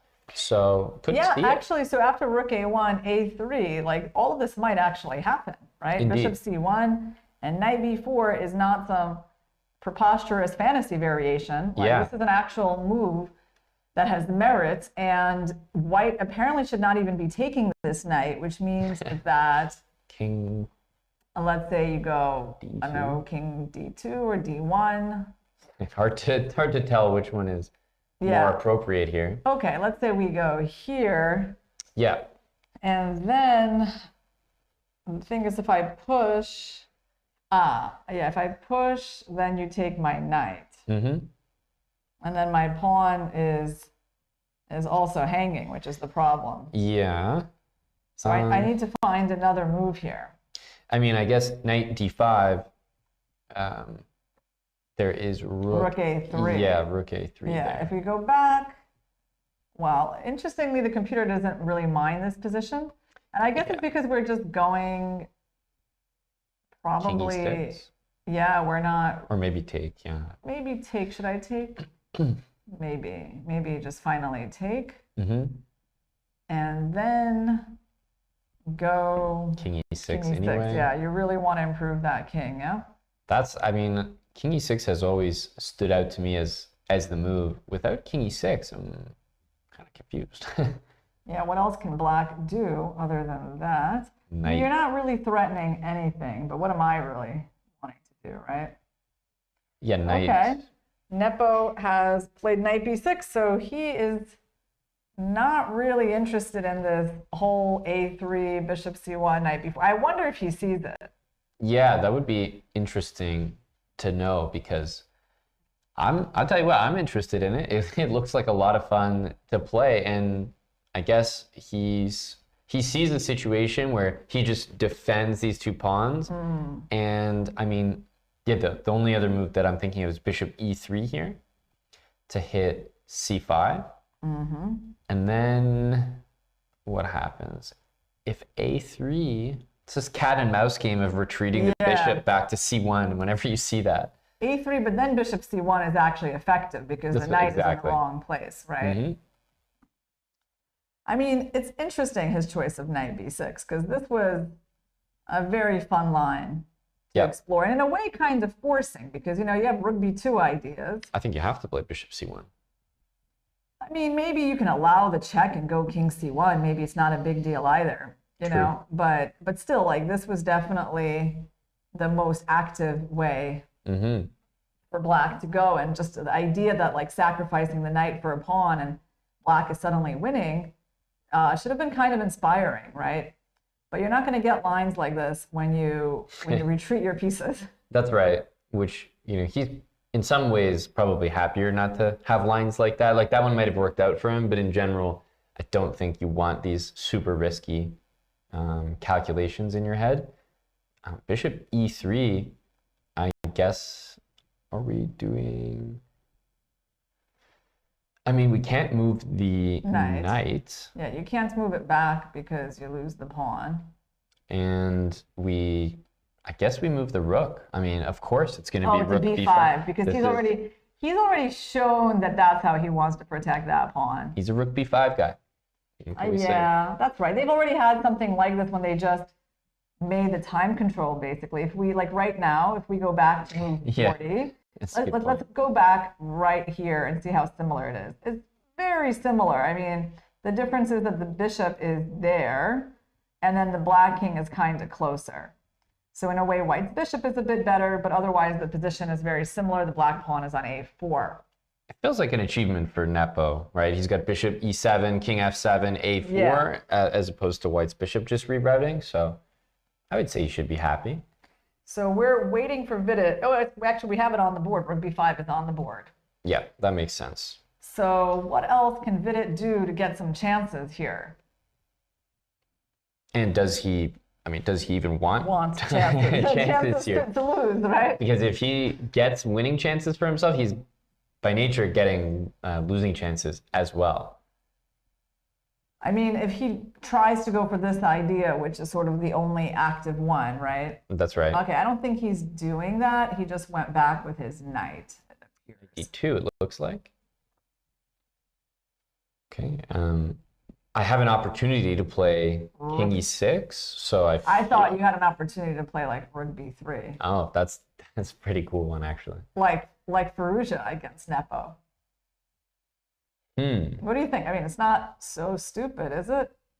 I mean, is it just one of those moves where I just don't do anything? Yeah, you don't do anything. If you decide that my rook is too unpleasant for you, then my pawns become very powerful, right? So, I mean, he could make this move as like a joke. Haha. You know, yeah, like reminder of the Firouzja game where the rook also came under attack, protected by two pawns on like the mirror square on g6. Or he doesn't have to do that. I mean, his knight can't move, then his rook is not moving, then the only move is your favorite one. I'm a broken record at king e6. Is it going to be losing here as well or something? Like, why aren't we playing Yeah, I think this is king time. e6? I think it's time for this White move. has no threats with knight d2. Right. You know, kind of reached a position of stability. And even a move like rook b1, I don't even think that it's good, but we could play your move rook b3 in reaction. So yeah, I mean, I guess they're going to find some sort of way like to hold the position. Maybe like white goes f3. Yep. And you just sort of cycle between these squares, right? Yep, but I do think like if we compare the king on f7 to maybe on d5, d5 guards the pawn on c4, then maybe I could, and it guards c5. So then I could think about rook a5, rook a8, rook h8, like suddenly I can use my rook, I feel like, which is why I've always found it a bit odd. Nepo has played rook a5. Okay. So interesting choice. But again, having to do with the fact that c4 is defended, c5 is defended, and yeah, he's not really risking. I mean, king b2, I guess, is the obvious move. I mean, the question is, do you want the pawn to advance? Do we care about that? I'm not sure that we do, but I don't really see king b2 being a bad chess move either. Yeah. So the engine doesn't love king b2, apparently. And if you did rook b1, it's not exactly clear if it even prevents a3. a3, right? Like a3 could still go. Yeah.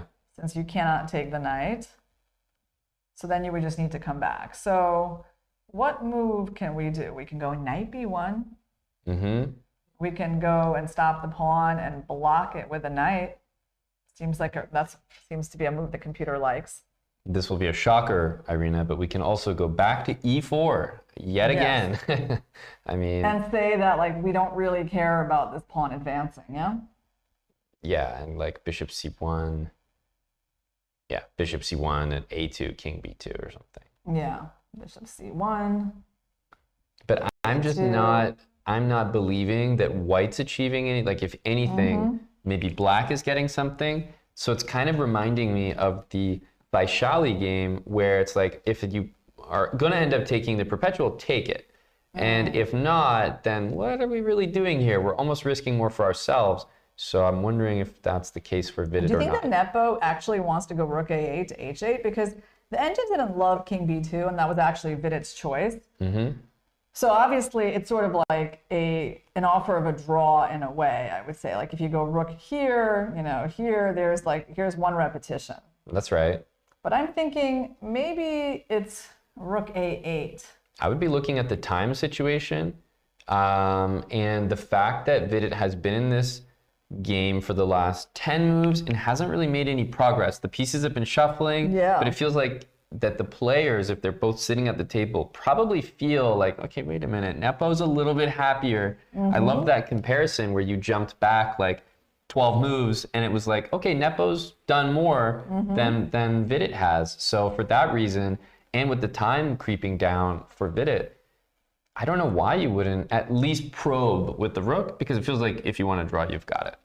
On the other hand, I guess we can play, I don't know, king a3.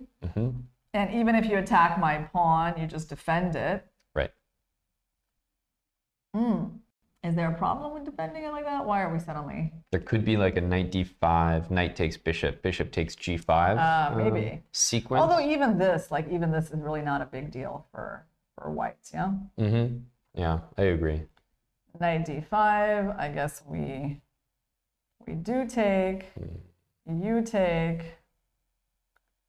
and I have to think about how to do this. Probably the f pawn. Right. Oh, because I don't know, you can take.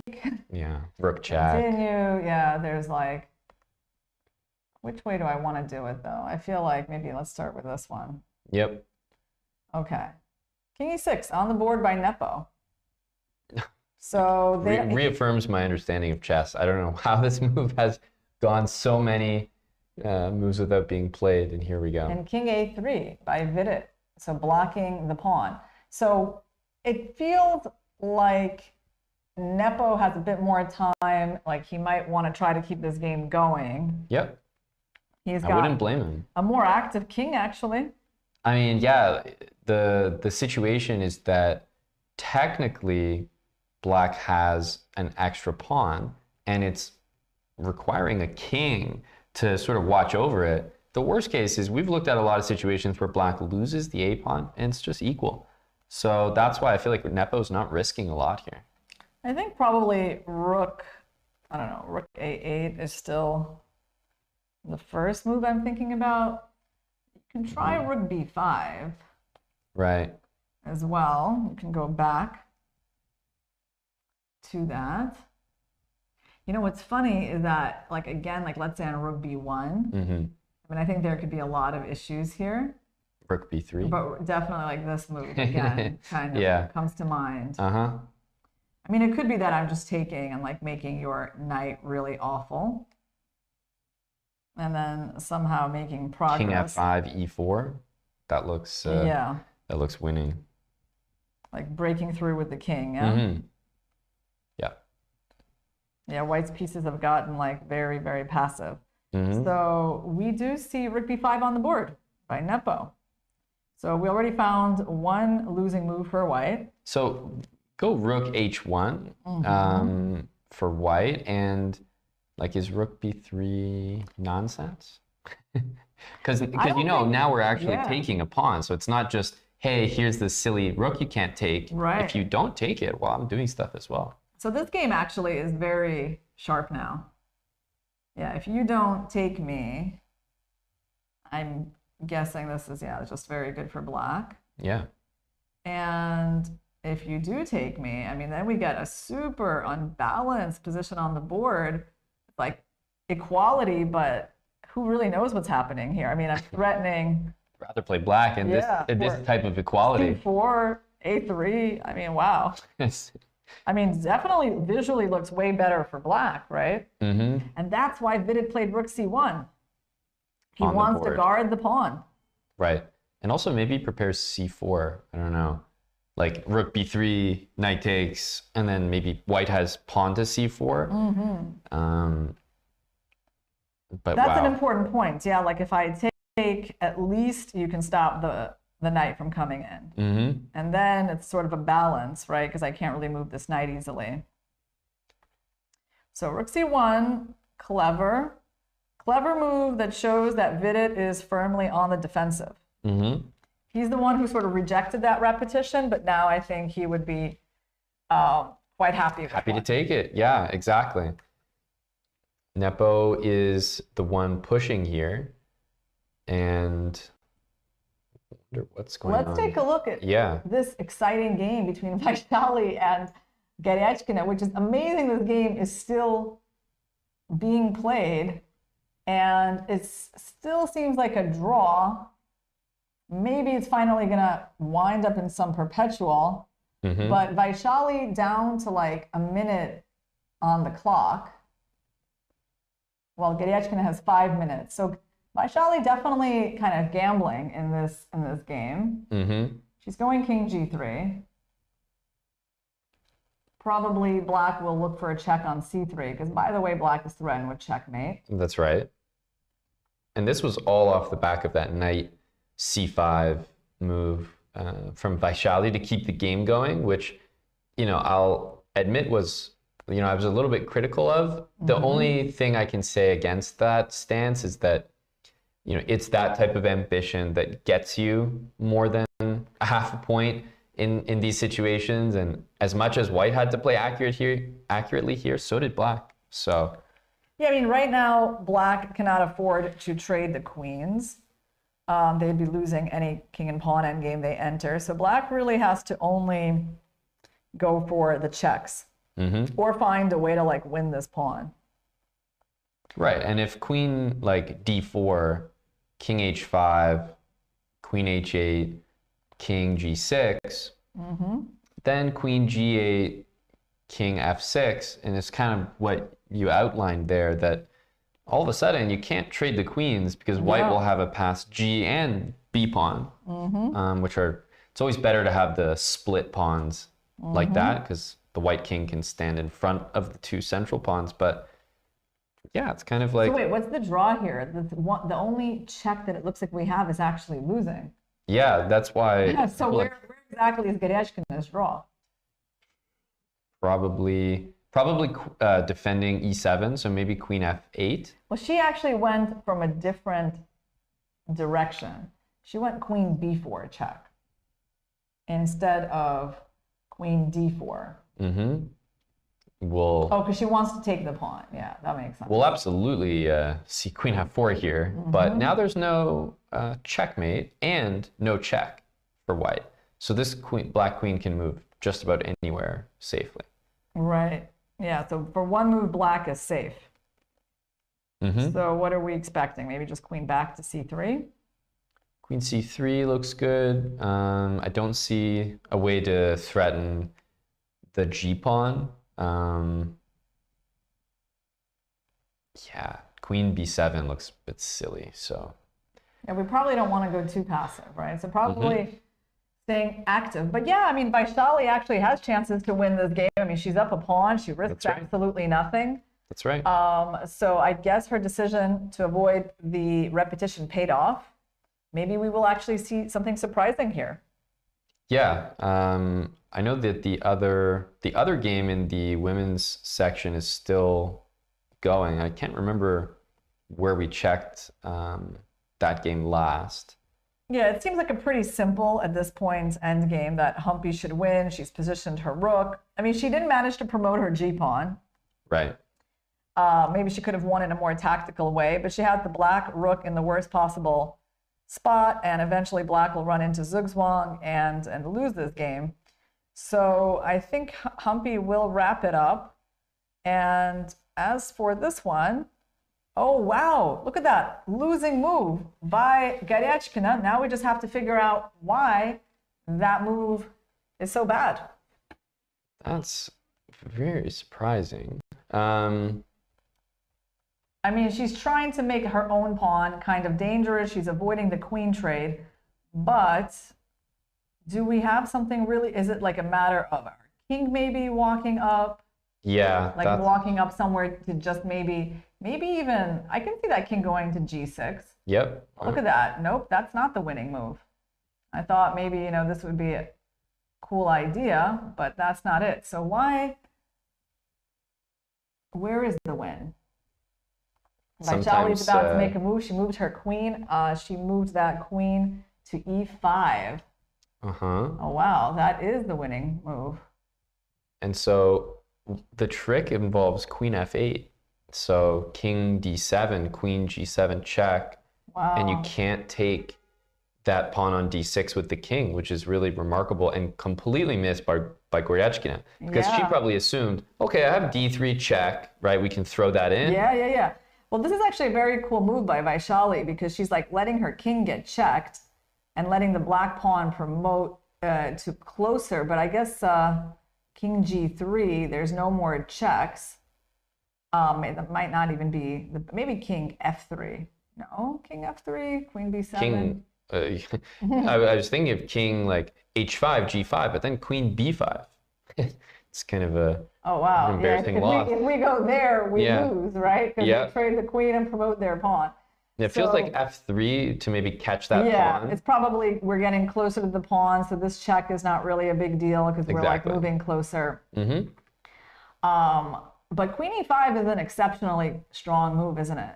It's brilliant. And look, I definitely have this feeling that knight c5 earlier was not the right decision, but as I have to keep reminding myself, like the younger generation of players is so fearless and approaches a 0.00 position as I still have chances, and like as likely as I am to mess it up, my opponent is equally or more likely. So let's give them the opportunity and let's play this on.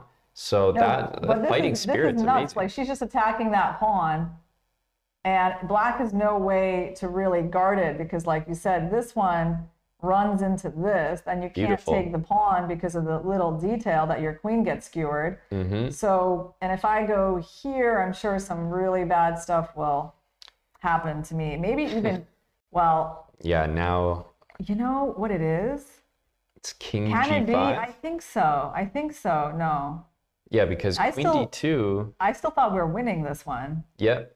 We are winning this one, but maybe there's a different way you trade the queens? b5? I don't know if that makes a difference, but one thing about queen b5 is you have to take and go king f4, and then I can play b4. Right. So that's kind of a Right, that's tricky, how black saves it. Oh, wow. That's a really unique detail there. Yeah, you actually, okay, stop these pawns from moving. Okay. So king g5, we blundered with that one. So king f7, and I mean, let's state the obvious. D7. Let's make a queen. Let's try to promote it, and then just go what? Queen c7. Okay, Goryachkina made a move. She played d3. Okay. Yeah, king f3 looks very natural here. On a light square. Yep. So I don't think this will be... King f3 is on the board. Yeah. Won't be hard to spot. And there's queen b7 check, but as we indicated, king e3, you're picking up the d pawn. All of the checks and tricks still exist. Queen takes e6 is mating or trading the queens.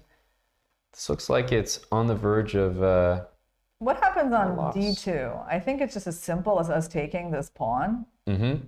Yeah. King and f8. on king f8, maybe just going, believe it or not, like king e2. Yeah.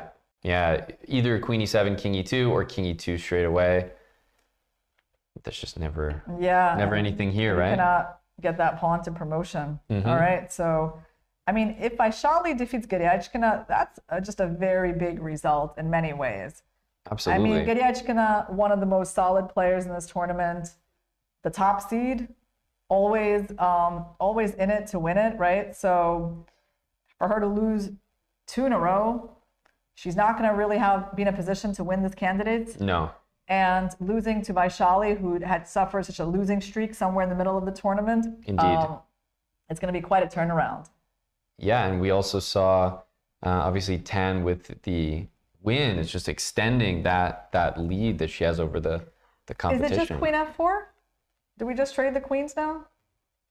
No, we don't. Sorry, sorry, the pawn promotes. Yeah, the pawn is a little further. I think it's back to our d7 move. Yeah. So d7, and then queen c7. Queen c7. That's what we were doing. Yeah. I don't see a check in sight. It's that simple. Yeah, that's it. There's no check to the white king at all, and this pawn is just promoting. So probably after d7, let's throw in the check first, because she's just D7. played it. So queen check, right? And then I guess queen e4 at this point. You have queen h7 at the end. That's the win. Okay, that's a very big detail, isn't it? Queen e4. And if d2, then you queen as well. Yeah, it's so important that, like, for example, when d2 happens, you're queening and stopping them from queening. That's right. That's right. Wow. And so she cannot take this pawn because we get the queen trade in, and we just win the pawn here, and we win easily. Wow, it looks like Vaishali is putting this away so well. Yeah, really, really nice technique, but the only reason she's here is that fighting spirit to just never give up on the position. That just shows you that everyone in this tournament is capable of beating anyone else, right? So we've really gotten that impression, I think, in the women's and the open section. We saw Firouzja seemingly down on his luck, and then all of a sudden just beats Krush, right? The tournament leader at the time. Yeah, I mean, if queen b7, queen e4, you try to promote your pawn, I can just promote first. That's right. Funny position. Yeah. 4 queens on the board with d1, but no help. Yeah, so that seems to be the end for Goryachkina. And the good news for us is that we're also going to have action in FIDE versus Nepo, because their game still has things happening in it. Although, yeah, we'll have to take a look. Yeah, I feel like we can hang here while this game inevitably wraps up in the next move, as we see queen b7, queen e4 on the board, and you can't produce a move to save yourself at this point. Shall we go and take a look at Nepo's game? Yeah, sure. All right, let's do it. So, here we are. Definitely some changes. White has won the A pawn. How has that happened? Rook c1, king f5, f3. Nepo decides it's time to go knight d5. Yeah, it feels voluntary. Like he wanted to give up the pawns in order to have the knight on d2 leave its post, and then play e4, and the king's activation plus white's king on the side of the board is I wouldn't say subject to like mating threats, but just permanently a non-participant in the action. Yeah. Let's see, here we go. I'm just taking a look at what's going on in Vaishali versus Iryashkina, because she found like she did an under promotion to a knight, which I found kind of strange, honestly. Can we just, but okay, but it was enough to cause the resignation. Okay. So I guess that was working. She's like up a piece in that position. Yeah, I'm wondering why it was necessary, because yeah, let's just take a quick look. It feels like why she went for this slightly imprecise under promotion, right? Doesn't make sense. So she could just make a queen. That's right. But instead she makes a knight, and then. But you can queen with check here. Yeah, I don't really get it. I mean, of course the white's winning. White's up a piece and like a pawn, and basically there's no checks after king g3. But it was a very strange way of doing things, isn't it? I mean, like when you can just, make a queen, it doesn't seem anything. No, I think this is like in video games, you have, of course, your main goal, but then you have the side quests. Promoting to a knight was maybe one of the side quests here. So there's definitely, like, when I saw that knight on the board, I was just like shocked, I mean, rather than the queen. You're not going to under promote to a knight too often in the candidates, so check that one off the list. Okay, so then we go back to Nepo. Let's see how he's doing. Yeah, he's made some inroads with the king. Let's remember, Nepo went from effectively up a pawn to down a pawn. He's only got 2 pawns left. He used to have 5. Yes, I'm not exactly sure what he's trying to do. Well, king d3, followed by king d2, he might just be like a full invasion in the position. Yeah, there you go. I guess that is what he's trying to do. Okay, and he's also attacking the knight. But there's knight e5, king d2. So he's trying to weave some kind of mating net around Vidit's king. So there is suspense here. Yeah, it's like a mix between a mating net, but also winning the c pawn so that black can play c4, c3. Right. So I think Vidit's got to move this knight like to e5. Yeah. King and d2. King d2. No, I can see why Nepo is going for this, because this might be another one of those zeros position that you make one false move and then you just get mated. Absolutely. Now, where does this rook go? Like, for example, let's put the rook on Here's one way to lose. Exactly. Already. There you go. Put the rook on h1, let's say. Knight takes c3.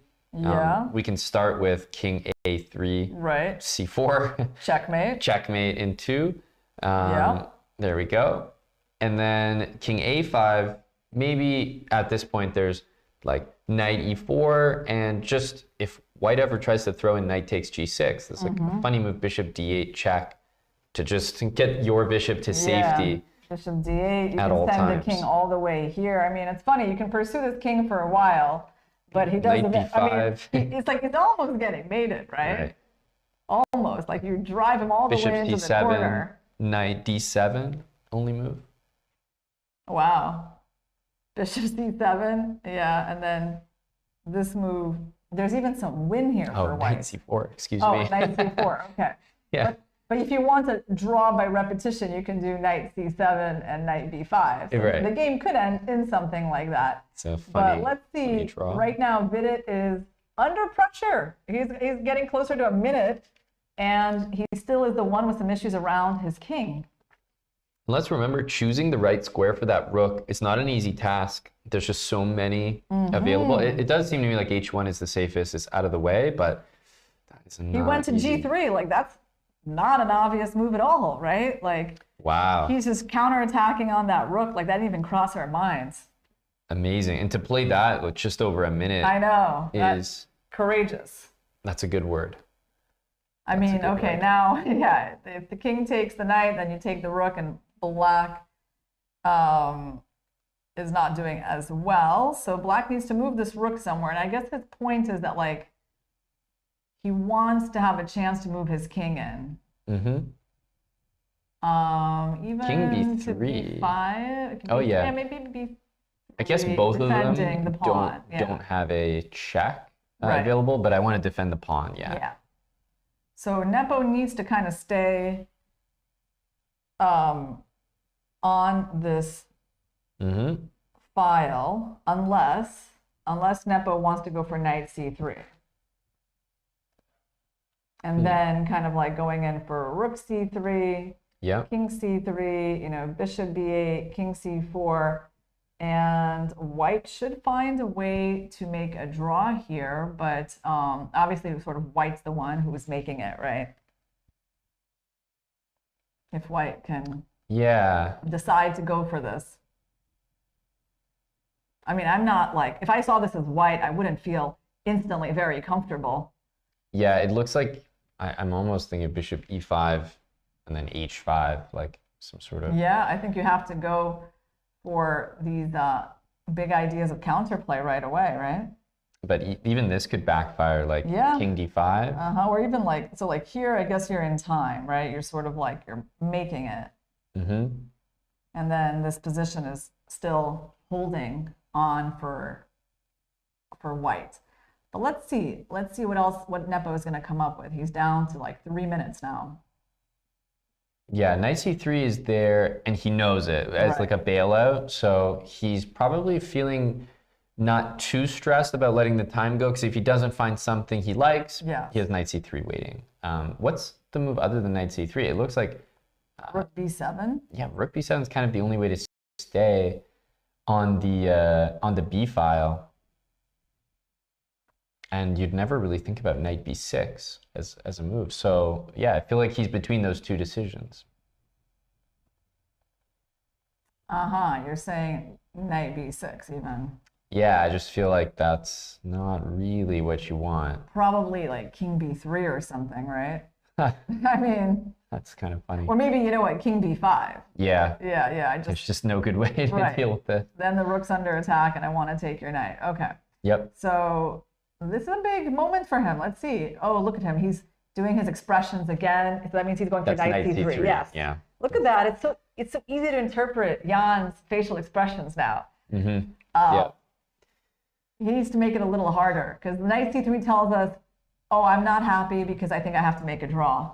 And it really makes me look back on that move from FIDE as a real star move, bishop g3. Just in a critical moment, finds a move that pretty much says to Jan, like, you kind of have to play knight c3 now.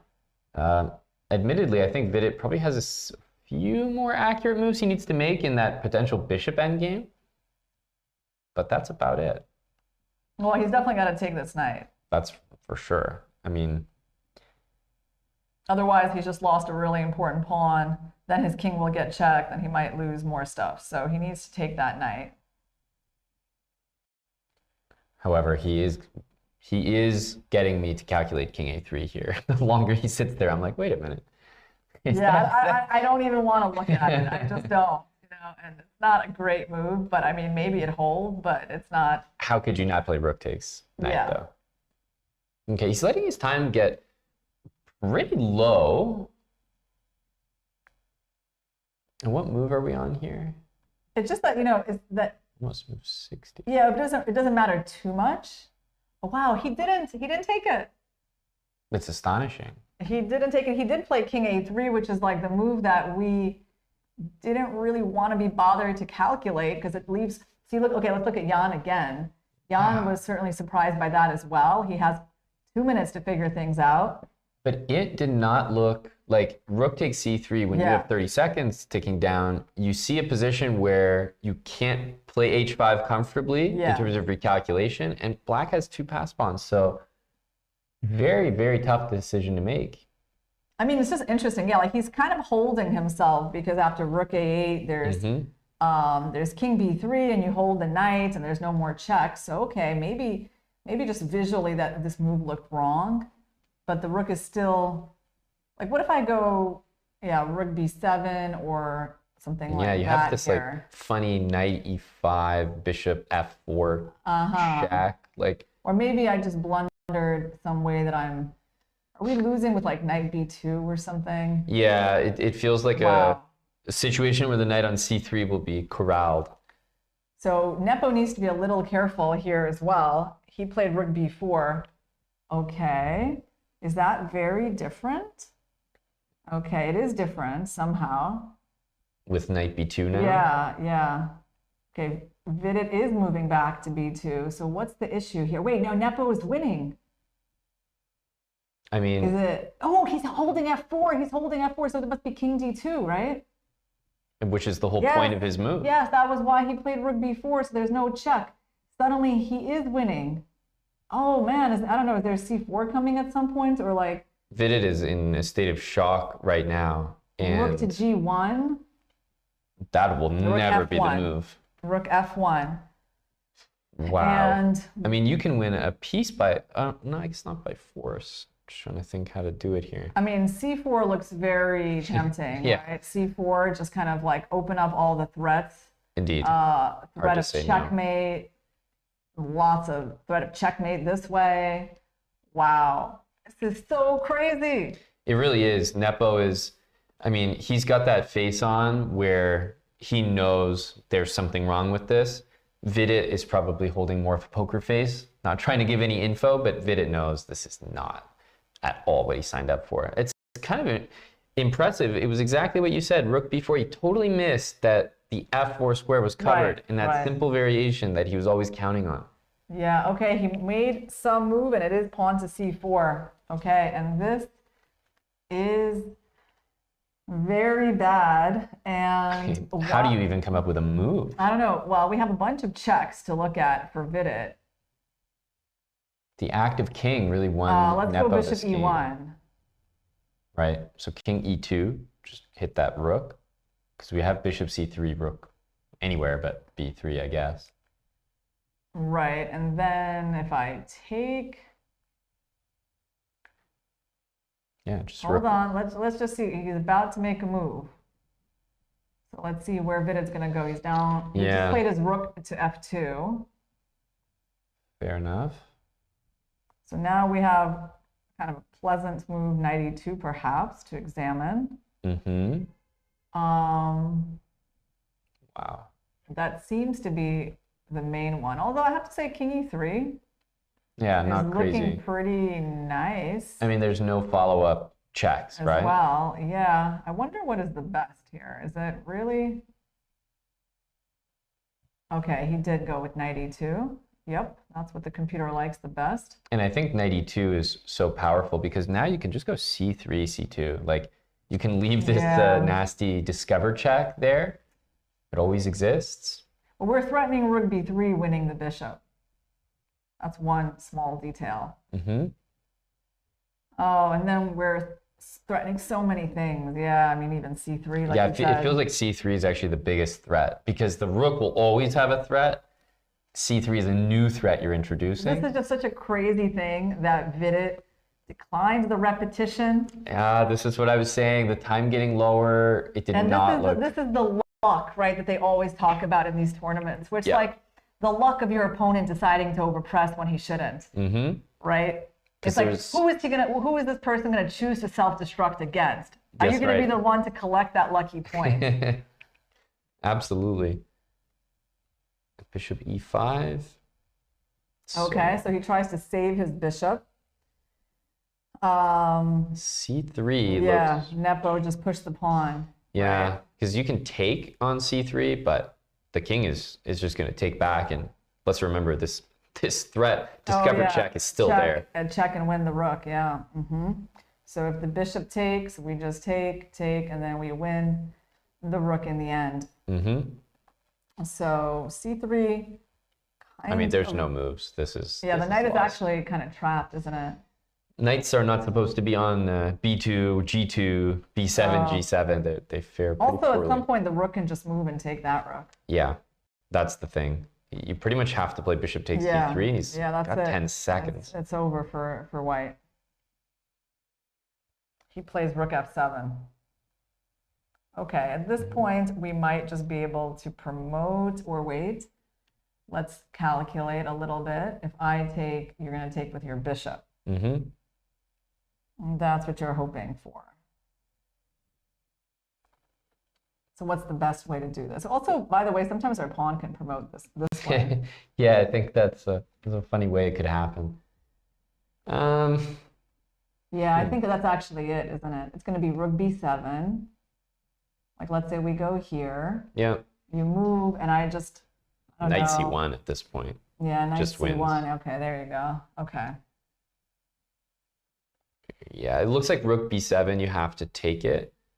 But then if you're taking the bishop, It's aren't kind you of losing over. one more Yeah, piece by force? He played rook b7. And there's no king move, so it has to be a King a4. capture. Okay, played king a4, but I think this will be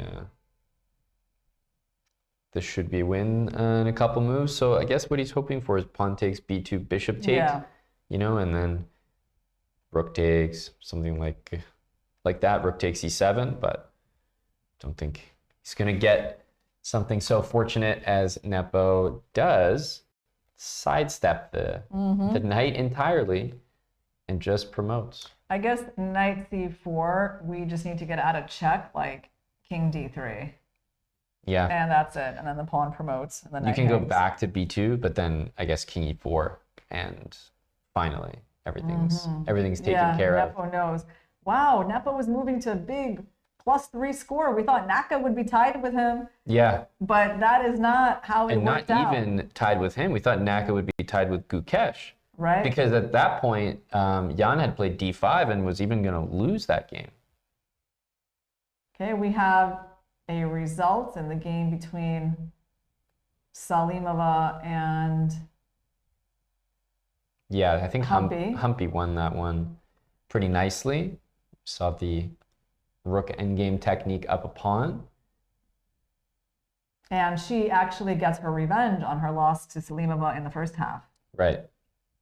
Yeah, that's the interesting thing about this format of double round robin. So knight c4, king d3 is on the board. And there's not much more than knight back to b2 there. Yep. And then I think king e4 Yep. King e4. makes the most sense. And there's no one really around to stop that pawn from promoting. Yeah, and everything's defended in Vidit black's is unhappy position. because this is actually the game where Vidit, I think, now will not be able to win this tournament. We know that. And he's very, very upset with that realization. That's a tough moment for any chess player when it's firmly gotten out of hand, and unfortunately it's just time to resign. Yeah, look at that. That game took a lot out of both players. Even Nepo does know that you know there were moments where he was at risk. And you know what's amazing is that, you know, we said that Nepo has not won since round 4. That was also his win against Vidit. So he actually wins his mini match with Vidit 2-0, the way that Vidit won 2-0 against Hikaru. And Nepo, I think, is just feeling relieved. You know, like he knows he just did something big, getting that win completely unexpectedly on those last minutes of play. That was really cool. Yeah, 100%. With the black pieces, you can tell he's just exhausted, really. And this is what I've been saying about Nepo is somehow he seems to get it done. And when things are going well for him, they seem to continue going well in the best way. Yeah. And when things go poorly, they can really go downhill quicker than other players. But right now, they are going well. Yeah, that's a lot of emotions that he's expressing right now. I can totally relate to how happy. Doesn't it look like he almost lost the game? Like he's sitting at the board, like he's just kind of like, I can't believe it. No, but there's the thing. It's not even that he lost, no, because I can feel that there's no distress on his face. It's just it's just like being overwhelmed by all the emotions, right? They're positive, but there's a lot of them. And, you know, for him, that he hasn't won since round 4, finally, until round 11, I mean, it's been ages, right? And it's hard to go through a stretch like that where you just cannot win a game. And finally, you get this surprise win that he knows wasn't really going his way. Actually, you know, he was losing at some point in this game, right? I mean, maybe it wasn't obvious for Vidit, but he was lost. then it was just seemed like it was a draw. Like it could have made a repetition. Yep. To get a win, so many things happened in this game. I think that, of course, emotionally, he's gone through a lot.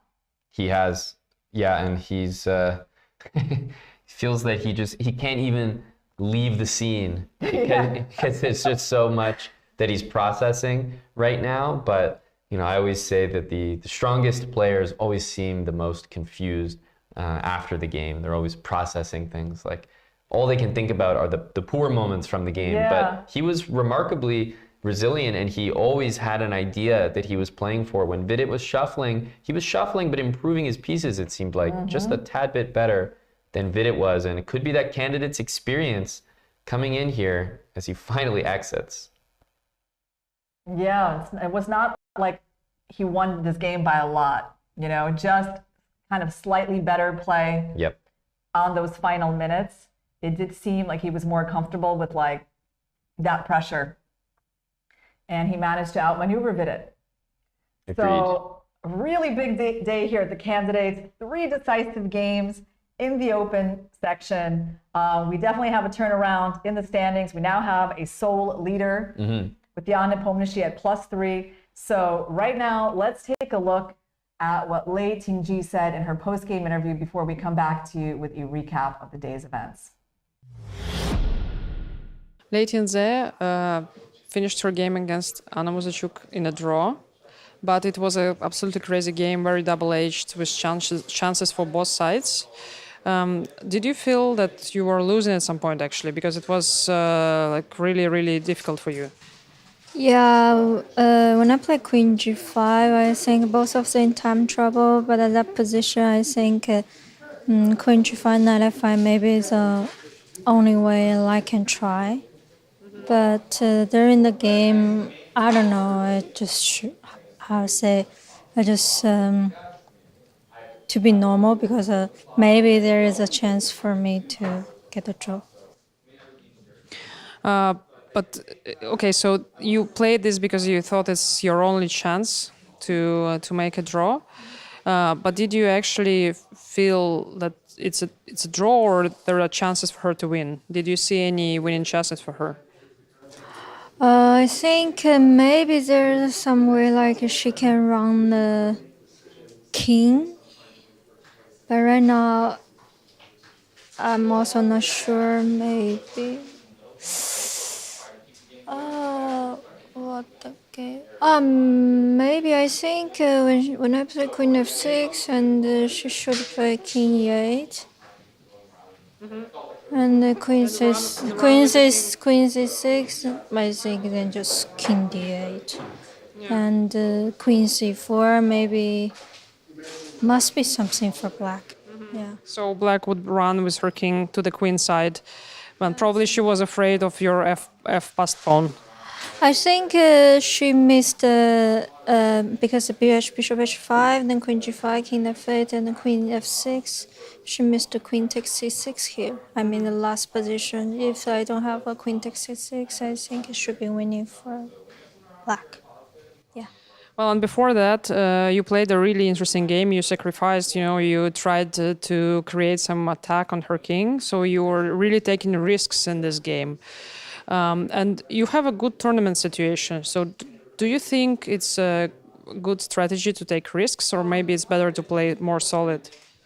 No, I think it just depends on player's thoughts. And for me, I think when I get in front of the board and I just, follow my heart, I mean, I can play just normal chess. I mean, when I play Queen C1, I'm not like, I'm going to play crazy game, but I think it's a normal.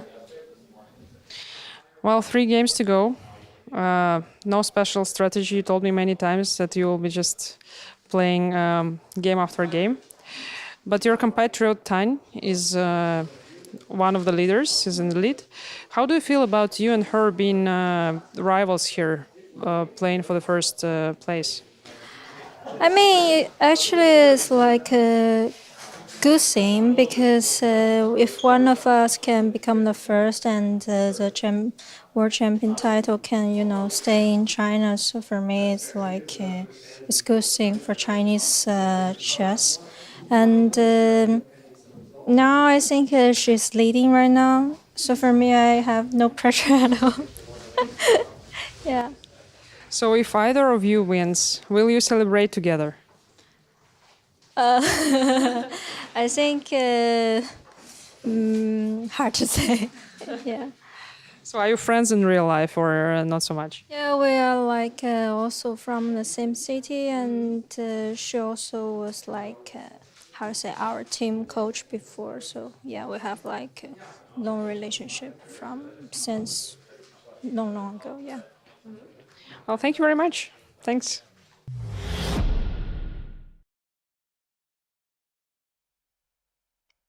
Welcome to our recap of the Day 11 events. We had a huge day here at the Candidates with 3 decisive games in the Open. Let's take a look at the results.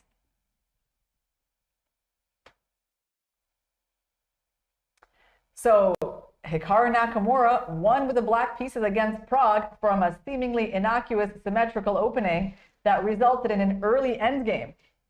Jan Nepomniachtchi took a lot longer to win.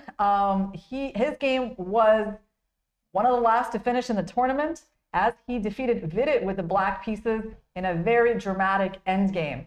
And Alireza Firouzja won his game incredibly quickly within the first few hours of play. Gukesh and Fabiano had a fighting draw that I think both players will probably be reasonably satisfied with. So let's take a look at the standings. We have Jan Nepomniachtchi at 7 points out of 11. Now he's half a point ahead of Hikaru and Gukesh. Fabiano a point behind. Prague just losing today is now a point and a half behind. So I do think that it looks like now it is a 4-horse race, Aman. Yeah, it absolutely does. The standings are heating up there in the open section, and we can also review the results from the women's candidates as well. We saw 3 decisive results. Tan Zhongyi extending her lead in the event with a win against Katerina Lacno with the white pieces. Humpy with a good technique there in the endgame against Salimova. And the fighting chess, fighting spirit from Vaishali to win against Goryachkina, where you and I just didn't expect that to happen. That result was certainly surprising as she takes down the top seed in the tournament. So now we have Tan Zhongyi back again atop the leaderboard at 7.5 points, followed by Lei at 7. And now look what a big lead has opened up between place number 2 and 3 to 5. I mean, 1.5 points. It's very hard to imagine anyone winning this tournament other than Lei or Tan. So it's going to be a fight between them. And we're going to walk you through the highlight moments of the day. Certainly, this was a very dramatic finish to the game between Vidit and Nepo. So around move 40, when they made the time control, and this was already like past a point where Nepo sort of gambled in a bad position. Right. And Vidit was like objectively winning, but didn't find it in his time trouble. So then we get here and White is doing fine. And they start repeating where White opens up an attack on this pawn, Black defends it, White attacks the bishop goes back. And I suppose if White would have wanted to repeat, he could have had the draw in hand. But Vidit was more ambitious.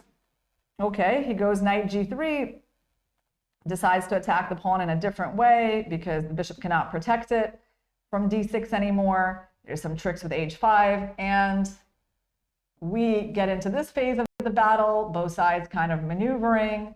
The really interesting part came a little later. We can see that Black is making some progress. It's like a little tricky for White to play. There's this cool exchange sack.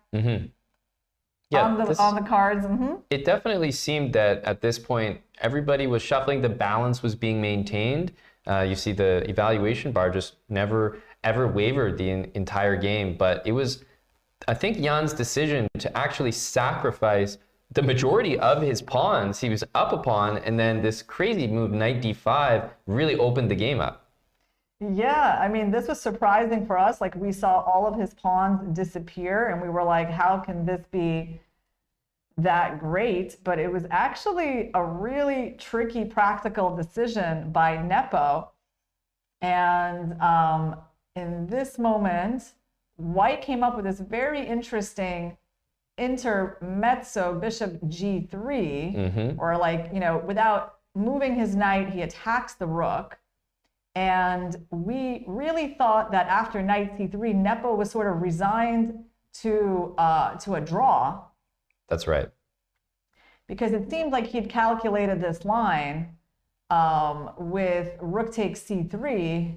It's very forcing. King takes c3, bishop takes b8, king takes c4. And ultimately, I think in Vidit's own time pressure, he managed to convince himself out of this because, you know, in the resulting position, White has some ideas to sacrifice the h-pawn, maybe push the g-pawn, but at the end of the day, that involves a sacrifice that you're not sure every single exact move all the way to the end. And meanwhile, Black has this passed c-pawn, and the pawns over there are on dark squares as well. So targets for Black's bishop. Understandable that he didn't want to go into this, but Irina, that forced him to make a crazy decision and not take the knight on c3 at all. Yeah, we were really surprised when he went for the move king a3. Yeah, king a3. I mean, it kept the game going, and the computer does not disapprove of this move. But, you know, to basically avoid a forcing line that's taking off all of the dangerous pieces off the board, it was a bit of a shock. And I really think this move king a3 was the culprit of why he lost, because after rook b4, oh yeah, we got it here. After rook b4, this was a very tricky move by Nepo. Yeah. So tricky, so poisonous. Amazing move that plays against Vidit's time trouble, also happens to be the best move in the position, and hitting the knight with the rook, there's still so many other threats maintained, and this is when Vidit went wrong with his next move. But I mean, honestly, what he had to play here is crazy in itself. So he played knight b2. Yeah, let's show people, like, so we were actually looking at rook b7, which is a bad move by Black, because then knight b2, the king and the knight are in trouble because now there's going to be a check from f4. So the point is that Nepo's move, rook b4, is really aimed against the sort of winning threat of knight b2. Because Vidit still played this move. It turned out to be the blunder. He needed to go the other way with the knight. He went this way, and suddenly there's no check in f4. Yeah, and that's just that terrible moment of realization where the tactic and sequence you've been relying on to keep you in the game, rook b4 prevents exactly that. And from here, Irina, honestly, there was nothing that he could have done. I think Jan converted beautifully, but the king is so active, the bishop on e7 is eyeballing the king on a3, and this was converted beautifully. Yeah, I mean, it's just that these pieces are surrounding the white king, and there's actually mating attack in the endgame. So not taking those pieces off the board turned out to be very costly. But Jan, this is not the game. This is like our analysis. Yeah, rook f7 happened here, and anyway, it was easy for Black to win. That's the nail in the coffin. Nepo is not going to mess up that opportunity that was presented to him, and such a crucial win at this stage in the tournament. Yeah, that was just incredible. I'm just like leaning back and thinking about what we saw. Yeah, that was so dramatic. It really To was. see how the game was progressing, and you could sort of feel, right, that like somehow Vidit was playing with fire. You know, he probably needed to end this game a while ago, but he didn't, and that's why we have a new sole leader in the tournament. But let's take a look at how Hikaru Nakamura outplayed Praggnanandhaa with the black pieces. We thought that his symmetric opening was not going to yield anything more than a draw. In fact, the queens came off so early. And honestly, the position is symmetrical, but if anyone is a little bit better, it's white. So that's Pragg with that extra move just by having the white pieces. So immediately you feel like Hikaru wasn't aiming for anything too special, happy with a draw. And it turns out his very unique preparation, this move a5 in the opening, was a remarkable shot, allowing knight b5, but that's actually what he wanted Pragg to do. Yeah, and at some point this pawn gets to a4, And he starts to outplay Prague. Like, he got his bishop to b3, and already you start feeling like some of the problems because white cannot really fight for the d file. It just gets a little bit uncomfortable to play. Exactly. And after a bunch of maneuvering, where it really just feels a lot easier to play as black, yeah, you can see what happens is Prague goes rook b1, and he goes rook c1. Right. We missed this part in the broadcast, but certainly not inspiring. And then Prague tries to break out and then makes a tactical oversight with this move, king e3. It looks quite natural, like why not bring your king out in an active way? Actually cost him the game. I think pretty much any move would have been better than that. I'm trying to remember what it could have been. Maybe even, could it be this move? Yeah, like anything was better than king e3 because knight d5, suddenly... I feel like your king is supposed to be brought out in the endgame, but maybe not this early. The king on e4 is looking a little misplaced, and there are so many ways that black can take advantage of it tactically. B takes c3 had to be played because of what you just outlined, and this really nice move, c5, using the whole board. The rook on b6 can swing to e6 now. And I think what's the toughest to appreciate is just how clumsy that knight on g4 is, and Hikaru exploits it with this move h5 beautifully. The knight has really nowhere to go because e5, it's walking into a pin on e6, and f2, there's still rook e6, and the white king would have to go right into that rook from d8. So we're basically seeing two endgames today where, like, the king position is still very significant, and the kings are not safe despite the limited material on the board, right? So like this knight came under a big attack, and it was a desperate situation for Prague, who winds up putting his knight in this horrible square on h6.